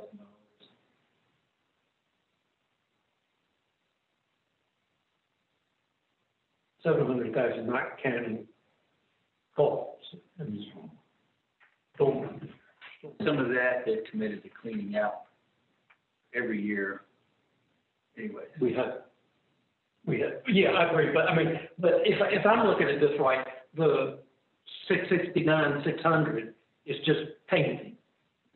It doesn't talk about culverts, it doesn't talk about ditches, doesn't talk about anything. So, but I assume at some point in time, we integrate the 669,600 with the second chart, which are. Right, and the top chart has the pipe replacement in it. The top chart you have. 17,250. Above that, above where you're talking about the 669.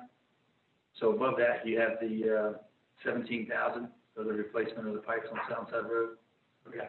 But then you also have, sort of a contingency that's down below of almost $90,000 that we can use for that type of work as we're going through a subdivision. If you look below the 669.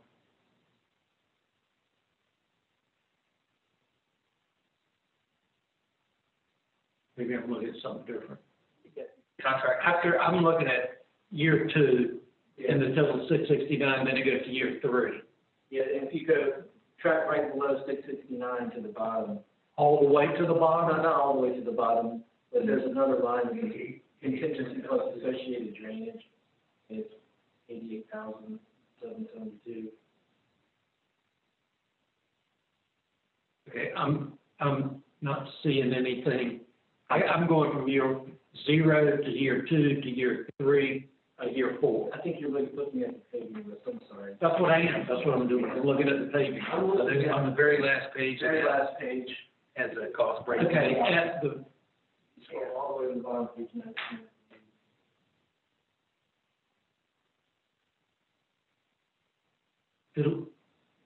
the very last page of the one that's got colors in it? Yeah, all the way to the very bottom where. Yeah. All the way there. Okay. Streets and stormwater combined budgets. Okay. So then down towards the middle of the page, you'll see contracted services, streets, and it has like year 1, 2, Right. 3. And then you'll see that 669 number in that year 2. Right. And then below that, there's an 880, 772 that we've added on to that to capture that, associated drainage work as we go through the subdivision use. I got it. I'm sorry. Okay, good. Right. And that's covered the debt service as well on the. So, I just keep in mind, this is something we presented to you at the retreat last year. So some of this stuff has changed. Like this assumed that we were going to be paying debt service for some other projects that we may not be paying for. So, we're gonna redo this for you for the budget and show all this back to you based on current priorities.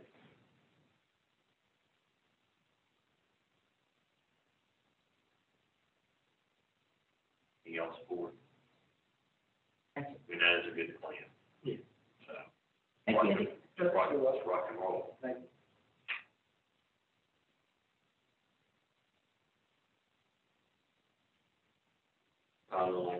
Next item on our agenda is new business, and that would be committee reports.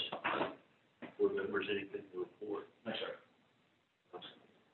No official committee, but I did ride along with Dave, Brian, Andy, and Mike, and looked at all the standing water issues and discussed that. They are addressing some road scraping and some ditch cleanup.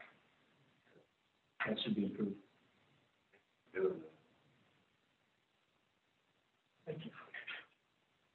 I do not, other than. One other, also on the committee about the Jockey's Ridge, we laid out some guidelines and the staff is putting together some more information for our second. Good. Thank you. The only thing I would have to report would be the COVID updates. You've been getting those in writing.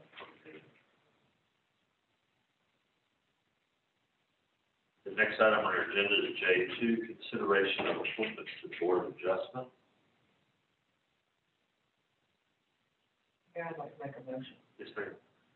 In light of the fact that our chair, Jack Cooper, has resigned, and our vice chair has been on there since the early 90s, I'd like to make a motion to appoint Margaret Supper as chair of the Board of Adjustments. Second. Motion second. Any discussion? All those in favor, signify by saying aye. Aye. Opposed? Thank you very much. Fill a spot. I make a motion in regards to filling that spot from one of our alternates. Angelina Lowe has indicated that she'd be interested as appointed as a full-time member, and I would make that as a motion. Motion and a second. Fill the vacant position, Angelina Lowe. Any discussion? Hearing none, all those in favor, signify by saying aye. Aye. Opposed? Thank you. Mayor, does this board appoint a vice chair? Do we do that as a board? I don't remember so. Yes, you do. What do you do? And if I have to, you know what, the legislation doesn't call for that. Code does. We've changed it, I think. No, we're going to change it. Okay, so I thought years ago we didn't appoint the vice chair and we started it. We did one, planning board, Board of Adjustments. We appointed one and we didn't appoint the other. Right. And I can't remember which was which. I know in the past years we have appointed the vice chair of the Board of Adjustments. It has occurred. You said we have? Yes. Do we know if Mr. Gentry is going to be seeking this position next month? I do not.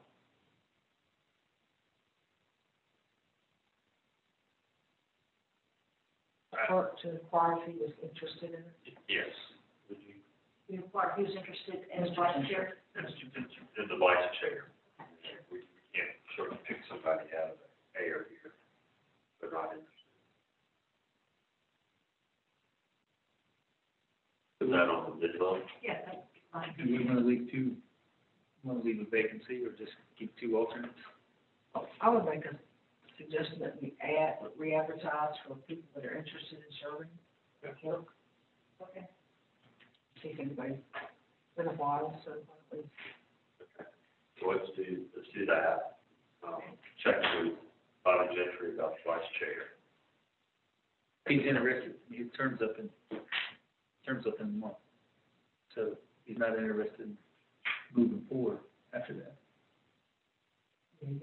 See if he's interested in reappointment and.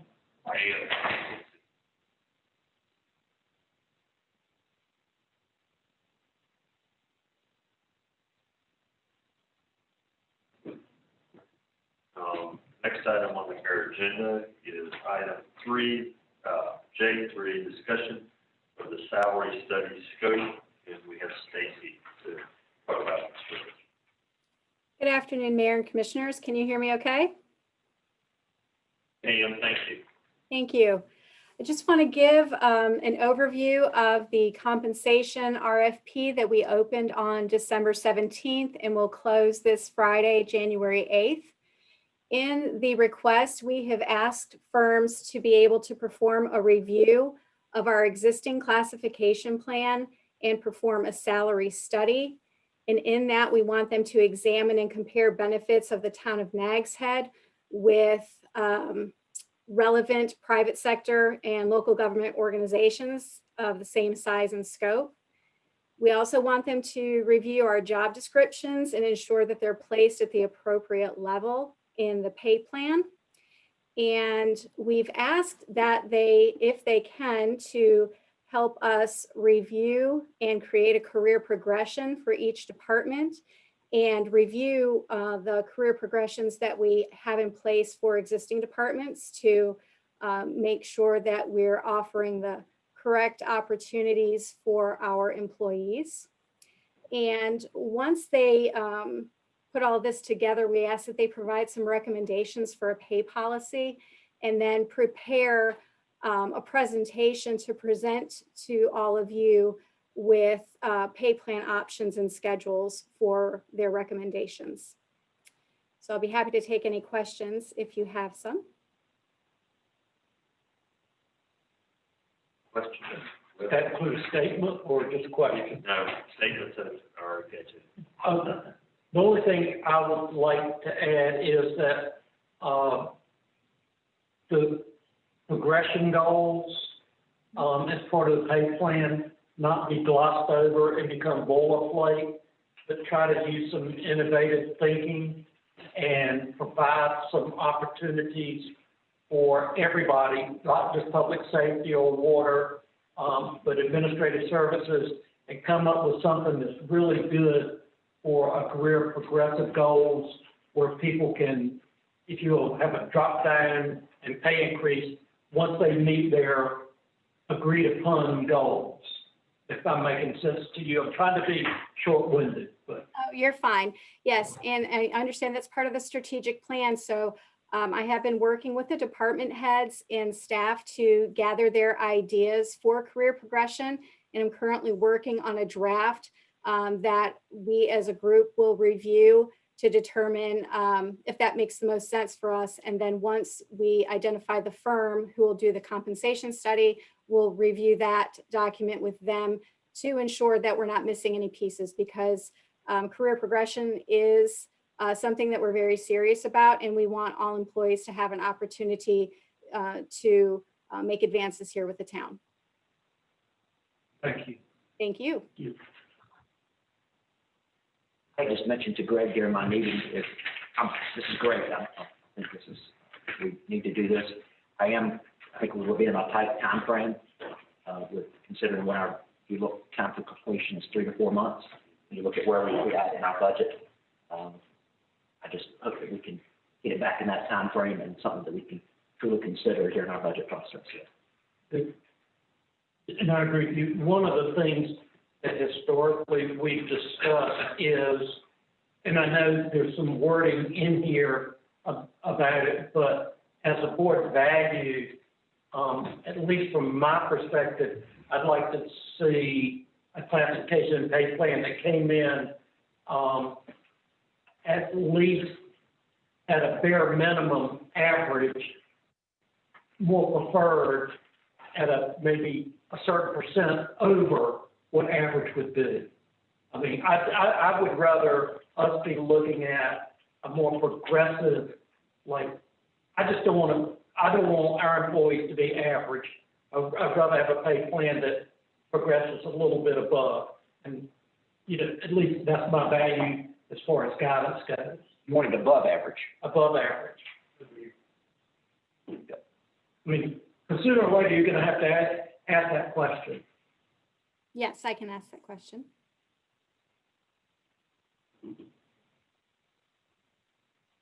Okay, agreed, what's else? Okay, great. We look forward to getting this back and being able to address this in the budget process, later this spring.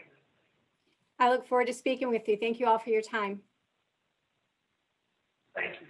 Mhm.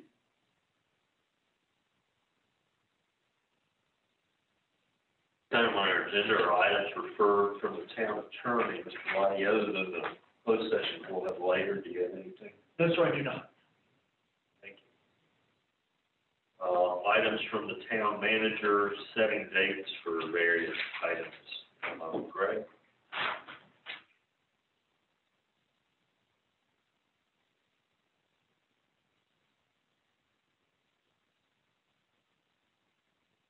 Thank you, Mayor. Having to see you on the, pretty early, I think, I worked with her 3 months, I think that's the first time I've seen her without a mask. So a couple things, coming up, the Beach Nourishment Funding Workshop.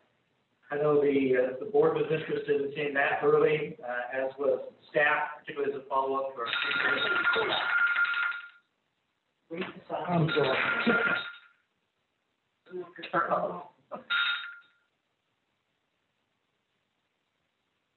Call a power button. I apologize, I'm too close to my car phone. So the Beach Nourishment Funding Workshop, we were recommending that be the January 20th study session, if that works for the board. And I know certain boards that like to make sure you have written information out a week in advance of that meeting, and make sure that that's accomplished. And that would be 9 a.m. Yes. That's the board's preference typically, even though we publish something different, realized. I thought another thing to add with that day, because I've been in contact with Steve Strauss from Developmental Associates. Steve was asking for an hour and 15-minute session with the board as they're developing kind of job analysis, position profile. Would you, he said the 20th would work for him, if that worked for the board, like do that on that day as well. What day? 20th. The 20th, it's 2 weeks. Okay. County, yeah. That's it. All right. Martin Luther King Day. 18th. That's a Monday. 18th. And the 19th is Robert E. Lee's birthday. Okay. Just so you know. Is he back in town? Okay. The vaccine on the inauguration on the 20th. So the county, is that It's a virtual at 2 p.m. Okay. Yeah, we should be done. Just right. Start at 9. Okay. Pop some popcorn, watch it regular. Put it on the big screen. So maybe do set a time with Steve for 11, where we need 2 hours on the Steve discussion. Yeah. That would be good. Okay. Yeah, I think that's right. So maybe you can push him back, maybe 11:30. Okay. We're starting at 9 o'clock on the 20th.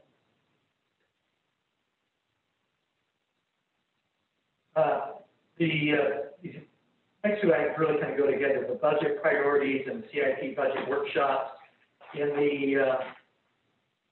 the schedule that was included in your packet, Amy had mistakenly put down that the budget at initial February 3rd would be preceding the Board of Commissioners meeting. That was meant to be after the Board of Commissioners meeting. Thank you. So we're gonna have to come at 7 a.m.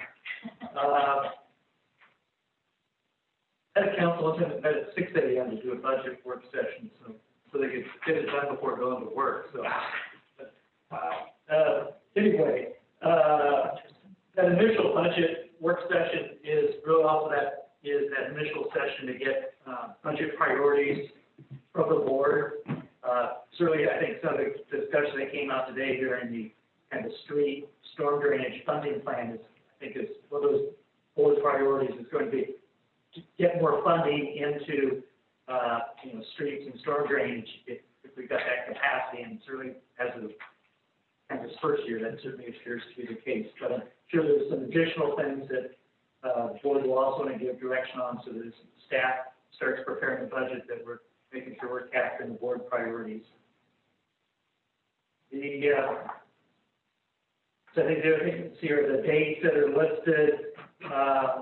Commissioner Cahoon did note that on June 9th, which we had a budget workshop scheduled, that conflicts with the CRC meeting. So I think we need to probably adjust that date.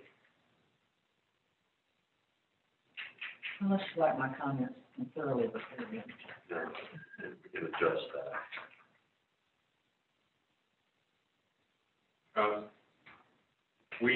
Greg had also asked, we're putting a lot of stuff on the calendar, and we talked about and affirmed the scope of work for the public works study. There were some dates of public meetings that I would like to attend. Were those dates pretty firm?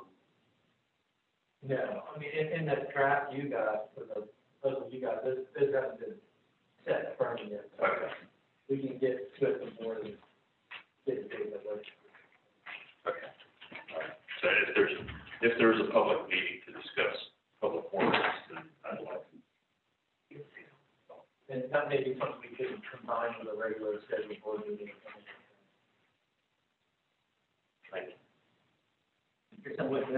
So if we move that June 9th, since that kind of final budget workshop where we incorporate comments from the public hearing, what date would you like to move that to?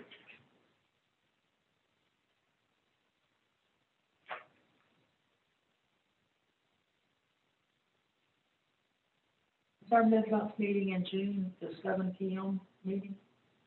Since it's in the summer? It says it is. Would it be June? Yes, 16.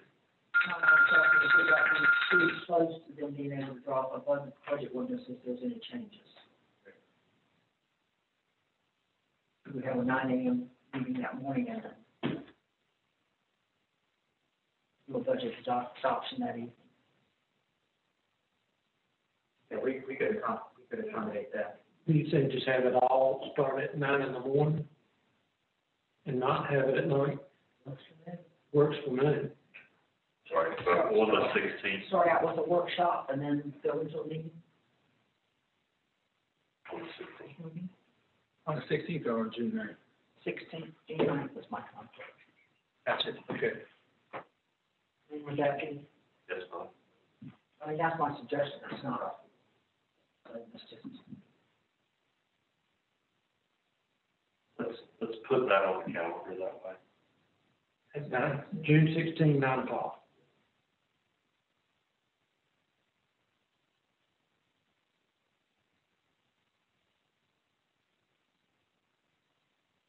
Next discussions go that much quicker when you're under the meeting.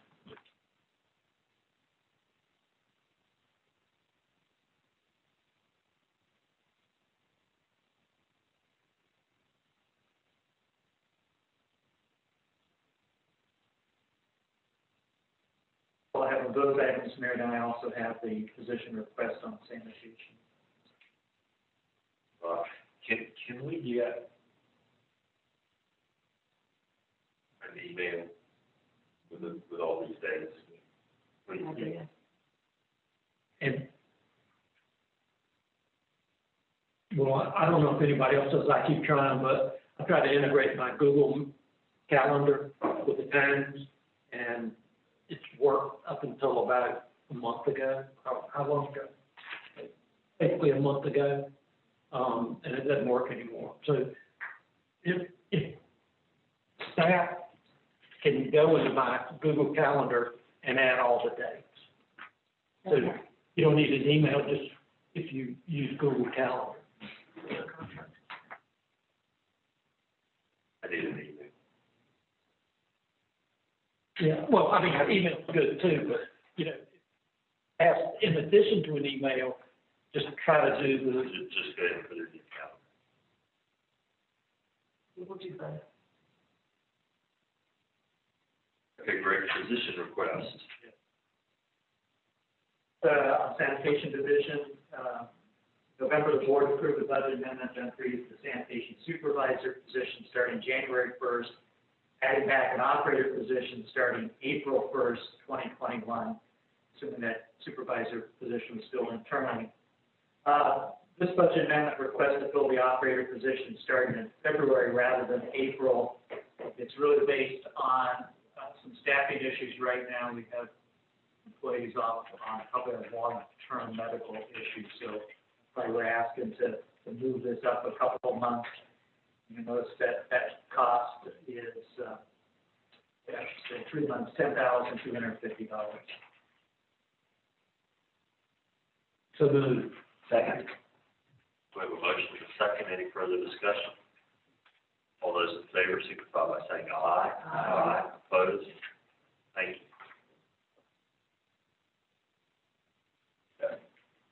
Greg, may I ask a question? Yeah, sure, absolutely. May not be the right, if you don't want to talk about it now, board, and Greg, that's fine. The storage area for the work being done down here, is there a resolution or has anything been done on that? I know you asked for our input. My input was I want to see whatever it is that we need to do to make sure that that gets done in a timely manner, so it's not being done in the middle of summer. But where does the town stand on that? When I last checked my emails, I heard from you and Commissioner Fuller on that storage, there next to the dunes. So I wasn't sure yet where the rest of the board. My timeline is the same, and it wasn't a resolution in March. But I do think they are not living up to their conditional use permit. Has anybody, we have a written conditional use permit, or was this a handshake agreement? No, we have a written agreement, yes, they forwarded that to the board. And does anybody know if indeed, in fact, that the previous town manager made a verbal agreement? No, the previous manager did not make that verbal agreement. What they've done is they've just decided they're going to do what they wanted to do. Typical. My understanding that they're in talks with him now. Why him? But that's my understanding. The previous town manager. He has nothing to do with Nags. Understand that's why I'm asking if has anybody from the town reached out to him. My understanding is Dominion and him are talking. I confirmed that with Southern Shores manager Cliff Osborne several weeks ago. I don't like the fact that they just did it without asking, but that's what bothers me the most. I want the project to get done sooner than later. That's my biggest thing. But I don't like the fact, one, that they did it without asking, now that they can, and then they got permission, now they're continuing to add on to that request. Where are we going to be at next? My point is, I think the project and the violation are two separate issues. I want the project done, but it doesn't have a damn thing to do with the violation. I think the contractors' trucks, staying somewhere, typically they're at hotels, or the trucks parking at hotels. I think some of them are. You go up to Ramada, there's a lot of trucks up there. What's the time frame possible for completion of the project? Well, based on the last email I saw, really said they'd be, should have, it's not like that lot pretty well cleared by the end of February. Now I get concerned when are they overcommitting on that or not? Because previously, there's some about the project being done by the end of May, so, but this very latest from Wendy was that it would be, that a lot cleared by the end of February. Gives them 50 days to stack a lot of piles, a lot of posts. No concrete I just don't foundation. think that's the appearance that we want the town to have, especially as we head into the summer season. Yeah, I mean, questions been made, you could temporary essentially screen property. Yeah. Maybe you do that anyway. We could approve their request and approve to come upon them doing some screening. That would help.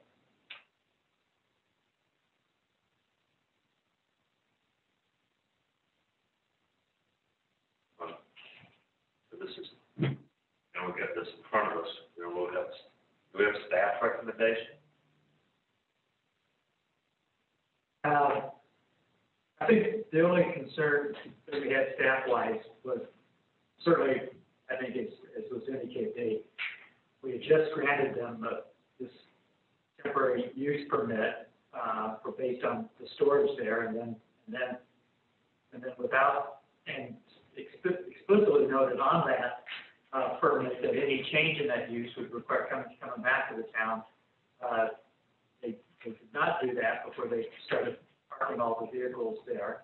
So that certainly raised a concern.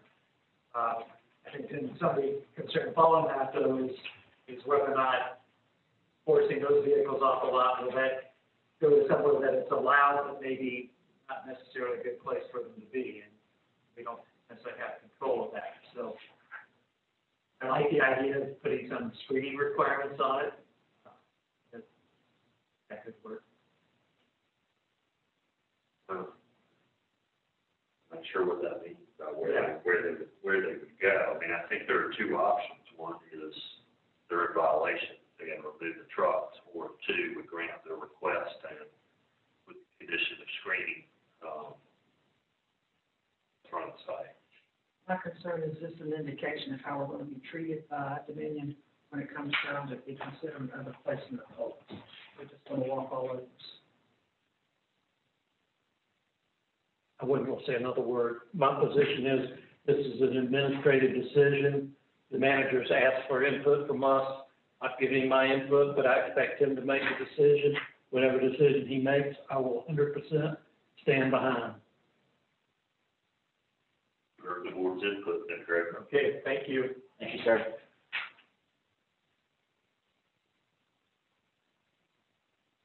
Next item on our agenda is an update on signage.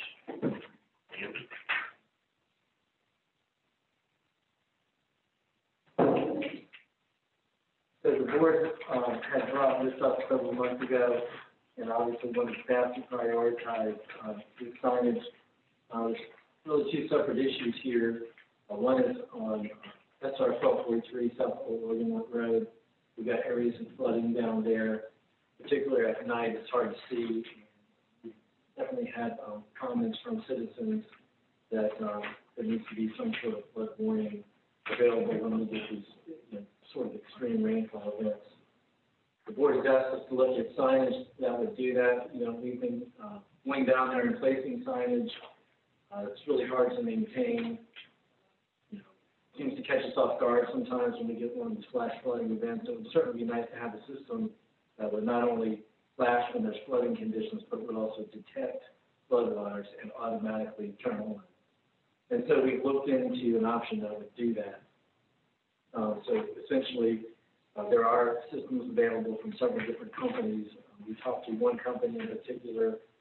We had a quote for that. We're still getting quotes.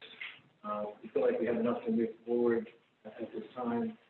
And essentially, the system would involve placing a device sort of at the low point in the flood area called a pressure transducer that would essentially detect flood waters.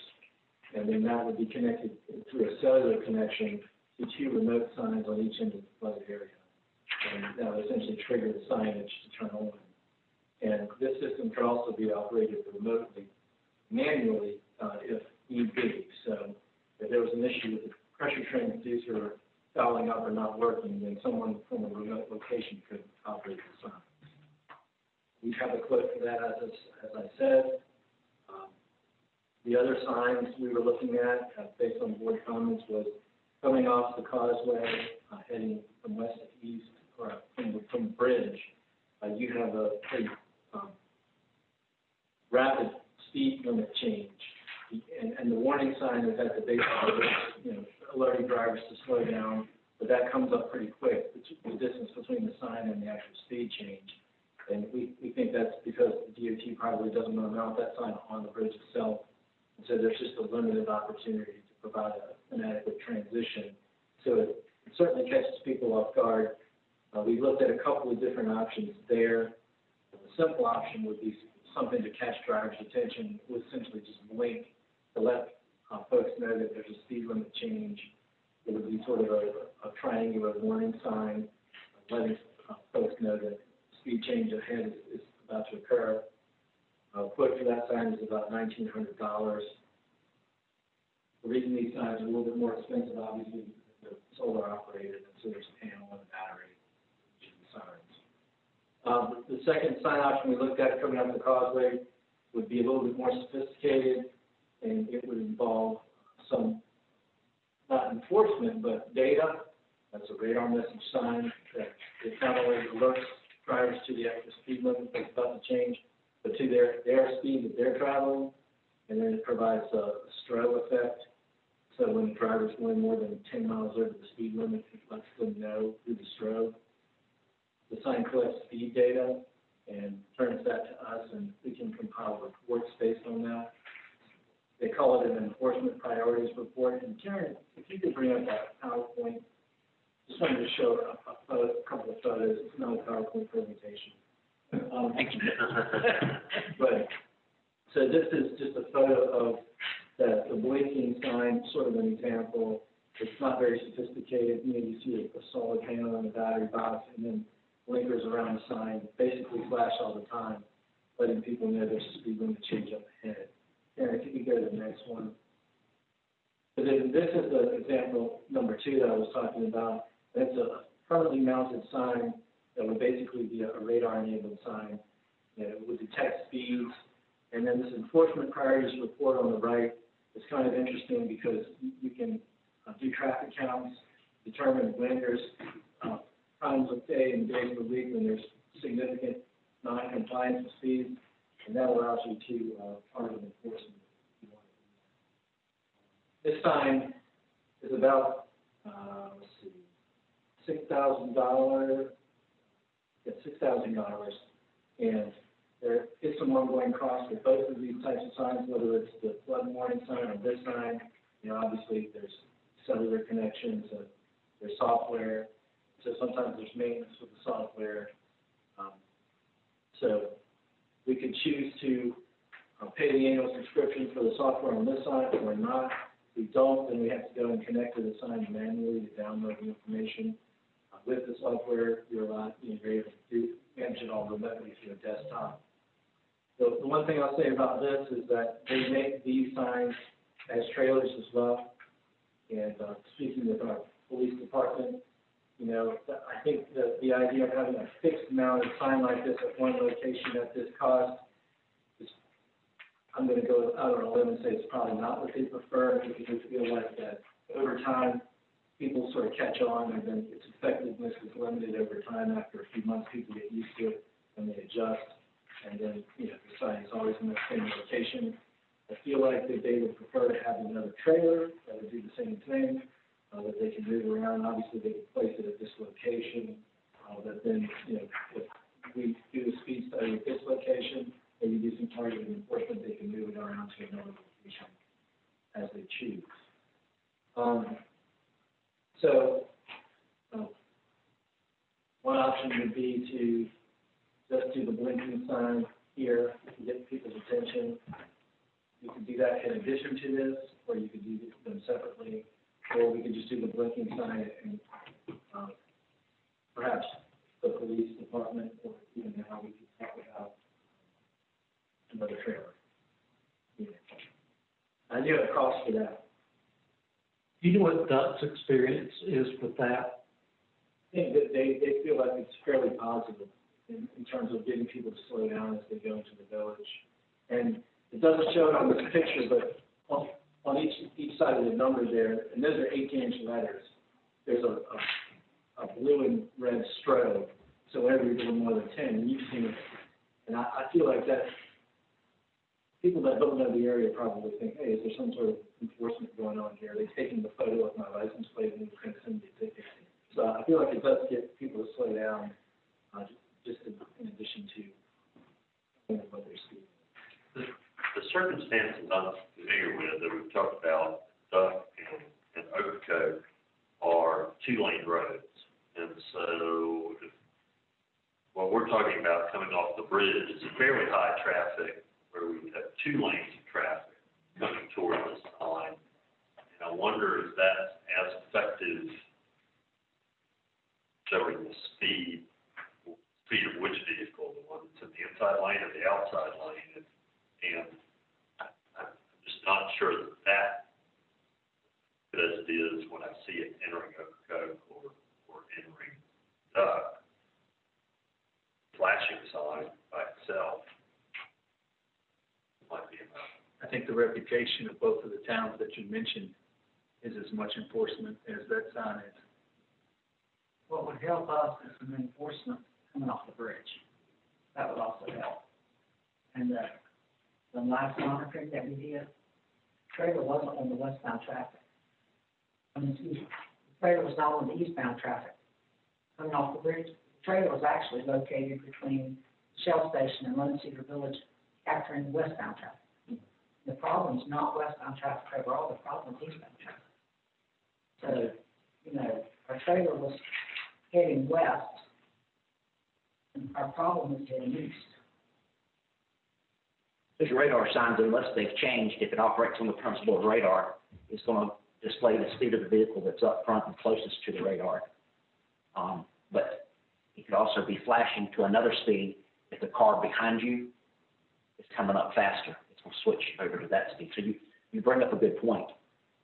I personally don't like a light that blinks all the time because I think people just get used to it and they don't pay any attention to it, much as they did the crosswalk sign. It blinked all the time versus if it would have just blinked when somebody was there. But I do think enforcement is a key. I travel that area a lot. And I tell you, the state trooper, whoever the state trooper is that drives the burgundy unmarked car, is getting some. He's getting some activity in Nags head, from what I've seen over the last several months. Why? He's doing a good job. He's the one that was changing the tire right after it rained, right here in front of the village. He was out there in his uniform. Of course, they wear that light gray uniform, changing a tire down on his hands and knees, changing a tire for these people. And that's, you always hear the negative stuff. But I tell you, that was, I was impressed with that. So I'm not hearing a lot of enthusiasm from either side of this location. What about the flood warning sign? I know it's not our road. It's a DOT road. And obviously, people down in South Nags said, I'm not talking about you, Carolyn. The one we keep hearing from seems to think it's a town access road, and it's not. I think we need to respond back. Thank you. This is a DOT road. We'll do what we can when we can, but it's not our issue to fix every issue that's there because we don't have the money. We don't have the legal right to fix everything that's there. I don't have an objection to spending this for the sign because I think it could help possibly save flooding and everything else. Well, one point to that, you talked about this to Commissioner Sears when we went on the fire round last week, but in the case of South Nags and that condition down there, we are sending staff down there to maintain what's out there, the barricade, the temporary sign, the flashing sign, and it's happening every storm. So we are dedicated resources. That's why we're supposed to do this. Right. Yes. That would free our staff up. But also not have the appearance of a town vehicle down there all the time. Fixing something, give them a long impression. And I think one of the things we also talked about was we got into a discussion about doing more work on DOT roads. And over time, we've been doing that. You know, this summer, you saw us cleaning out the ditch along 168. Now we're getting into doing more shoulder scraping along 12 and ditch work. And so, you know, it seems like the only way to alleviate the condition is to do that. So we're spending more of our resources. And so at a minimum, things like this will help us more frequently document the conditions. I think that's what we need to be doing, is documenting how much time we're spending maintaining the roads that aren't ours, and how frequently these conditions are occurring, especially when we're getting comments from the public. I know I've spoken to several commissioners about this, that, you know, we need to make them aware and continue to put the pressure on them that these issues need to be addressed, and they're not just our issue. I'm good with the sign for South Nags Head.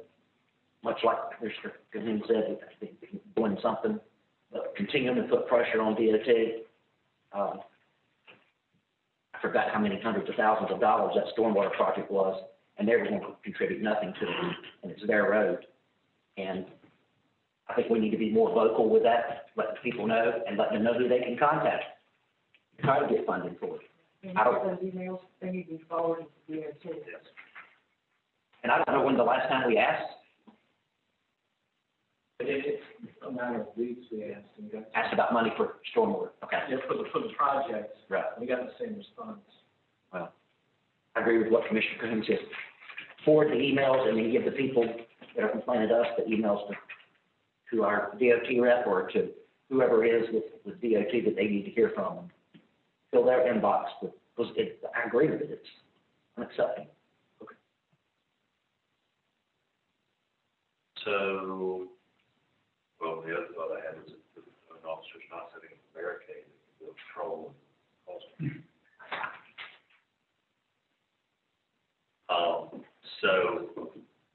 Then I guess a motion would be in order to approve that,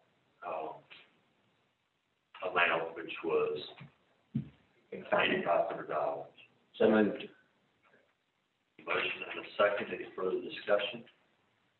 All those in favor signify by saying aye. Aye. Opposed? Thank you, Andy. All right. Can there be nothing with the causeway for now? I'm sorry, that's. Ask patrols to go out there and patrol. I was hearing nothing but Yes, sir. signs. Yes, sir. Thank you. Increased enforcement.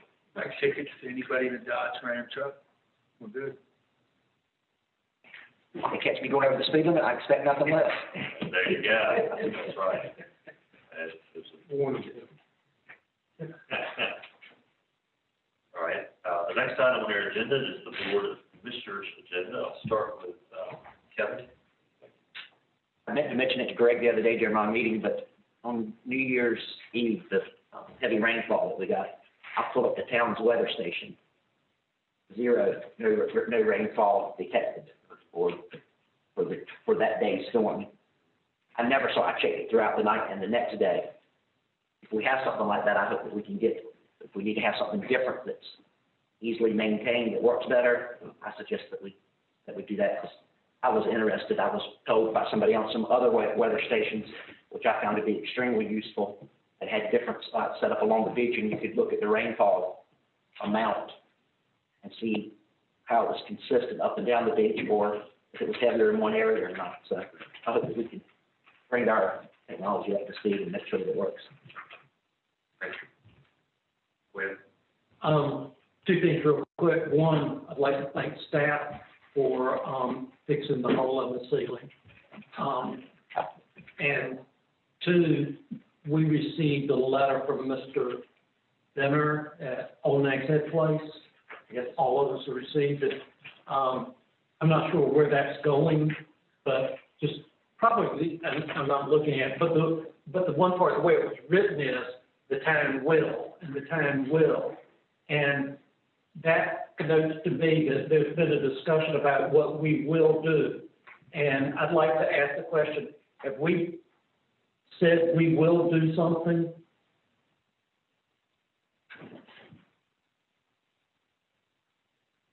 No, we haven't. So when Town Engineer David Ryan did the follow-up, some of the follow-up work after we met with them on site, Andy and myself and David, we certainly indicated to them that the best way for a project to move forward would be some type of potentially a partnering relationship. That was something we could take back to the board. So when I saw that letter as well, it seemed to be they're part of the partnering relationships look kind of small to me. So we haven't had a chance yet to have much internal discussion about that as to how we're going to respond back to them. Because I certainly want to work with people if there is a partnering, but just the way I read that, it looked like someone laying out what their position is, not something that we agreed to. Thank you.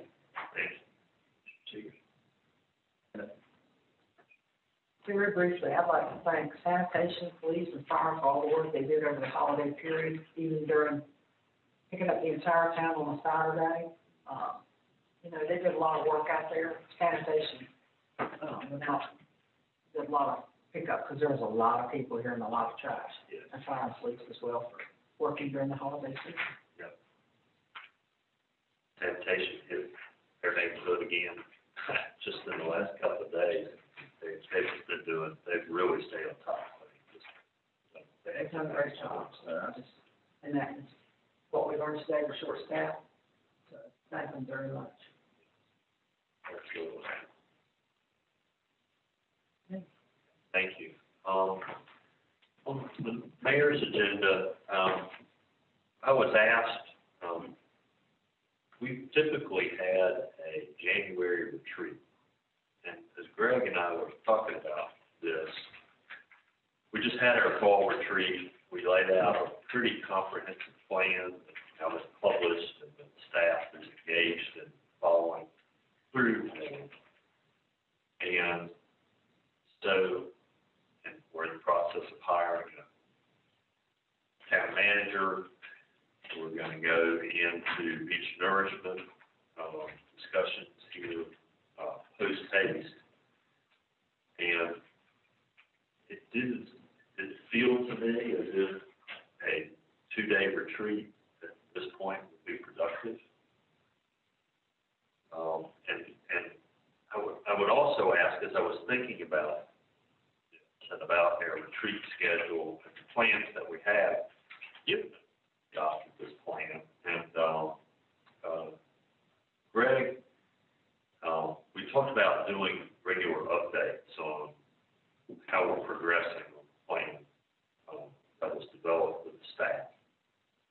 And the idea maybe in my mind that we get those updates on how we're making progress on that at least quarterly. And that maybe 2 of those could be in some kind of retreat form. And if we did that, I would also suggest maybe changing the nature of the retreat a little bit. I think when we have framed their retreats, and we haven't really framed them, we all go away and we have a discussion. And sometimes it feels like reinventing the wheel 2 years, twice a year. But we have a plan that we've committed to. I would suggest that if we had 4 updates on that plan this year, and 2 of those were in a board meeting, and 2 of those were in retreat form, that retreat form would be more abbreviated, and it would be, okay, what are the roadblocks we've encountered in implementing the plan we have? And what, if anything, can the board do to further support the plan that we've adopted? And at least for a period of time, let that be our format. I wanted to put that out there and see what thoughts the board might have about that. Sounds good to me. I mean, I don't even know about using the 2 retreats as far as maybe having 4 board meetings. You know, I don't know if that means anything or not, but I think that's a great idea, because you do go away from a retreat, then you get back into the next one, and you're trying to think back, what have we really done? And there's no sense of like the check boxes. Yes. Yes, and that's kind of where I was trying to get to. Let's take the plan we have some check boxes, see how things are getting checked off. If they're not, let's adjust. Maybe it's a little more like a workshop than a retreat.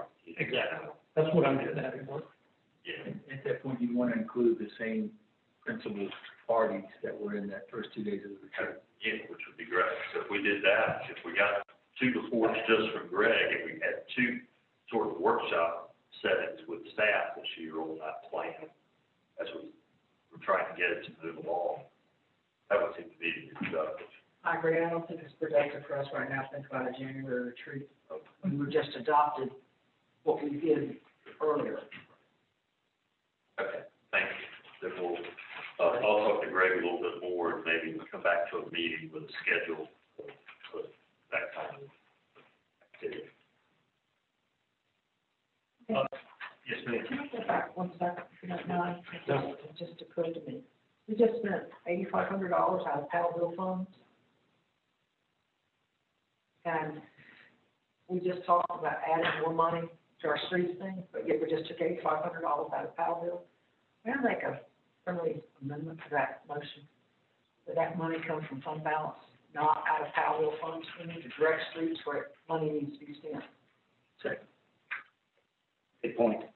Well, let's pass that motion. Let's do that as a motion. It's that funding comes out. Should be a separate motion, just sort of refining how the actual will be put. So, My motion is to take the $8,500 out of fund balance, undesignated fund balance. Period. okay. And then second, any further discussion? All in favor, signify by saying aye. Aye. Opposed? The last item that I have is considerations of letters of support from North Carolina Secretary Regan as EPA Director. You have those letters in your packet. And what I would ask the board to do is to, before I sign and send them, to affirm them. They sent the ask out for a lot of different agencies and people, and I'm glad that Nags got one. I got one, and the CRC has committed to sending one on behalf of this commission. Make a motion to authorize the mayor to sign and send these letters. Second. Motion is second. Any further discussion? Hearing none, all those in favor signify by saying aye. Aye. Thank you very much. And thank you for Mark for adjusting it. Okay. No, glad to do it. Is there any other business to come before the board? Motion on closed session. Go to closed session. And that motion is, to discuss confidential, personnel matters and to confer with the county attorney regarding matters of the attorney-client privilege. Yes. Okay. Do I have a second? Second. All those in favor signify by saying aye. Aye. Opposed? Thank you. The board will be in closed session. We'll be in closed session.